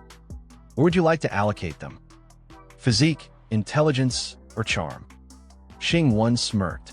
What perfect timing. I was just about to start working out. Without hesitation, he tapped the screen. All into physique. As soon as the points were distributed, a rush of energy coursed through his body. His muscles subtly expanded, his endurance shot up, and he immediately felt stronger. His eyes widened. Whoa, the effect is that obvious. But then he remembered something. His newly purchased gym membership. Xingwang sighed. Ugh, I already bought 20 private training sessions. It'd be a waste not to use them. Shrugging, he pulled out his phone again. Anyway, since I'm upgrading everything, might as well fix up my parents' room too. Gotta ease them into a life of luxury. No shock therapy, just a slow, warm-boiled frog method. Scrolling through furniture options, he smirked. Oh, this oven looks nice. The next morning at GM Fitness Center, Xingwang followed the app's address and arrived bright and early. As soon as he stepped inside, the receptionist greeted him with a professional smile. You're here for GM Fitness, right? Xingwang held up his phone. Yeah, I booked 8 personal training sessions yesterday. Name's Xing. The receptionist nodded and tapped away at the keyboard. Please wait a moment while I check. While she was busy, Xingwang took the opportunity to scope out the place, not at the girls, no, at the equipment. His inner businessman evaluated the gym. Not bad. Everything looks top tier. The only problem? This place drains wallets faster than a gacha game. After a few moments, the receptionist looked up. Mr. Xing, I found your purchase history. However, you're not yet a member of our establishment, so you can't use the personal training service. Xingwang blinked. Wait, what? Personal training and membership are different things. The receptionist beamed. That's right. Membership is divided into monthly, quarterly, and annual cards. Personal training sessions are separate contracts between you and the trainer. You've booked 8 sessions, but you'll need a membership card. I recommend a monthly card. If you sign up now, you'll even get 3 free trial sessions. Xingwang's brain stalled for a second. Hold up, I paid $2,000 per hour for gold-level training, and it doesn't come with a membership? These gym rats are running a scam on par with mobile game microtransactions. Seeing his confused face, the receptionist sweetly urged, Mr. Xing, have you decided? Xingwang folded his arms. Yeah, I've decided. I'm canceling. Not paying for this nonsense. The receptionist's face went pale. Huh? Xingwang calmly explained. 8 sessions cost me $8,000. If I were running a business, I'd at least include a damn membership card for that price. No need to discuss further. Just refund me. Not wanting to lose a customer, the receptionist pressed on, but sir, this is company policy. We treat all customers equally. Please reconsider. I have reconsidered. Xingwang shook his head. And my answer is still no. The receptionist hesitated. Unfortunately, the refund requires approval from our boss. Xingwang's patience was reaching the red zone. Then call your boss out here. Sensing the growing tension, the receptionist quickly scurried off to fetch the higher-ups. Xingwang stood at the front desk, arms crossed. His mood was already soured. Money should be spent on things that matter, he thought. If I drop $1 billion on something useful, I won't blink. But if I waste even a dime on nonsense, get lost. Right then, the system suddenly popped up. Ding! The host's view on money is correct. One must never tolerate financial injustice. The system greatly admires you and rewards you with Buddhyun. Xingwang narrowed his eyes. 1 yen? The hell is that? A participation trophy. A moment later, the receptionist returned, leading a muscular man with a smug expression. The man saw Xingwang and smirked. Well, if it isn't Xingwang. Xingwang recognized him instantly and let out an exaggerated gasp. Wang Torin, you're the boss. Wang Torin, 27 years old, had been their high school's class president, a notorious rich kid who definitely didn't win any awards for his moral character. After graduating, he lingered around the school, flirting with younger girls like some final boss of cringe. Grinning, Wang Torin turned to the receptionist. I'll handle this. She gave a quick nod. Yes, boss. Wang Torin crossed his arms and looked at Xingwang. You're the one who booked 8 personal training sessions? Didn't expect to see you here. Xingwang's expression was flat. I want to cancel. Wang Torin let out a small chuckle, his tone mocking. What, feeling the pinch? Xingwang didn't answer. Instead, his eyes narrowed in suspicion. Why do I feel like something's off? It's not that you're feeling the pinch having to refund the money, so you don't want to refund it, right? Wang Torin sneered. Just 80,000, Xingwang. Why would I feel the pinch? It's just that I'm an acquaintance, so I'm chatting for a bit. Right, you still don't know, huh? Jayan is working here. Finishing his words, he shouted inside. Jayan, come here for a moment. Xingwang is here. You two haven't seen each other in a long time, right? She still mentions you sometimes. Hearing him say this, Xingwang remained silent. Just then, a clear voice rang out, causing the two to turn and look. What's the matter? Jayan, with a sporty and seductive figure, long legs, a slim waist, and full breasts, walked out, a surprised expression on her face. Our protagonist stares at the girl, Gao Yuan, as a new notification appears in front of him. It reads, Name, Gao Yuan. Age, 24 years old. Height, 168 centimeters. Weight, 52 kilograms. Attractiveness, 8 out of 10. Current regret level, 0%. He looks at the notification intensely, then smiles. In his mind, he thinks, time to gain points. His focus sharpens. I need to make Gao Yuan regret how she treated me. He holds his face slightly, remembering the past. Back then, he was naive. He truly believed she cared about him. A memory flashes, high school Gao Yuan, speaking to him in a shy voice. I saw a girl giving you a love letter today. Don't let her distract you. Of course, it's normal someone would like you. You're excellent. But she only did it because she lost a dare. Just wanted to let you know. Hearing this, our protagonist laughed nervously, rubbing the back of his head. I know, he said excitedly. I won't fall for anyone else. I only like you. She suddenly grabs our protagonist's hand intensely, her voice dripping with seduction. I've been so stressed lately with no one to turn to.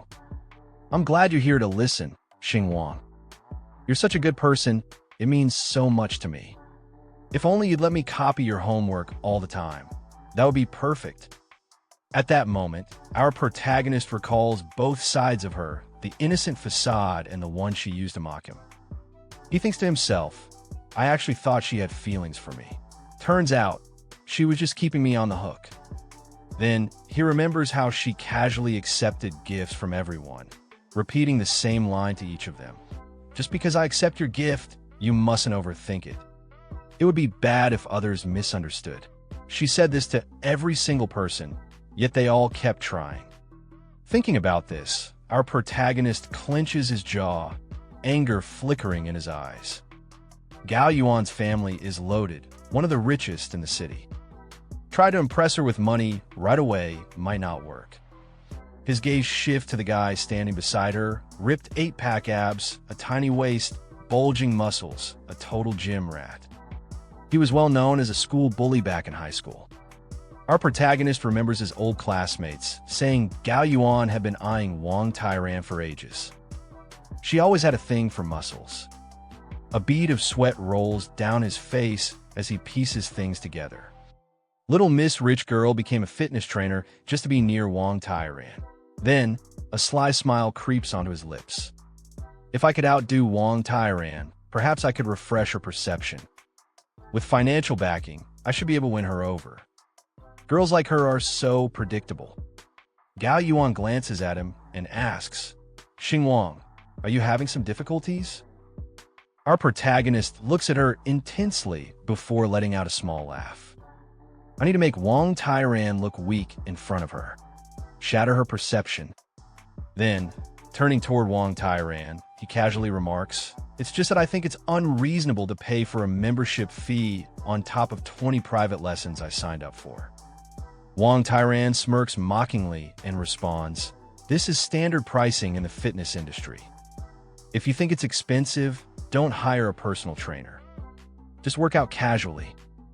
Then, eyeing our protagonist with a smug look, he adds, actually, office workers like you get plenty of exercise just commuting on crowded subways. Not that it really counts, but since Gao Yuan is here, I'll pay for a year's membership to show my support. Without missing a beat, our protagonist extends his hand and replies, if I like it, I'll definitely renew. The red-haired boy, holding Gao Yuan by the waist, chuckles. Huh, Xingwang, try to be rich when you don't have money, or you'll just have to cut back on food later. If you can't eat enough, working out will be pointless. Wang Tyran glances at our protagonist, thinking to himself, this guy's still hung up on Gao Yuan? Too bad, she's my woman now. Meanwhile, our protagonist remains unfazed, offering a gentle smile. Indeed, I'm a bit tight on money. If my old classmate truly understands my situation, why not give me a discount? A drop of sweat rolls down Wang Tyran's face as he stares at him in disbelief. What? A discount? Xingwang runs his fingers through his hair, his smirk deepening. Come on, Gao Yuan and I were classmates, after all. As he watches the scene unfold, he thinks to himself, Wang Tyran wasn't rich back in high school, but Gao Yuan still chose him. So, she's not just after money. As for Wang Tyran being able to open such a large gym, I'm sure Gao Yuan helped financially. His eyes glint with amusement. I could go all out and buy this gym outright. But after how she treated me, I'd rather play the long game. A predator disguised as prey. Suddenly, Wang Tyran looks at our protagonist, holding up 3 fingers. For Gao Yuan's sake, I'll give you a 40% discount. Nobody's ever gotten a deal like this before.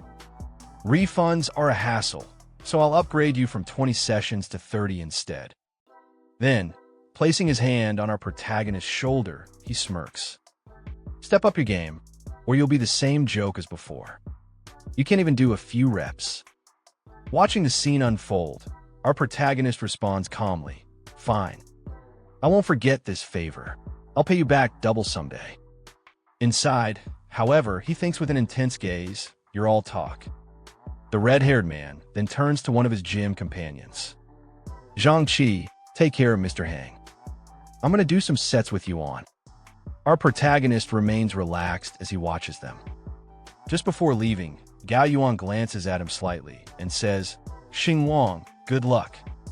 As she walks away, she secretly thinks to herself, his face is actually not bad. What a shame he's so skinny. Suddenly, the man from earlier approaches our protagonist. Bro, have you worked out before? Any particular area you want to focus on? Our protagonist replies casually, not today. Let's talk another time. I have urgent matters to attend to. The man looks at him with a somewhat dissatisfied expression. All right then. As our protagonist walks away from the gym, the man grumbles to the receptionist. Here comes another male fitness poser. I can't stand these kinds of people. Media fitness gurus. The receptionist scoffs in agreement. And a stingy fitness poser at that. Sometime later, our protagonist steps out of the gym, smiling villainously. Perfect. Mock me all you want. It'll make my revenge all the sweeter. He approaches his scooter parked nearby, puts on his helmet, and says, System, show me my stats. A notification immediately pops up. A new panel appears before him, displaying all his characteristics. Seeing the stats, his eyes light up in excitement. My height actually increased by 1 centimeter? Does increasing stamina have an extra effect? He suddenly imagines himself with a muscular body, holding a trophy, posing like a professional bodybuilder. If I keep increasing my stamina, could I just keep getting taller? That might get freaky after a while. Sensing his confusion, the system responds. Master is overthinking it. The scenario you imagine will not happen. Besides, height growth will also be reflected in other aspects. You don't have to worry about growing too tall. A bead of sweat rolls down his face. I feel like the system is making a dirty joke, but I can't prove it. Noticing his hesitation, the system seems confused. Suddenly, our protagonist speaks again. System, pull up Xiao Xinua's stats too. A new notification appears, showing the girl's attributes and her regret levels. Studying the screen, our protagonist smirks. My stamina is now at 23, only 17 points away from a normal person. Max out stamina first. As he scrolls through the system panel, a new thought crosses his mind. Who should I focus on next? Suddenly, our protagonist's excitement grows, and a smile creeps onto his face.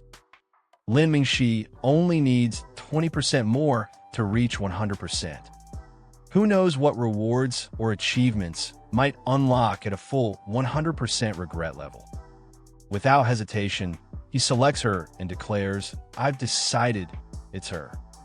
The scene shifts to Lin Mingxi, sitting in front of her mirror, carefully adjusting her makeup.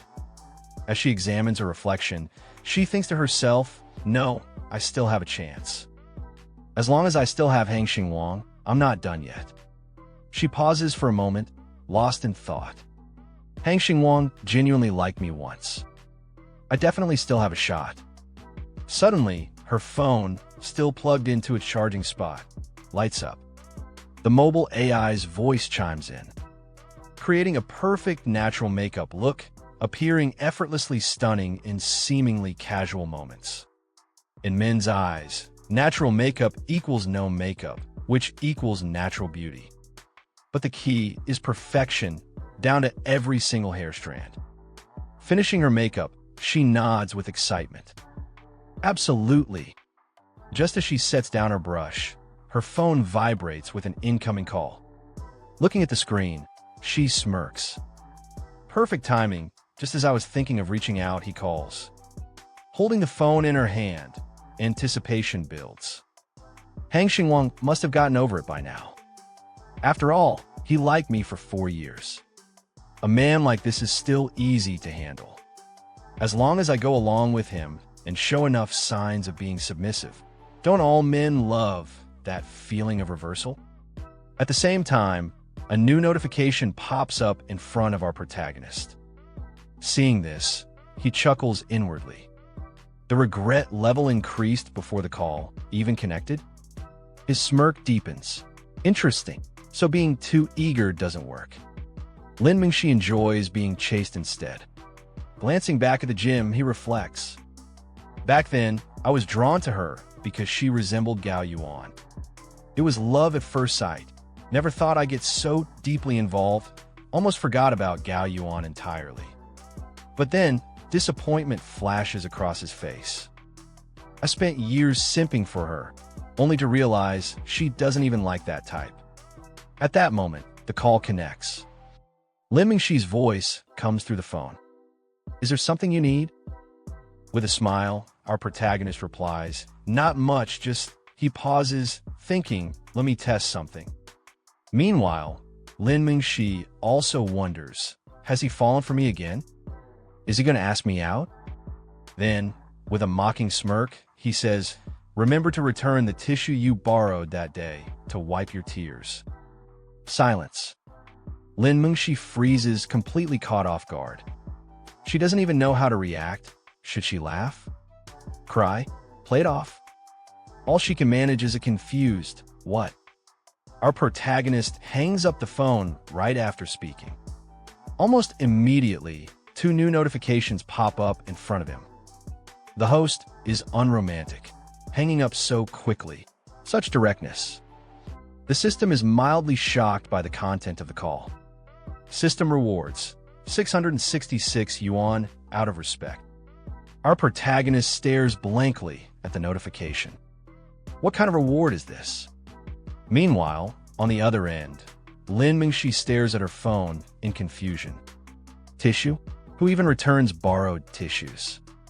Sitting in front of her mirror, she adjusts her posture, placing a delicate hand on her cheek with a thoughtful expression.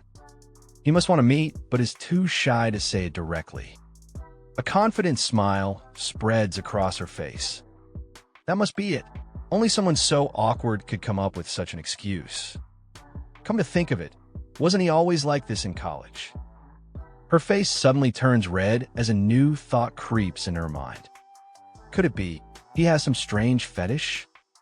She freezes, beads of sweat forming on her forehead. No way. He likes things stained with my bodily fluids? Her expression turns awkward as she hesitates. If only I hadn't thrown it away. But then, another idea pops into her head. Maybe replacing it with another tissue will do. With that, she grabs a tissue from the box, rubs it lightly against her skin, and nods to herself. It's just something with my bodily fluid on it, after all.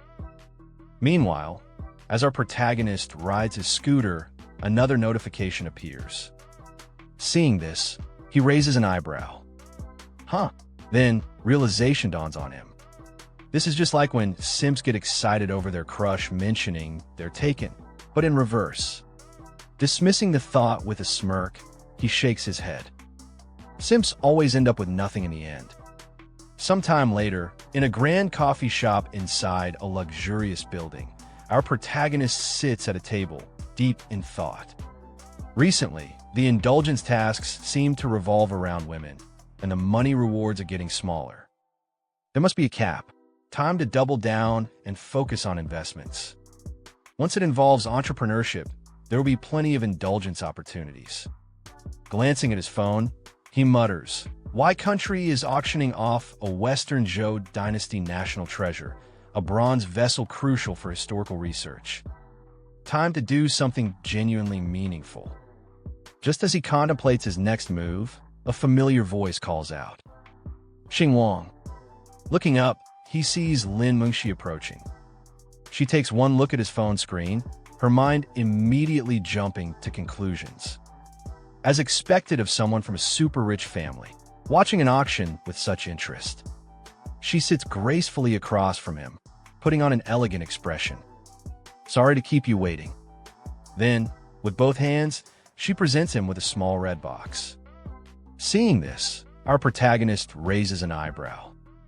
"Mengxi, you don't think I have feelings for you again, do you?" His eyes narrow slightly as he observes her appearance. "You dressed up so formally. I can tell you're wearing natural makeup. Your lips are even glossy." Then, casually pointing at the box with his phone, he adds, "Besides, it's just returning a tissue. Did you really need such an elaborate box?" Lin Mengxi's confident smile wavers. Frustration rises in her chest as she stands slightly, her tone sharpening. "Hang Xingwang you. You're too much. I'm just wearing light makeup." Before she can say more, a new notification pops up in front of our protagonist. A sly smile creeps onto his face. He leans back, looking at her with amusement. "I can say even worse things." His voice lowers, but the sharpness in it is unmistakable. "Back then, when I was poor, I was just another simp to you, only good enough to be looked down upon. Now that I'm rich, you can't wait to throw yourself at me." His expression hardens. "I won't be your backup plan." Lin Mengxi's eyes widen, filling with tears. I haven't even said anything yet." "What are you doing?" Just then, another notification appears. Our protagonist smirks. Indeed, Lin Mengxi really is a masochist. She appears angry on the surface, yet her regret level keeps rising. Leaning forward slightly, he thinks to himself, "Well then, pardon my rudeness." Hearing our protagonist's words, Lin Mengxi's face twists with a mix of frustration and tears. "How could you think that of me? This is how I always dress when I go out." She clenches her fists. There are countless ways to return the tissue. If you didn't even care, why did you agree to meet me? You should have rejected me outright. Our protagonist chuckles, completely unbothered. "Well, naturally, I wanted to see the look on your face when your expectations were crushed." A sly grin stretches across his face. He leans forward slightly, his voice turning colder. "Just like the look on my face when my expectations were crushed before." His eyes gleam with amusement. "How does it feel?" This sensation, it's the first time Miss Lin has experienced it, isn't it? But don't worry, there'll be a second time. A third time. Lin Mingxi's face turns pale. Overwhelmed with emotion, she abruptly stands up, tears welling in her eyes. "You've gone too far, Hang Xingwang," she shouts before dashing out of the restaurant. At the same time, multiple notifications flood in front of our protagonist. He watches her disappear into the distance, then smirks. A goddess, huh? Once the charm is gone, she's just another person. His mind flashes back to the past, when she stood before him with an arrogant expression, looking down on him. Just a simp. If I didn't need to copy his homework, why would I even give him a second glance? Smile at him a little, give him some small favors, and he'll be over the moon all day. Her confidence back then was undeniable. Someone like that isn't even worthy of carrying my shoes. Returning to the present, our protagonist smirks. Regretting it now? This is just the tip of the iceberg compared to what I went through before. Then, another notification appears, slightly different from the others. Lin Mingxi's regret level has reached 99%. System reward, 5 points. Seeing this, our protagonist leans back in his chair, rubbing his chin. 99%. Just one more to go. No need to rush. I've got plenty of time. Before he can finish that thought, another notification pops up. Does the host wish to allocate points now? Available options: stamina +5, intelligence +5, charisma +5.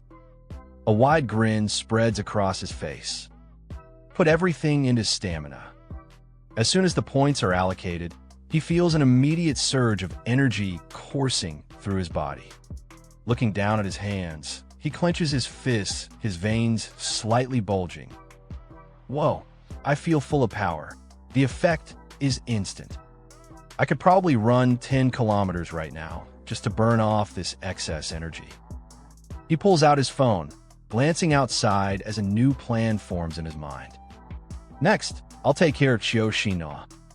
But before that, he smirks and cracks his knuckles. Let's head to the gym and test out the effects of these 5 points. The next day at the gym, our protagonist steps up to the bench press with a confident grin. He glances at the trainer and says, "This is it? Even 50 kilograms isn't enough. Add more weight." The trainer, already looking annoyed, sighs. "Sir, this is your first session. We emphasize gradual progression. Let me assess your level first to prevent muscle strain. Many beginners overestimate their abilities." Hearing that, our protagonist's eyes narrow. "Are you saying I'm overestimating myself?" Gripping the bar, he smirks and says, "Isn't that why you're here? You'll protect me, won't you?" With a mocking smile, he leans back and casually says, "Make it 150 kilograms." The trainer's eyes widen in shock.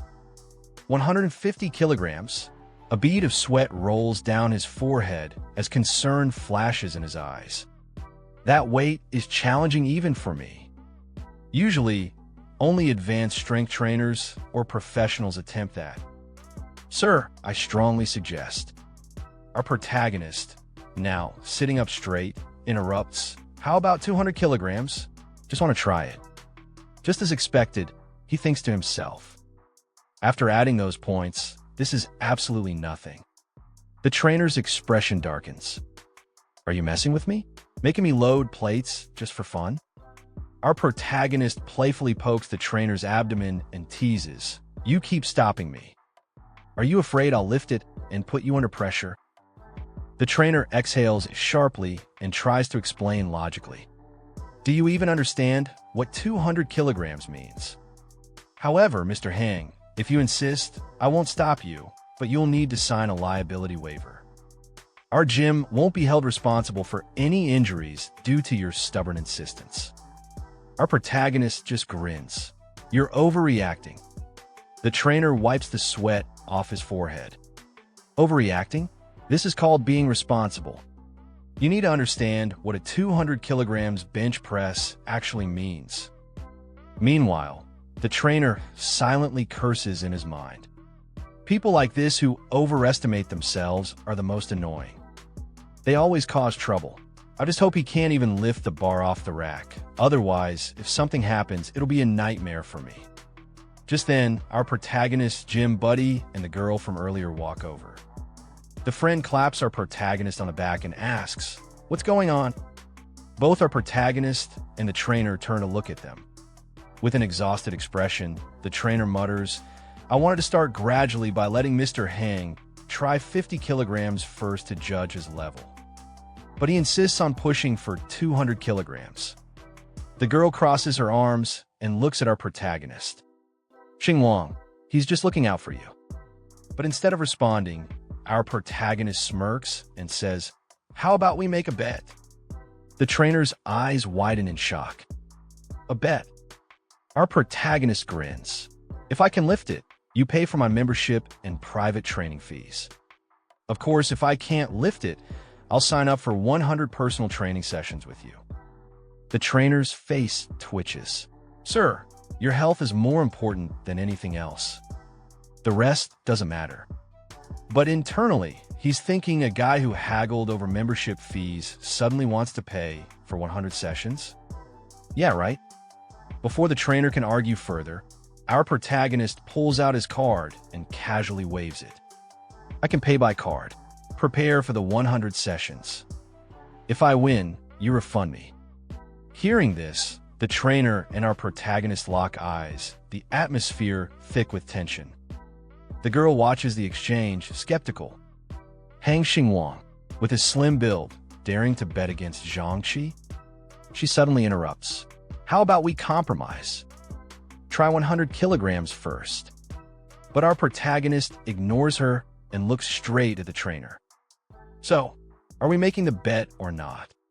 The trainer, feeling cornered, exhales and says, "Since you're so insistent, I have no choice but to agree." Sometime later, they prepare the 200 kilograms bar. The trainer, still trying to give our protagonist a way out, says, "Mr. Hang, I suggest you try lifting the bar first. If you can't, we can call off the bet. We're not unreasonable people." Despite his outward professionalism, the trainer's inner thoughts are filled with concern. Even now, I'm trying to help this fool. Does he even understand what lifting 200 kilograms means? If he actually does it, he clenches his fists. "I swear, if he pulls this off, I'll eat my words while standing on my head." Our protagonist grips the bar tightly with both hands, lying flat on the bench. For a moment, he remains still, making it seem like the bar won't budge. The trainer watches, arms crossed, and sighs. "It's not moving at all, Mr. Hang. I really think you should just STO." Before he can finish, our protagonist suddenly lifts the bar, holding it steady above his chest. The entire gym goes silent. A wave of shock spreads through the crowd, gym goers staring wide-eyed at the scene. As for the trainer, his jaw nearly hits the floor. "What the?" Our protagonist begins his reps, smoothly bench pressing 200 kilograms like it's nothing. The trainer, now counting in a shaky voice, watches in disbelief. Thank God I didn't actually say I'd eat my words out loud. Meanwhile, our protagonist's childhood friend stares, stunned. She watches him effortlessly handle the weight and thinks, he can actually bench that much? Even Tyron couldn't do full sets with 200 kilograms, and he's way more muscular than Xingwang. What is going on? Finishing his set, our protagonist racks the bar, stands up, and dusts off his hands like he just finished a light workout. Looking at the trainer, he smirks, time for that refund. The total is 85,000 yuan. The trainer, now drenched in cold sweat, stammers, I. Just then, our protagonist's phone starts ringing. Without even looking at the screen, he casually says, "Transfer the money to my account. I'll be back to train in a few days. Make sure you get a trainer with actual ability." Making such a fuss over benching 200 kilograms? You're really damaging your gym's reputation. Still holding his phone, he glances at the caller ID, Chio Shina. Smirking, He turns to his childhood friend, tilts his phone slightly so she can see, and says, "I'll be leaving first. Got a date with a beautiful lady. Can't keep her waiting." His childhood friend stares at the name on his screen, her mind racing. This loser actually has a girlfriend? And a gorgeous one at that.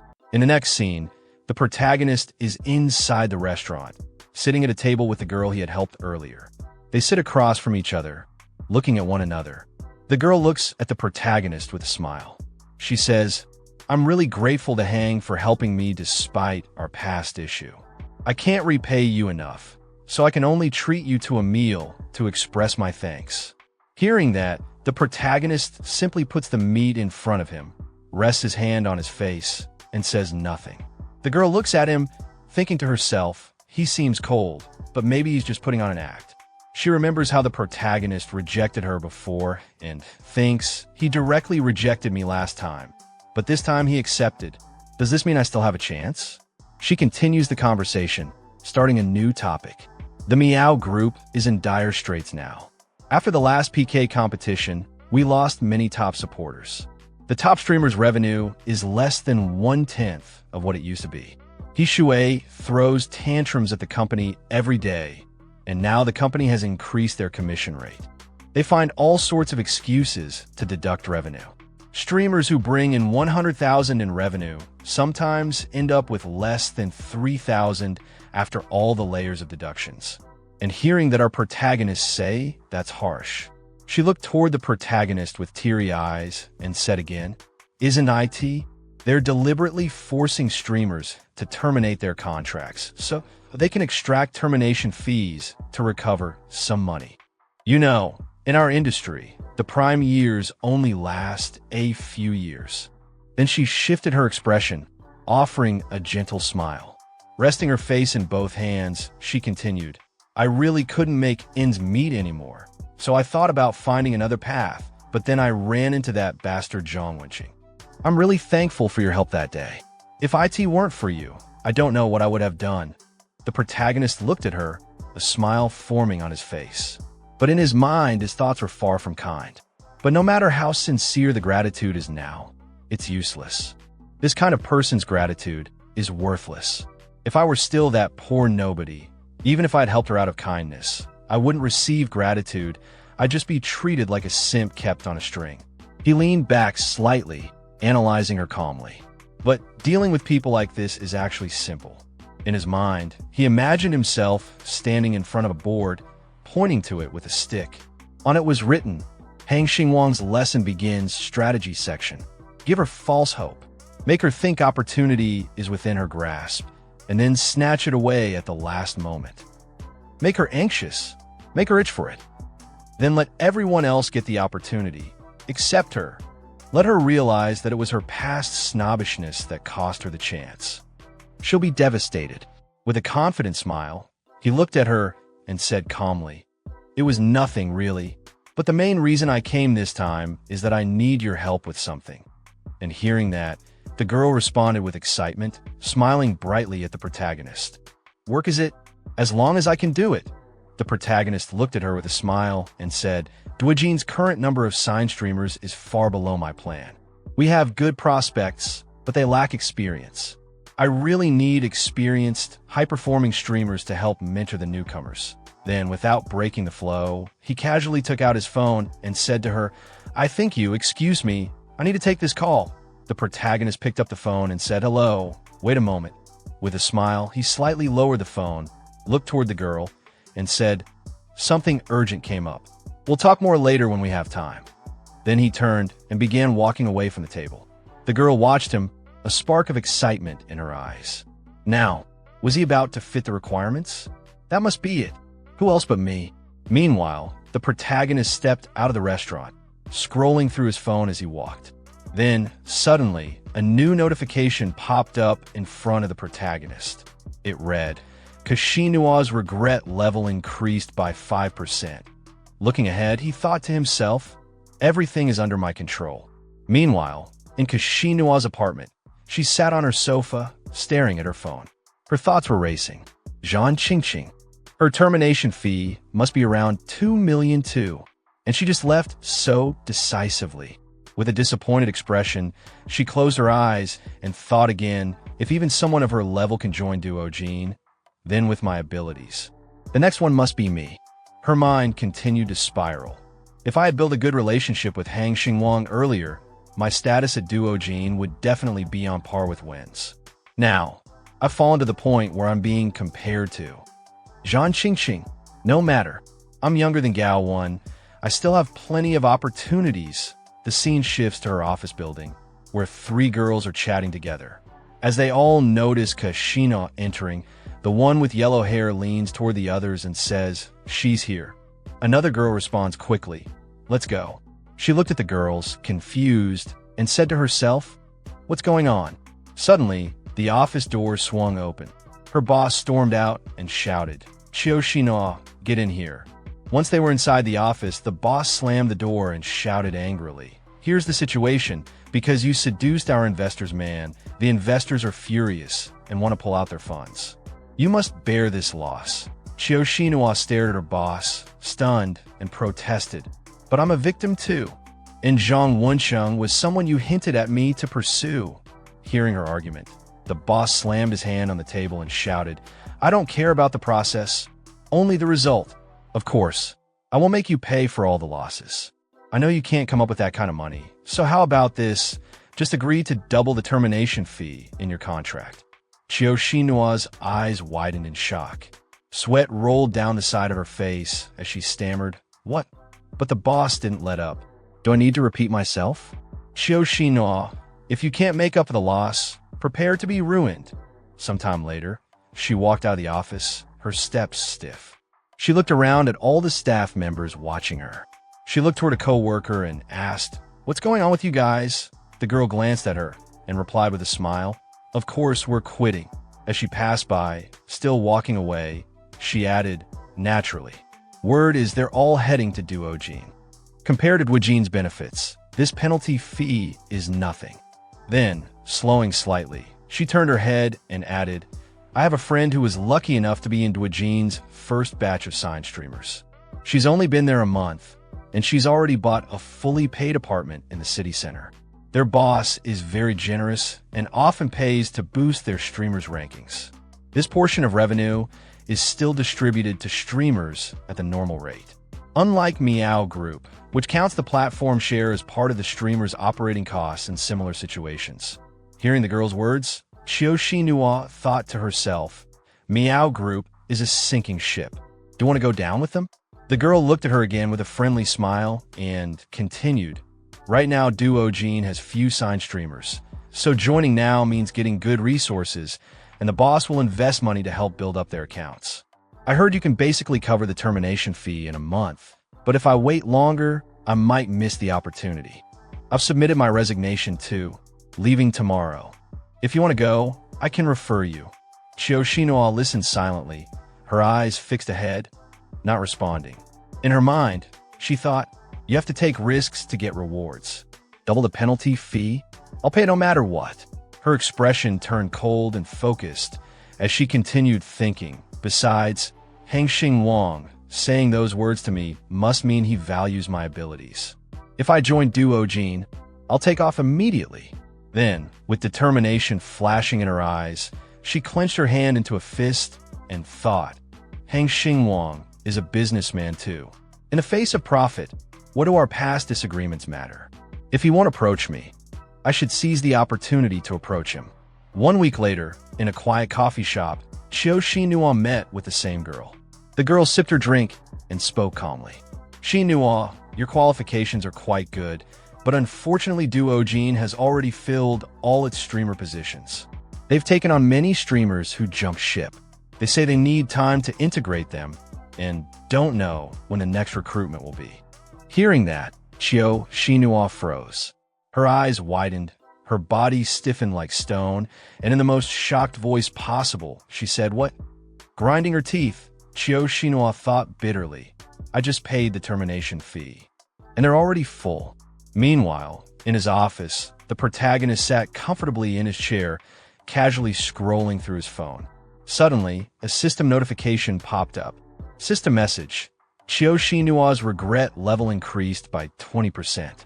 Seeing the message, a smile appeared on his face, calm and unintentional, but satisfied. Scene shifts to a quiet apartment. A long-haired girl, Qiu Xinhua, sat alone on a couch, her phone in hand. The glow from a screen lit up her thoughtful face as she scrolled through an old chat. She read a message from the 7-day. Qiu Xinhua, Big Brother Hang, about that matter you mentioned wanting to discuss in depth last time. What exactly was it? Hang Xingwang, oh that. Almost forgot. Zhan Qingqing has joined us, so that matter isn't urgent for now. Qiu Xinhua, oh I see. Her expression turned slightly gloomy. Flashback, 6 days ago, a past message popped up in her mind. Qiu Xinhua likely. Just paid the breach of contract fee to Meow Group, and I want to put myself forward. I believe I'm an experienced streamer with top-tier results. Do you think I have a chance? Hang Xingwang, I've been busy these past couple of days. You can reach out to HR about it. Qiu Xinhua, that's great then. Okay, thank you. She leaned back against the couch, her eyes distant. Qiu Xinhua in her thoughts. If only I had firmly ended my contract and come over when he first reached out. I probably wouldn't be in this situation now. After a while, an antagonist appears who is cousin of He Shui's cousin, voice cold and aggressive. You think just by leaving Meow Group, you'll live a better life? Dream on. No matter where you go, I'll crush you. I'll join hands with every company in this industry to blacklist you. Qiu Xinyu shocked, but I already paid the penalty. How could you still He Shui's cousin? Because I feel like it. Qiu Xinyu, what should I do now? Scene. Inside a sleek, high-rise office. The sun filters in through tall windows. Hang Xingwang, the main protagonist, sits calmly behind a large desk. The door opens quietly. Gowan steps in a bit cautious. Gowan. By the way, Qiu Xinhua reached out. She said she wants to meet with you. He hesitates, choosing his words carefully. Gowan, I know there's history, but her skills are solid, so I thought I'd bring it up. Hang Xingwang leans back his chair, thoughtful. Hang Xingwang, all right. Your call. We'll meet just once. Scene, a quiet cafeteria. Hang Xingwang and Qiu Xinhua sit across from each other at a small table. The atmosphere is calm but heavy. In the background, someone whispers while watching them. Onlooker. Looks like after cooling off for a few days, she's finally come to her senses. She's not much use anymore, though. Qiu Xinhua lowers her eyes, speaking honestly.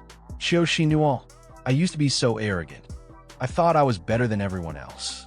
I even dreamed you'd poach me, make me the top streamer. But now I see, I'm really nothing special. After Meow Group pushed me out, no other platform would even talk to me. She looks up at Hang Xingwang, eyes full of sincerity. Qiu Xinhua, I want to join Duojin. I don't need a high salary, 10,000 a month is fine. I just want a chance. Suddenly, Hang Xingwang raises his hand, signaling Qiu Xinhua to calm down. Hang Xingwang, don't sell yourself short. Duojin might not be hiring streamers right now, but that's for others, not you. He looks at her sincerely. Hang Xingwang, we've worked together before. I know what you're capable of. I'm not the kind of person who takes advantage of others when they're down. He smiles slightly. Hang Xingwang, we're old colleagues.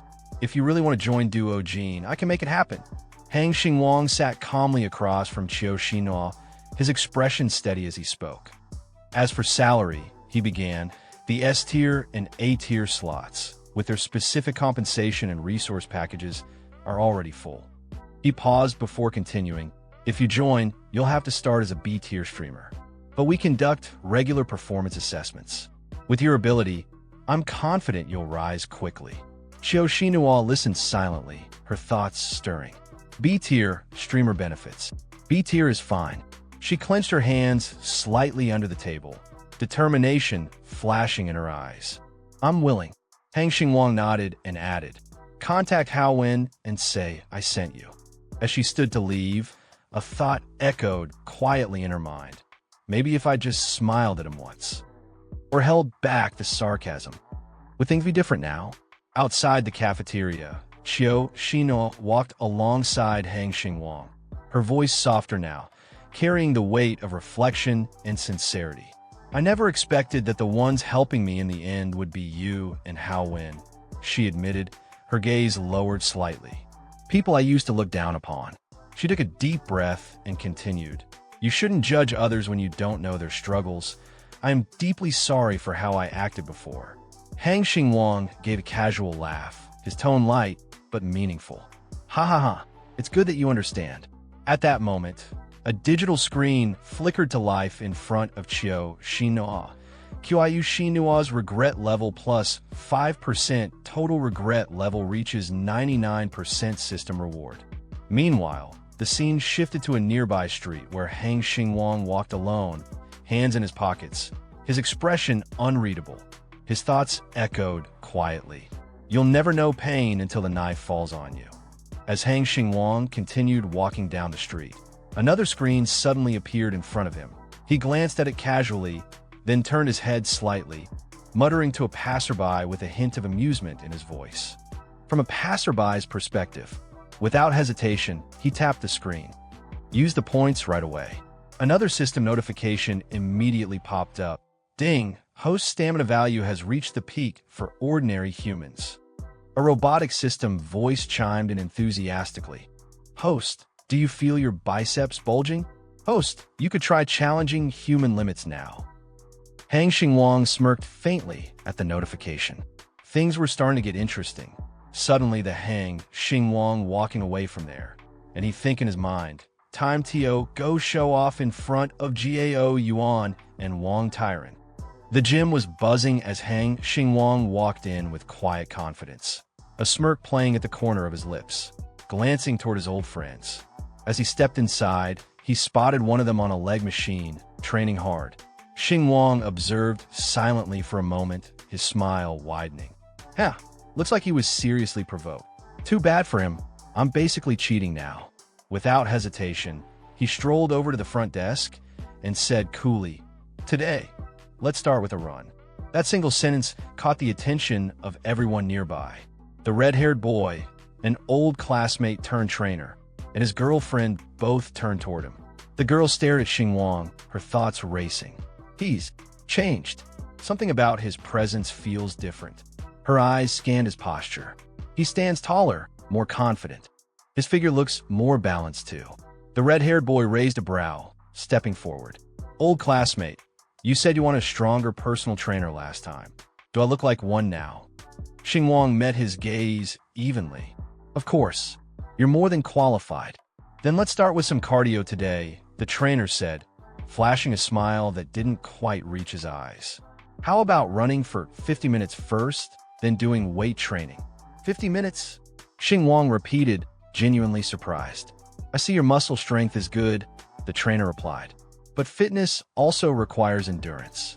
50 minutes is the minimum standard. If you can't manage that, you probably can't handle serious fitness training. Xingwang gave a mocking smile. All right then, I'll try. I've never run 50 minutes straight, FO. Watching him closely, the red-haired boy narrowed his eyes. He could lift 200 kilograms last time, he thought. It must have just been brute strength. His endurance has to be trash. His jaw clenched, thoughts twisting with jealousy. Trying to show off in front of my woman? Hey, dream on. I'll make you embarrass yourself big time. Gao Yuan and Wang Tyran trained together, but their eyes always followed Xingwang. The noise and commotion on Xingwang's side made Wang Tyran uncomfortable. At this moment, several girls abandoned their training and ran to where Xingwang was running. Gon curiously said, Honey, let's go over there and see. Wang Tyran, with a worried expression, thought to himself, what is this kid up to now? He's already ugly, but he's still causing so much trouble. On the treadmill, Xingwang was still running fast. Wang Tan, seeing that he didn't show any signs of fatigue, started to sweat. The girls at this moment didn't bother to train, but kept chattering around Xingwang. Is his body something I can see? I want to try it so badly. Moreover, he's a handsome guy. I want to see him in a black suit. It must be so hot. They'll take off his suit. The thickness of his muscles is just right. Haven't he trained so well? Oh my god, he looks so cool running at an accelerated pace for an hour. Seeing the sweat soaking his shirt, one girl couldn't help but scream. I can't take it anymore. I see the sweat flowing down his body. The girl's nose spurted blood, and she fainted. Turning back, Jane saw something strange. Her whole body trembled. Wang Tan frowned and called, gone not paying attention to his cool in Jie Yuan's eyes. At this moment, there was only Xingwang's body. Hormones were rising and hot drops of sweat were constantly falling from her fleshed face. She thought this body is really amazing. Along with that, the system also issued a notification about Jie Yuan's level of regret. Xingwang smiled to himself, thinking, I guessed correctly. 40 yuan, the body is the most important thing. He was so focused on thinking that he didn't know that his smile was causing many girls fall in love. One of them couldn't help but scream, he's smiling. He's so hot. I'm so hooked. After running for 50 minutes, he wiped the sweat off his body and approached Wang Turan, saying, Trainer Wang, 50 minutes is a bit short. Are you really planning a gym plan for me? Wang Turan couldn't believe his ears. His eyes widened and his mouth dropped open. What the hell? This kid is definitely showing off. There's no way he can run for 50 minutes without being tired at all. What is he pretending for? Trying to maintain his composure. He spoke up and advised, you just finished running. Rest for 10 minutes to relax. He raised his eyebrows and scratched his face, saying, do I have to rest? Is it necessary? I only have 2 hours to train today. We should save time and train more items. Seeing his serious expression, Jayan was certain in her heart that he wasn't pretending at all. On the contrary, Wang Tairen still didn't believe it and speculated on his own save time. He wants to train more items. He feels like it's rare to learn a lesson and he won't have this money to spend later. So, he wants to train a little more to make it worth the money, right? Thinking this, he pretended to advise. This isn't something to show off and joke about. Training should still be moderate. If you try to do too much, you won't be able to swallow it. If you need to rest, then rest. If your body is overworked, there will be a tragedy. Shining Wang said indifferently, I'm not tired at all, Trainer Wang. Why do you keep refusing? Is there something wrong with my health? Don't I know myself? Wang Tairen hearing this was furious, but because of his face, he only dared to think in his head. This kid is so stubborn now. I remember that he was just a weak chicken before. At that time, I bribed a few thugs to cause trouble with Gon. Hanging Wang didn't know his limits and stepped forward to stop them. As a result, he was chased by the thugs and had no power to fight back. He couldn't even run. With just a few moves, he was pressed to the ground and beaten until his nose was bruised and his face was swollen. It was at that time that I descended from the sky as a hero to save the beauty, forming a clear contrast with Hang Xingwang. Jayan was suddenly subdued by the aura of a man. So, she came to my side. How can my goddess have this ending? Cutting off his memory, Xingwang's call rang out. What should we train now? A confident smile on his face, he said, I'm very busy. Please, trouble Trainer Wang to improve the efficiency a bit. Wang Tairen didn't reply immediately, but looked down at his legs and thought. He came prepared. I definitely can't let him show off in front of Gaoan again. His legs are so thin. They don't seem to have any muscles. He must have forgotten to train legs on a regular basis. Thinking this, he smiled and said, since the last time our old classmate came here, we have seriously recorded the situation of your body and specially created a training plan for you. I see that your legs are quite thin. You must rarely train them on a regular basis. That's not good. If you train without training legs, you'll be impotent sooner or later. Xingwang hearing this also found it reasonable. That's right. For a man, this is no small matter. System add a little reward. And telling the truth in response to him, the system appeared. The host's shameless appearance when asking me for rewards is too casual. I can't help but want to reward the host. How about rewarding 10,000? It was just a casual remark, but he didn't expect the system to actually do it. Wang Tairen walked over and patted his shoulder, his eyes cunning and his smile dangerous. He said, then today we'll start training from the legs. Let's go. Let's go to the equipment area. He also decisively nodded. Okay. Wang Tairen smiled triumphantly, thinking, training legs is great. Training legs is awesome. Wait a moment. I'll make you scream miserably, make you collapse, make you no longer have the aura of a man. At that time, Jie Yuan will know how useless you are and will only love me more. Gone behind him also noticed Xingwang's legs and thought to herself, indeed, Xingwang's legs look very weak. After all, he's still not as good as Tyron. A moment later, the clock struck 5 p.m. Wang Tyron's expression at this moment looked extremely surprised. Xingwang, while training, spoke up and asked, Trainer Wang, we've trained 3 pieces of equipment, and it's been more than an hour. Why don't I feel any swelling? Is the weight of the equipment at your place different from the standard? Wang Tyron gaped and exclaimed, What did you say? Standing next to him, Jayan was now completely smitten. The system also sent a notification. Jia Yuan's level of regret increased by 30%. Seeing this, Xingwang smiled secretly. The growth rate is getting faster and faster. As soon as he turned to leave, Gon hurriedly ran after him. Wang Tyron, with a dazed expression, called Jayan. She ran in front of him, her appearance shy, and asked Hanging Wang, Are you coming tomorrow? Her words, Are you coming tomorrow? Were no different from a thunderbolt striking Wang Tyron. Officially from this moment, Wang Tyron was Ned as a cuckold. Jia Yuan had completely fallen for Xingwang, her eyes, her breathing, even her heart in her stomach. Gon Vin wanted to dedicate to Hang Xingwang. Gon took out her phone and proactively suggested, Hanging Wang, have we added each other's friends yet? Should I scan your code, or should you scan mine? Wang Tan, hearing this, couldn't help but be startled. Xingwang then took out his phone and scanned Jia Yuan N's friend code. After achieving his goal, he smiled and left gracefully. Gon at this moment was extremely excited. After adding Xingwang as a friend, she only focused her eyes on her phone, ignoring Wang Tyron standing beside her, who was extremely worried. He covered his face, a tense train of thought appearing in his head. She's smiling, and she's looking at Hanging Wang's contact information, smiling so sweetly. He angrily grabbed her hand and asked, Jia, why did you add him as a friend? Gon replied coldly, He's an important customer of ours. I'm adding a customer's account to develop my business. Is that not allowed? Hearing her explanation, Wang Tyron became even more angry. He snapped, What important customer is he? Gon also didn't give in, angrily shouting, What do you mean? Don't tell me you suspect I have something going on with Hang Xingwang. Wang Tyron tried his best to remind her that kid has had intentions towards you for a long time. Don't you know? The atmosphere began to become tense as Jia Yuan turned to blame him. Wang Tyron, if you suspect me, then just say it straight. Be a man. Okay, don't talk in such a sarcastic way. Seeing her get angry with him, Wang Tyron immediately shrank back, his mouth stammering as he called her name. But Jayan felt uncomfortable with his weak appearance.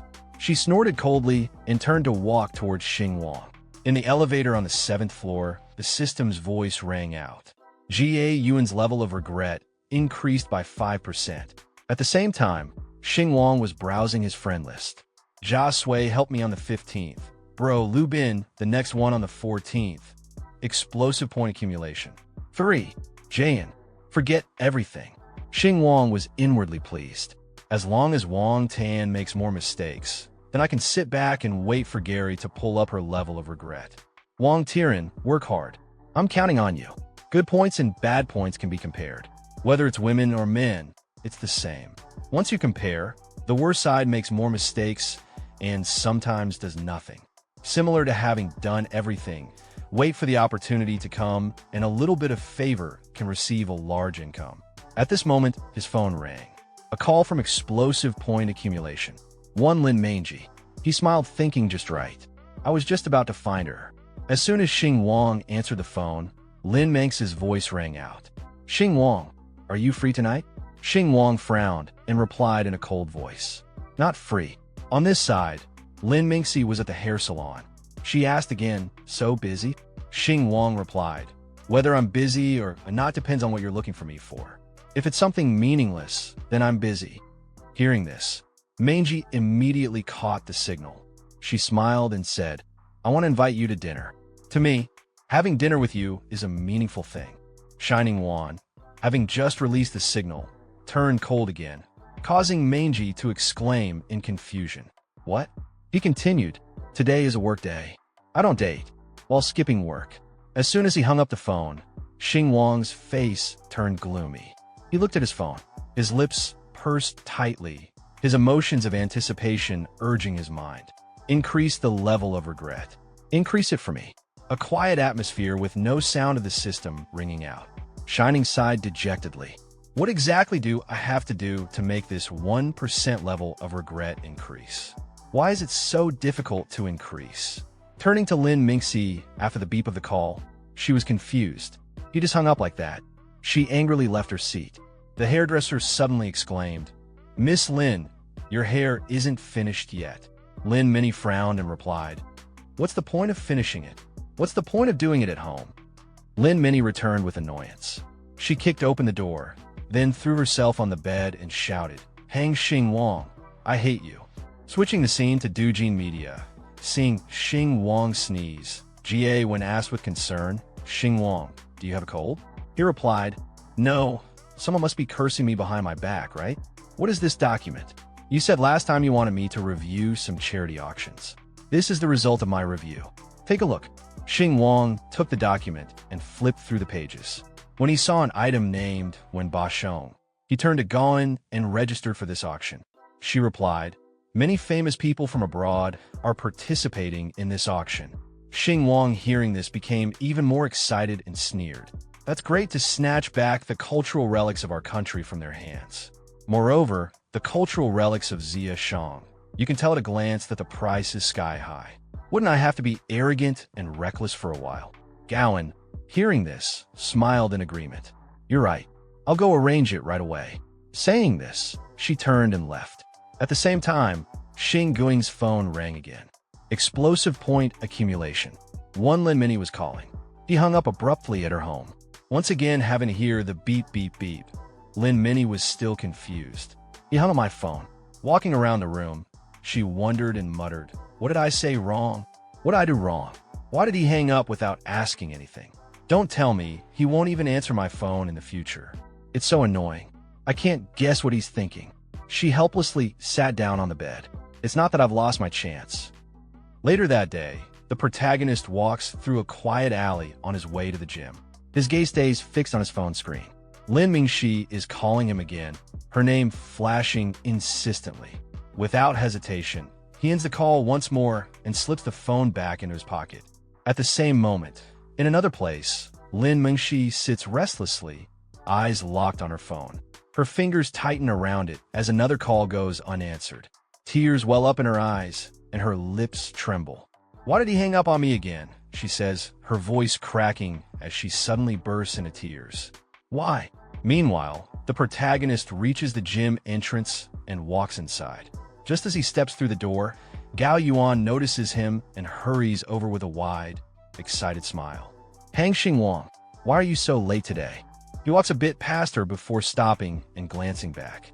"There was an urgent meeting, so I'm late," he replies casually. In his mind, he calculates every step carefully. Step 1, don't act too eager, but don't be too cold either. Everything has to be just right. As he moves to continue on, Gao Yuan quickly grabs a water bottle and extends it toward him. "Grab a bottle of water," she says, cheerfully offering it. He pauses, slightly surprised by the gesture. In Gao Yuan's mind, she watches him and thinks that guy Wang Tainan. He was totally overthinking things. He's clearly not interested in me that way. He's acting completely normal. But a faint blush creeps up her face and a flicker of disappointment crosses her eyes. Then why am I disappointed? Back in high school, he clearly liked me so much. Has he really forgotten everything in just a few years? The protagonist accepts the bottle with a polite nod. "Thanks, but I can't accept this for nothing. I'm used to recording expenses on my membership card. It helps track spending each time." She waves it off with a soft laugh. "You don't need to be so polite. It's just a drink. It costs almost nothing." He gives her a polite smile, still keeping a little distance. "Let's keep things separate." In his thoughts, he continues with silent strategy.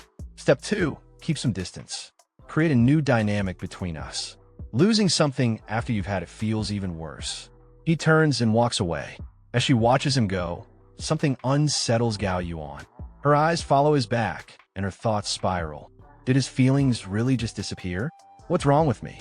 I have a great body. I have money. Plenty of guys are after me. Unbeknownst to her, her boyfriend is nearby, standing silently behind a wall. He's overheard the entire exchange. A storm brews in his expression, his jaw tight, eyes narrowed. What's he pretending for? He's obviously interested in my girlfriend, he thinks bitterly. Let's see how long you can keep cool.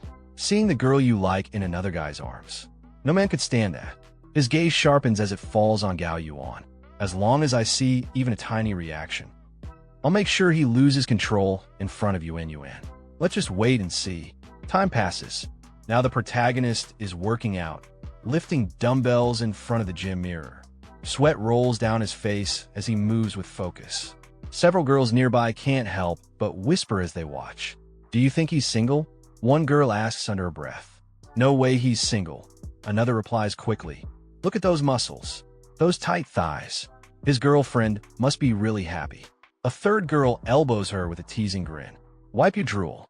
As they laugh among themselves, Gao Yuan walks past them with a slightly irritated expression. She strides toward the protagonist, coming up behind him. What are you training today? She asks. He doesn't turn to face her. Instead, he watches her reflection in the mirror and replies coolly, legs. She seems a little surprised. Still training legs today? Sweat trickles down his cheek as he continues his reps. Yeah, it's useful. Her cheeks flush a little as she looks at him, her own skin glistening with sweat. Useful, she repeats quietly, almost to herself. Her mind races. Could it be for that kind of things? The protagonist finishes his set and places the dumbbells down with a light clink. Sweat clings to his brow, and he lifts the hem of his shirt to wipe his face, revealing toned abs as he does so. His breathing is steady, but there's a casual sharpness to his tone when he finally speaks. I've been really busy with work. Sitting for long hours, training legs helps improve blood flow in my lower body. It can also lower the risk of varicose veins. He glances in her direction. Gao Yuan, don't you have any clients today? Caught off guard, Gao Yuan straightens up. Her hand instinctively brushes over her hip, and she answers quickly, yes, I have clients, but it's not their appointment time yet. But inside, her thoughts are spinning in confusion. What am I even daydreaming about? She lowers her gaze for a moment, self-conscious. Why does he look so impatient? Is he trying to get rid of me? The protagonist looks at her calmly, but his mind remains sharp and calculated. Step 3. Break her perception of men and make her realize her own shallowness. Before the tension can settle, a hand suddenly slides around Gao Yuan's waist. Her body stiffens instantly. Her boyfriend appears at her side, casually leaning in closer like he owns the space between them. Her face darkens slightly with irritation, and she snaps, are you lifting dumbbells? Huh. But he doesn't respond to her tone. Ignoring her annoyance, he tightens his grip slightly, eyes not leaving the protagonist. Inwardly, he sneers. Only I can casually put my arm around a girl you like. Gao Yuan's boyfriend, still ignoring her irritated tone, stares straight at the protagonist with a hostile gaze. His eyes narrow, and he finally snaps, what are you doing? This is a workplace. The sudden outburst catches both Gao Yuan and the protagonist off guard. Shock flashes across the boyfriend's face as Gao Yuan turns to him with a glare and fires back. Huh? You. Before he can finish, she shoves his hand off her waist and steps back. Her voice rings out, sharp and full of fury. What will people think of me? Acting all lovey-dovey at work? Is this a gym or a nightclub? The boyfriend tries to recover, lifting a hand as if to explain. But usually she cuts him off before he can finish. It's exactly because you're always slacking off that business at our gym keeps getting worse. Just then, in front of the protagonist, a semi-transparent blue panel materializes in the air, only visible to him. System notification. Gao Yuan's regret level increased by 5%. Still holding the water bottle in his hand, the protagonist glances at the floating system message with a thoughtful expression. Then, without saying a word to them, he turns around and walks away. You two deal with your own problems, he says over his shoulder. I'm going to train on my own. But Coach Wang, don't keep me waiting too long. A calm, almost playful smile crosses his lips as he walks away. And in his mind, he reflects, Wang Tairan, you really are the perfect wingman. Thanks. Mature people know the worst thing in a relationship isn't a third party getting involved. It's letting the other two fight while you sit back and reap the rewards. Back at the scene of the argument, Gao Yuan glares at her boyfriend one last time and storms off in anger. In a panic, he grabs her wrist from behind. Yuan, what's up with you today? Is your period coming soon? She freezes, then turns back to him with a fiery look of disbelief. Can you be any louder? Let the whole gym know I'm getting my period. He flinches. That's not what I mean, but she doesn't let him finish.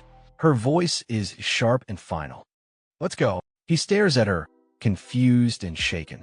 Yuan, but she doesn't even glance at him. Without slowing down, she walks away, her voice cold and dismissive. I didn't say you could talk to me. Don't come near me. You're so annoying. Her words hit him like a slap. He freezes in place, unable to move. Across the room, he sees the protagonist still calmly training with dumbbells, looking as if none of this affected him. Anger boils inside. It must have been that Xingwang who said something to Yuan just now. He thinks bitterly. Damn it. If I don't make you suffer a little, you'll never know who I really am. His hands tremble with frustration as he pulls out his phone and dials a number. Yeah, get over near the gym, he mutters into the phone. I need to blow off some steam today. Sometime later, the protagonist finishes his workout and steps out of the gym.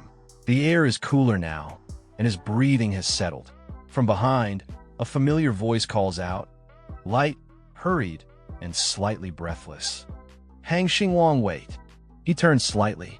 Gao Yuan jogs up to him, her face lit with excitement and a warm, confident smile. Let's grab dinner tonight. We're all classmates who haven't seen each other in years. Let's catch up. The protagonist replies with casual ease, sure. But in his mind, a quiet strategy unfolds. When the goddess asks you out, just accept quickly. Don't play it cool anymore. Make the goddess think you're still the same guy who was so into her back then.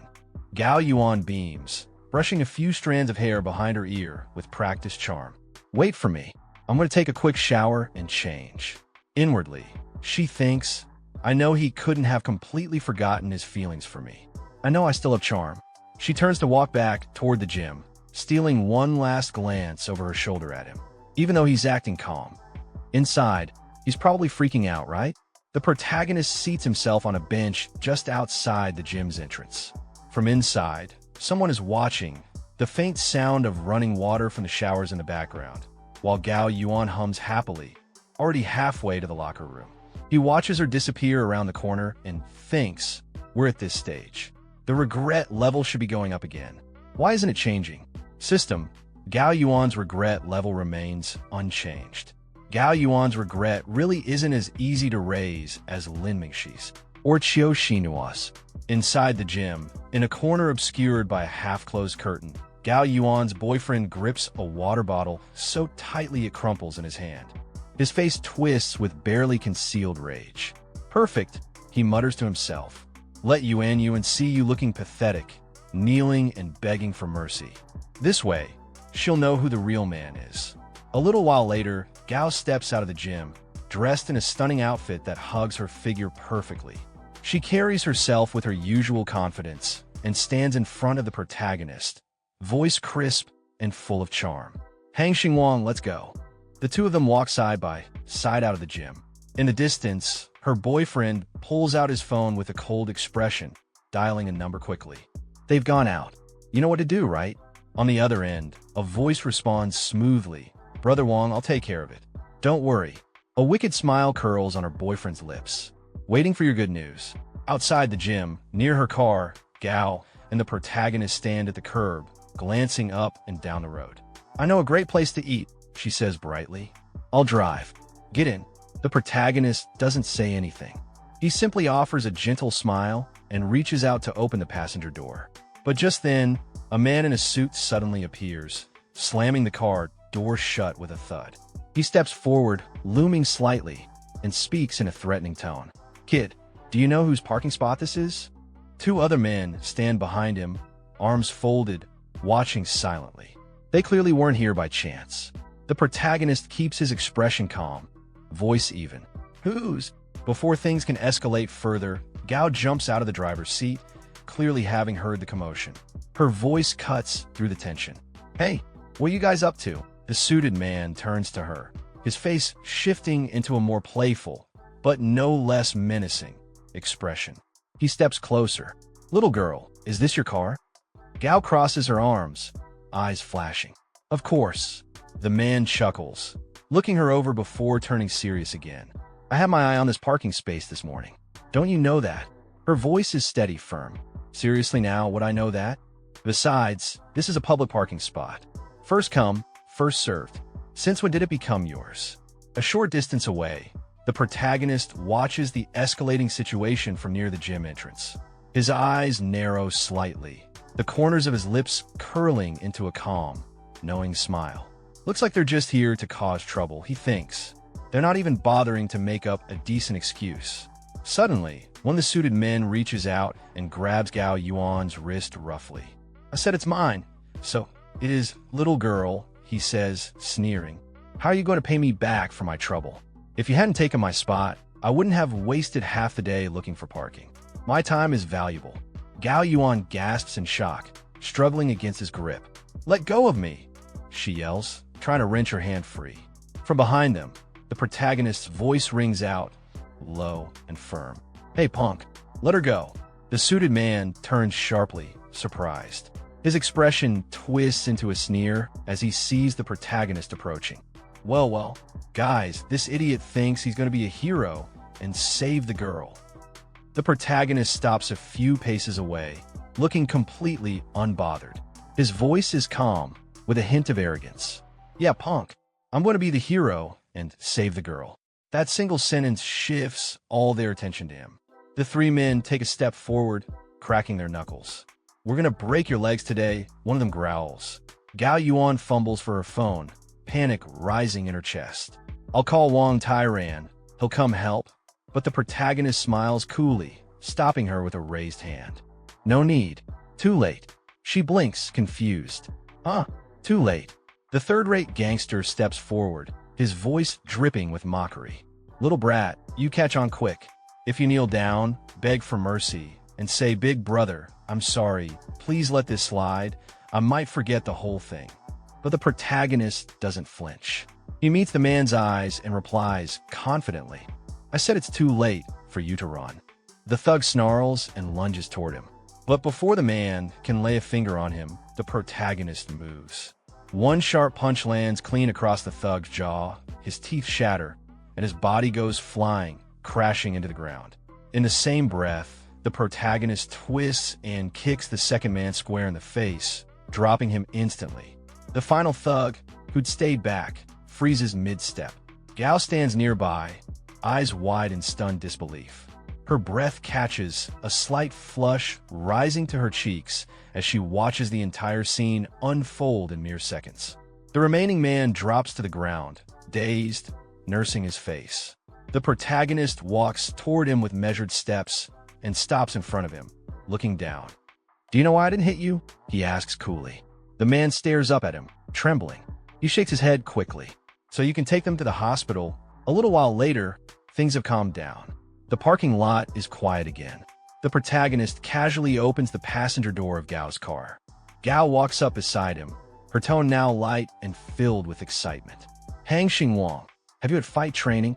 The protagonist shrugs slightly, not even breaking stride. "What's there to train? Let's go. Weren't we going to eat?" They both get into the car, closing the doors behind them. Gao sneaks a side glance at him, her gaze lingering for a moment. Her mind races. How is Hang Xingwang such a good fighter? She thinks, slightly flustered. That was so cool back there. But after a second, she looks down, a faint disappointment in her expression, like something unresolved lingers beneath the surface. Just then, a system notification flashes in front of the protagonist's eyes. System, Gao Yuan's regret level has increased by 20%. A mischievous smile plays across his lips as he glances at her. What an assist. There really are good people in the world, he thinks with a smirk, leaning back in his seat as the car pulls out of the lot. That's it for today's video. I hope you guys enjoy this manhwa as much as I do. And guess what? There's another brand new manhwa recap dropping at the same time. So make sure to check it out. You're definitely going to love it. Thanks for watching.